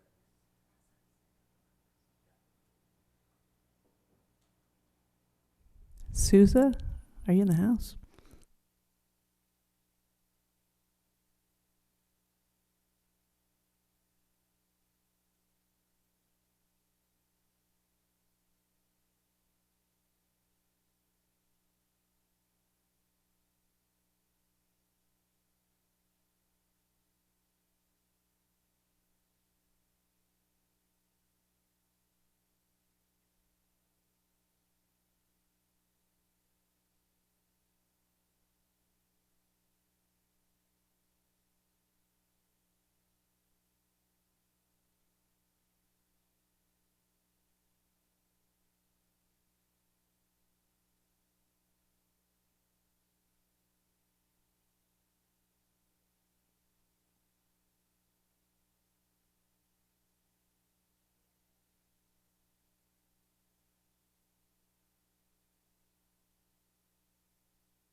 Okay, we are back, and just a reminder to council, we may disagree on policy, but let's not make it personal, and could you please bring it through the chair, which means acknowledge, make eye contact with me, and raise your hand. That would be much appreciated in terms of running an efficient and fair meeting. So we'll move back to our discussion about the Planning Commission.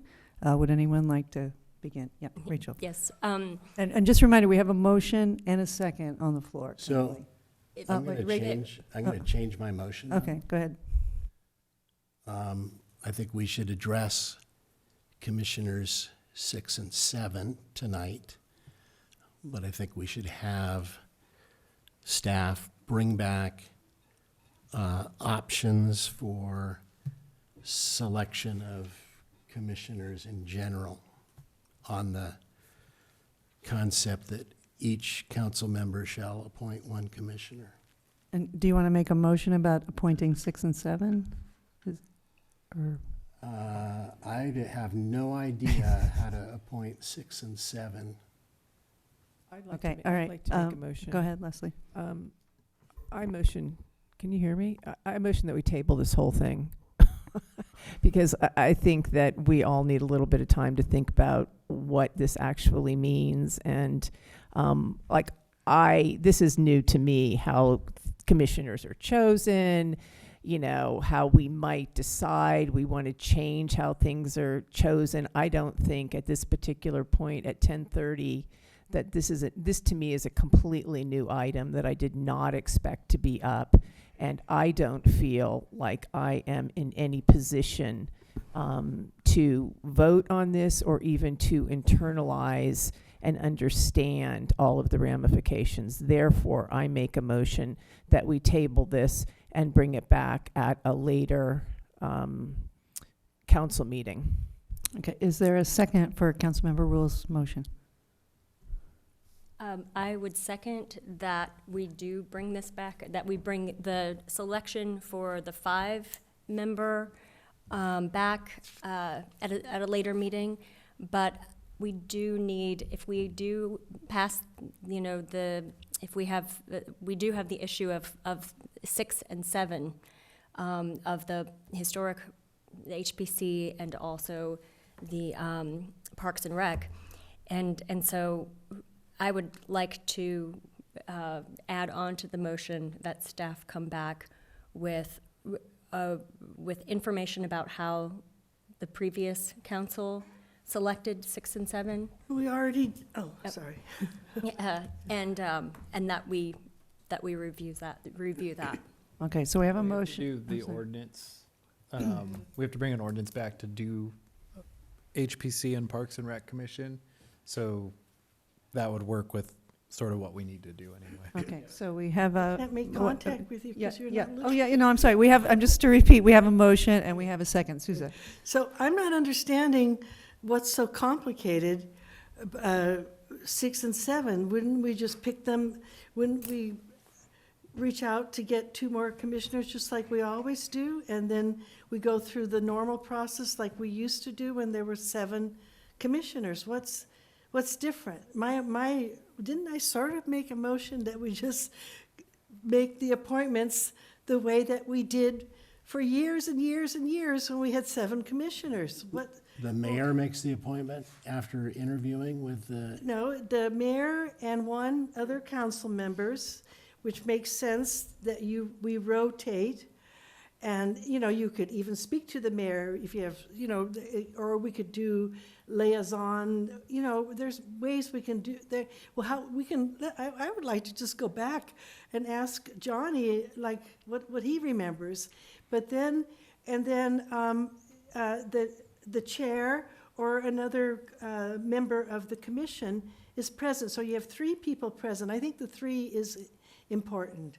Then you put your heads together and make sure that it's a fair appointment that works well, with everybody else. So you're making a substitute motion to Leslie's about 6 and 7, correct?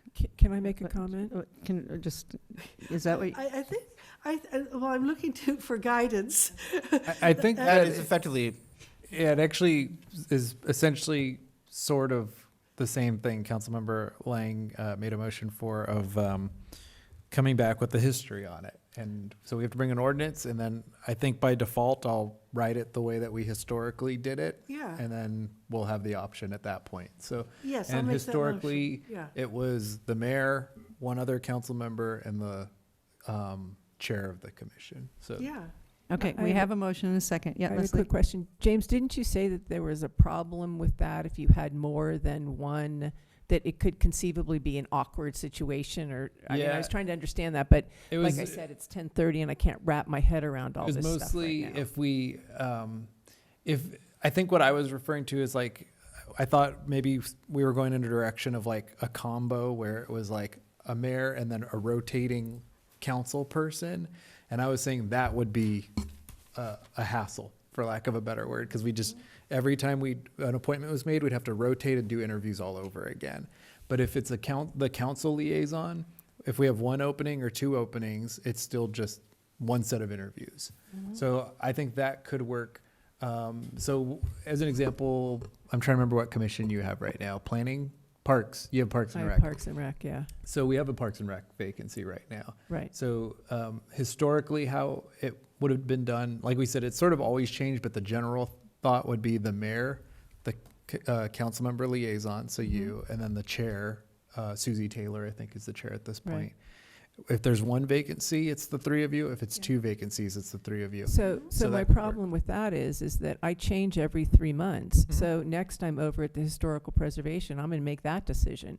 And then I'm gonna go over to well, maybe not, but then I'm gonna go over to Arts Commission in 3 months and I'm gonna make that. There's some luck of the draw there where if you Right. just happen to be on the commission whenever there's an appointment, Right. 1 person could theoretically have that. But you're not going to be on all commissions at once. So No, but I mean, Yep. yes, it could be luck of the draw, but Yep. it could be that. It could- I there could end up- making all the appointments. it could end in up that 3 years down the road Yeah, that in you've that model. appointed 7 Yeah. people and somebody else has appointed Yeah, 1. but Right. we can sort that out. Yeah. If Councilmember Whitman wants to particularly be involved with the planning commission, couldn't we have some language that if I happen to be the liaison, that if he. We aren't We aren't talking about planning commission because the planning Okay. commission's got 5. Okay. We've We all weren't agreed not to expanded to talk 6 about to that. 7. So- But if so- there- The planning commission is surely mapped we can perfectly work to out council. these- Yeah, Surely Okay. we can. All right. Surely, the answer for Sousa. tonight is I think 'Cause we we've done bring so that well. back, we explain it, and then everybody has a month. It'll probably be a month, like realistically, to put the ordinance language together and stuff. So everybody has a month to think about how they would want to fine tune the language. Yeah. One final comment is, Yeah. if I could jump in an era of strong political realities, it is important that the ordinance language be precise. Yes, yeah. Some of the old system worked when the council was always 5-0. That was that world. We aren't in that world. So to avoid, to make the clear rule, we would write the ordinance to take the old process and write it plainly, and then the council can react to that. So I think we have, assuming this motion were to pass, we can write up what we understand was the old process, and then it'll be up to the council in public with the ordinance language on the table to decide if you want to codify that process or codify a different process. But I would just note that some of the old way worked when we had lockstep 5-0 collegiality. That doesn't always work when you don't have lockstep 5-0 collegiality. And when you don't have that, that's okay. You don't need it. That's when 3 votes controls, and we need a process that makes it clear how 3 votes happens. Thank you, Matt. The ordinance can do that. Okay, all right. Well, we have a motion, a second. Could we have the roll call, please, Weston? Yes, Mayor, ready. Councilmember Rule, Yes. Mayor Sticks, Yes. Mayor Pro Tem Francina, Yes. Councilmember Whitman, Yes. Councilmember Lang. Yes. Okay, 5-0 to do what we're going to do. Can I make just one comment that I hope everybody will feel good about? In fact, we can always find, if we see someone in the community, we can encourage them to apply, then their application is on file. We can always do that. People, Yes. you know, things change, and we should do that.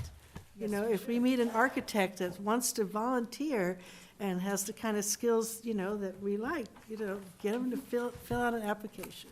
Okay, we're going to move on to item number 5, which I doesn't. recommend continuing. Actually, I think we have to continue it Doesn't per it our have a- policy. I thought it had a 10:30. deadline, doesn't it? The deadline's not till early May, so we have a little bit of time. Okay. Okay, all right, let's move on to council member reports. Anybody? Is that true? The SCAG General Assembly is May 4th and 5th, so the next meeting on April 25th Good could night, decide. Brian. Right. That Can works we, still to book everything? When does It's SCAG tight. want their thing? well, I mean, can I just say something? Can we talk about number 5 for one? I mean, I would like to go. Yeah, I wrote you down. Okay, as the delegate, so, I mean, if we can. I'll make a motion. I move that Betsy Sticks, Mayor Okay. Betsy Sticks I'll represents this council. Thank you I'll very much. second it. Thank you. Yeah. Okay, all in favor? Aye. Aye. Hey, Palm Springs, here I come. Thank you, Weston. I'm glad that Yeah. you'll do Okay, that. council member reports. Anybody have anything to report? I have notes somewhere. Well, I'll just jump in. I saw Red at the Art Center. It was incredible. So I just want to shout out to the Art Center for putting on such an amazing performance, Mark Rothko. And the Studio Art Tour was on Saturday, and a lot of incredible art out there. We're so lucky to have so much bounty here in the Valley. Anybody else? Yeah. Do you want to go? No, go ahead. Okay. So this Saturday, April 15th, we're having our Coexisting with Wildlife in the Ojai Valley, and that's your chance to listen to 3 incredible women experts. And we have Beth Pratt, who is an expert on mountain lions, and then we have they're going to also discuss bears and coyotes, and first, I'll better tell where the event is. It's at Ojai Valley School Lower Campus. It's free from 2 to 4 o'clock, but we'll open at 1:30 because there's displays and the presenters will be available, and and Julie Tumamite will open, and we have some students who are particularly interested in coexisting with young kids. They're going to do a little poem. It's going to be a wonderful event. We have about 250 people pre-registered, and there's 300 seats. So if you are serious about coming, it's best to RSVP. But I want to say, it was brought home to me why there's multiple signs that we need this kind of event. But I got a call from someone who used to work at the Humane Society, and she reminded me that when she worked there, she got a phone call from a teacher who said there was a mountain lion crouching on the other side of the fence. And she wanted to know what to do. And so the first thing the person on the other on the old-fashioned telephone said, "Where are the kids?" She says, "Well, they're just playing in the schoolyard." She said, "Line them up, have them walk slowly into the nearest building," because you got to know the basics so that everybody doesn't freak out and something doesn't happen. So, and the reports are incredible. People are really seeing this. And we want to do, in communities that don't address it, there's often very tragic results for both people, their pets, and the mountain lion. So we want to get on top of this. Yeah. Thank you, Souza. Anyone else? City manager's report? Yeah, I didn't have a PowerPoint all meeting, but I have 2 slides real quick. Microphone? Yeah. So there's sort of good news things we wanted to share. One is, so last year the city provided some support to the Earth Day celebration. We hadn't really done an Earth Day celebration for a couple years. So just a reminder that we've partnered with the Community Farmers Market on the Earth Day celebration on Thursday, April 20th. At the farmers market from 3 to 7 p.m. Come participate or come check that out. So that'll be next Thursday. Somehow it's already April 20th. And then second, we wanted to just remind people, we know, and it came up earlier today, that it rained and that creates potholes, and so that's a problem we hadn't had for several years, unfortunately, because it hadn't rained for several years, but we're seeing them. And so we've posted some information online to remind people how they can take pictures and submit those potholes through My Ojai. We have had, I think, 6, and I think we might be up to 8 that have been reported. The Public Works team has been great about going out and filling them very quickly. And so we are reminding people about that. One thing just to note, we get tons of complaints right now about Ojai Avenue and Maricopa Highway. But just to remind everybody, those are state highways, so Caltrans actually has to respond to those. So although we're not able to work on that, people, if they report them, we're going to commit to getting those requests to Caltrans so that we can try to help sort of facilitate that. But a lot of their issues are related to the big paving or the pipeline replacement project as well. So, but we'll try to help with those by getting that information to Caltrans. And then just a reminder, we mentioned earlier too that the paving project is currently out for bid, and we are working to bring that back to the council in the next couple of meetings to really get moving on the paving plan. But we wanted people to know that we're still trying to fill potholes and things in the meantime. So, well, and thank you, James, and Public Works Department for filling those so quickly. Okay, future agenda items? Yes, I would like to figure out how to put the future agenda item on. I would like to join the budget committee. I am very interested in figuring out ways to fund the ATP, as well as learning a lot more about the budgeting of the city. I know that we have a community member, Johnny, who has lots of experience, and I feel free to go to him to ask him for any kind of help. But I have been on FinComs before, and I think, not that I really want more work, but I think that I am committed to figuring out how we can get more money into our coffers, and whether that be a TOT tax or whatever that be. So I'm asking James and or Matt, how does that happen? Does it go on to the agenda? yes. Okay. So I think the most recent appointment was Johnny Johnston. We had that as a I don't remember now if it was a consent item. I think we had it as a consent item, but I'll double check that.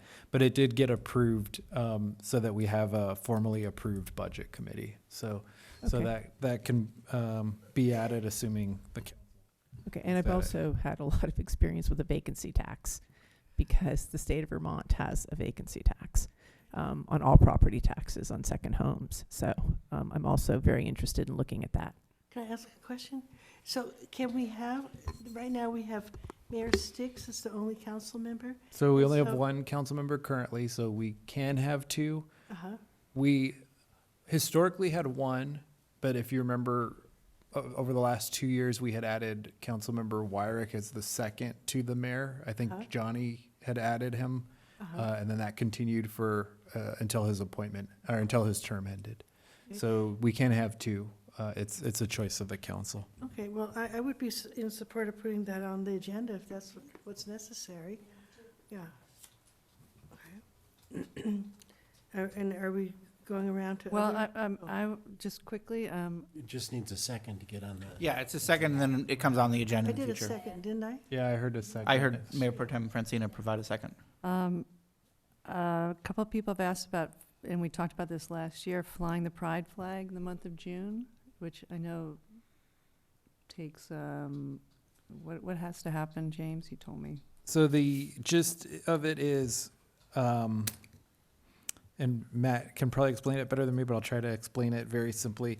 When we fly any flag that's basically not the American flag, it's, it's speech of the city. And so I can't make that decision to fly it because I'm not the person deciding, the speech of the city. And so the way other cities do it is, or I've seen other cities do it, is they'll actually adopt a policy that says, as a city, here's what we will do and here's what we won't do, and and kind of lay it out so that it's all fair and transparent and everything. And so I think the idea was that we'd bring sort of a policy back for that, because right now we don't have one, so we only fly the American flag. And the key component of that is to maintain that the city's flagpoles are government speech spaces only. The First Amendment breaks into government speech, public fora, quasi-public fora. We do not want to create a public forum in our flagpole because we can't control what flags go on the flagpole. The flagpole needs to be a government speech space subject to council approval. So if council adopts a policy that says that flagpole is government speech and the following things are authorized with some discretion at mayor's choice or council's choice is applicable, then it maintains a government speech space. We don't have to fly whatever flags. We can limit the flags to those that council wants. We can certainly, if there's the mayor made the request, that's sufficient to put on the agenda. We can draft a flag policy and bring that forward. And that's June, correct? I should know that. Okay. Yeah. So we plan to bring it in May so that there'd be time for us to do that. If there's, Yeah, we can get that. We can get it We can done. meet that timeline. And I'll note, some cities do the pride flag separate from a flag policy, just a straight off council vote, fly a pride flag. That's also a choice if you don't want to look at a broader approach. It might be simpler if we just adopt a policy if there's council support for it, but it's up to, we can explore that. Yeah. One thing that that I would like to see as a future agenda item after my tour at EJ Harrison, I would really like to see us adopt an ordinance banning single-use plastics. Can I make a comment about that? I was looking at the advertising for the bowl events, because that's been on my mind too, and they don't allow anybody to bring their own drink. So you can't bring your own water bottle, right? I That's what don't. it says on, I meant to bring the ad. I was looking at the back of the reporter. Yeah, There's an ad. They sell beverages, and I think that they're tightening it up because what we have been told in the past was that the concerts themselves don't make very much money, so they were really looking at being able to recover costs by selling beverages and things like that, snacks and things like that. We can follow up with them and ask. I sort of think there's That's a probably common hundreds of sense. plastic bottles. I think there's like a common sense water would be allowed, but we can find out if Yeah. confirm. Yeah. So, but so as far as the item, a ban of single-use plastics like water bottles, then, right? Okay. And also that, Fortunately, most of our businesses are already using compostable lids, and so I want to just big shout out to our restaurants and coffee shops, but that would also include like straws, drinking beverage straws, lids, to-go containers. Okay.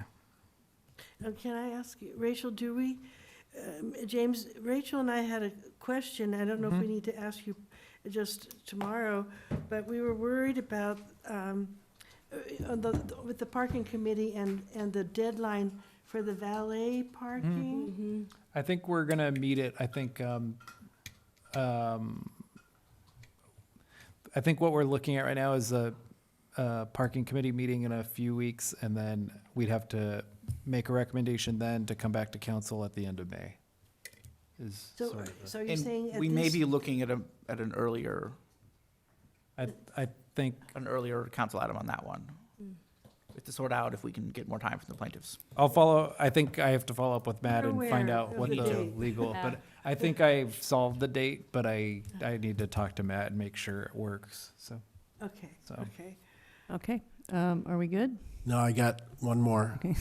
I'd like to see an ordinance banning Mylar and other helium balloons Yeah.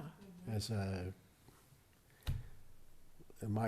my daughter's a marine biologist, and it's horrific what it does to the ocean. Yeah. And the birds. Yeah. So I heard second and third. Yeah, I'll Okay. second that. Okay. Yeah. Okay, anything else? Well, I always have a long list, but probably have enough. Enough. James. Yeah, I mean, I still want to, whenever I go down Grand and I see people with kids on the back of their bike and little groups, and they're zigzagging in between the cars, and then they end up on some little strip of, I want to get Grand Avenue to 25 miles per hour at least. That sets the tone for all the other side streets. But, I mean, if I had my druthers, the whole city would be, so there'd be no confusion. But, do we have a second for that? Since you're making a list, maybe for I'll the second summer, it. we could Sure. get into that?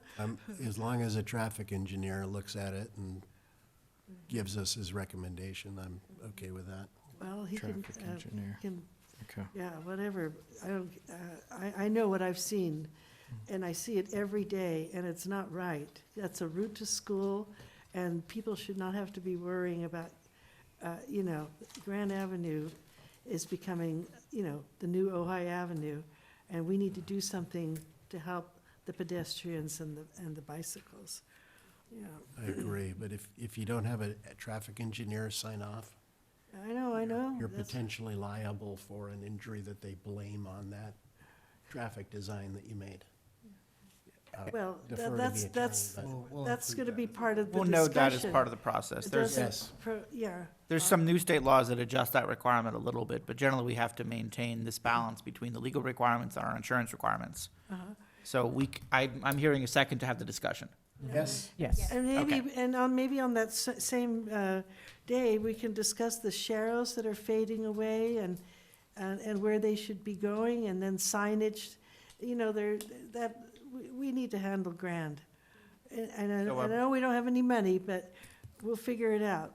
I'll get some money. Yeah, so I think with that item, we can talk about Grand. I could tell you, I dug into it, and part of the problem was, I think there was a prior staff person that was handling it, and they committed to things that they couldn't really commit to. So we'll have to have a discussion about that, and without getting into it completely, but to do certain things, you'd have to remove parking, and I don't think I know, but they we've never been had told the discussing it full. for 20 years, and the time has come. Yeah, We've but never they had- had never had that discussion with the Yeah, and council. I Never had think council then- decision to do Yeah. that. That's public. what has to Yeah. happen. Yeah, okay. But we will have that discussion.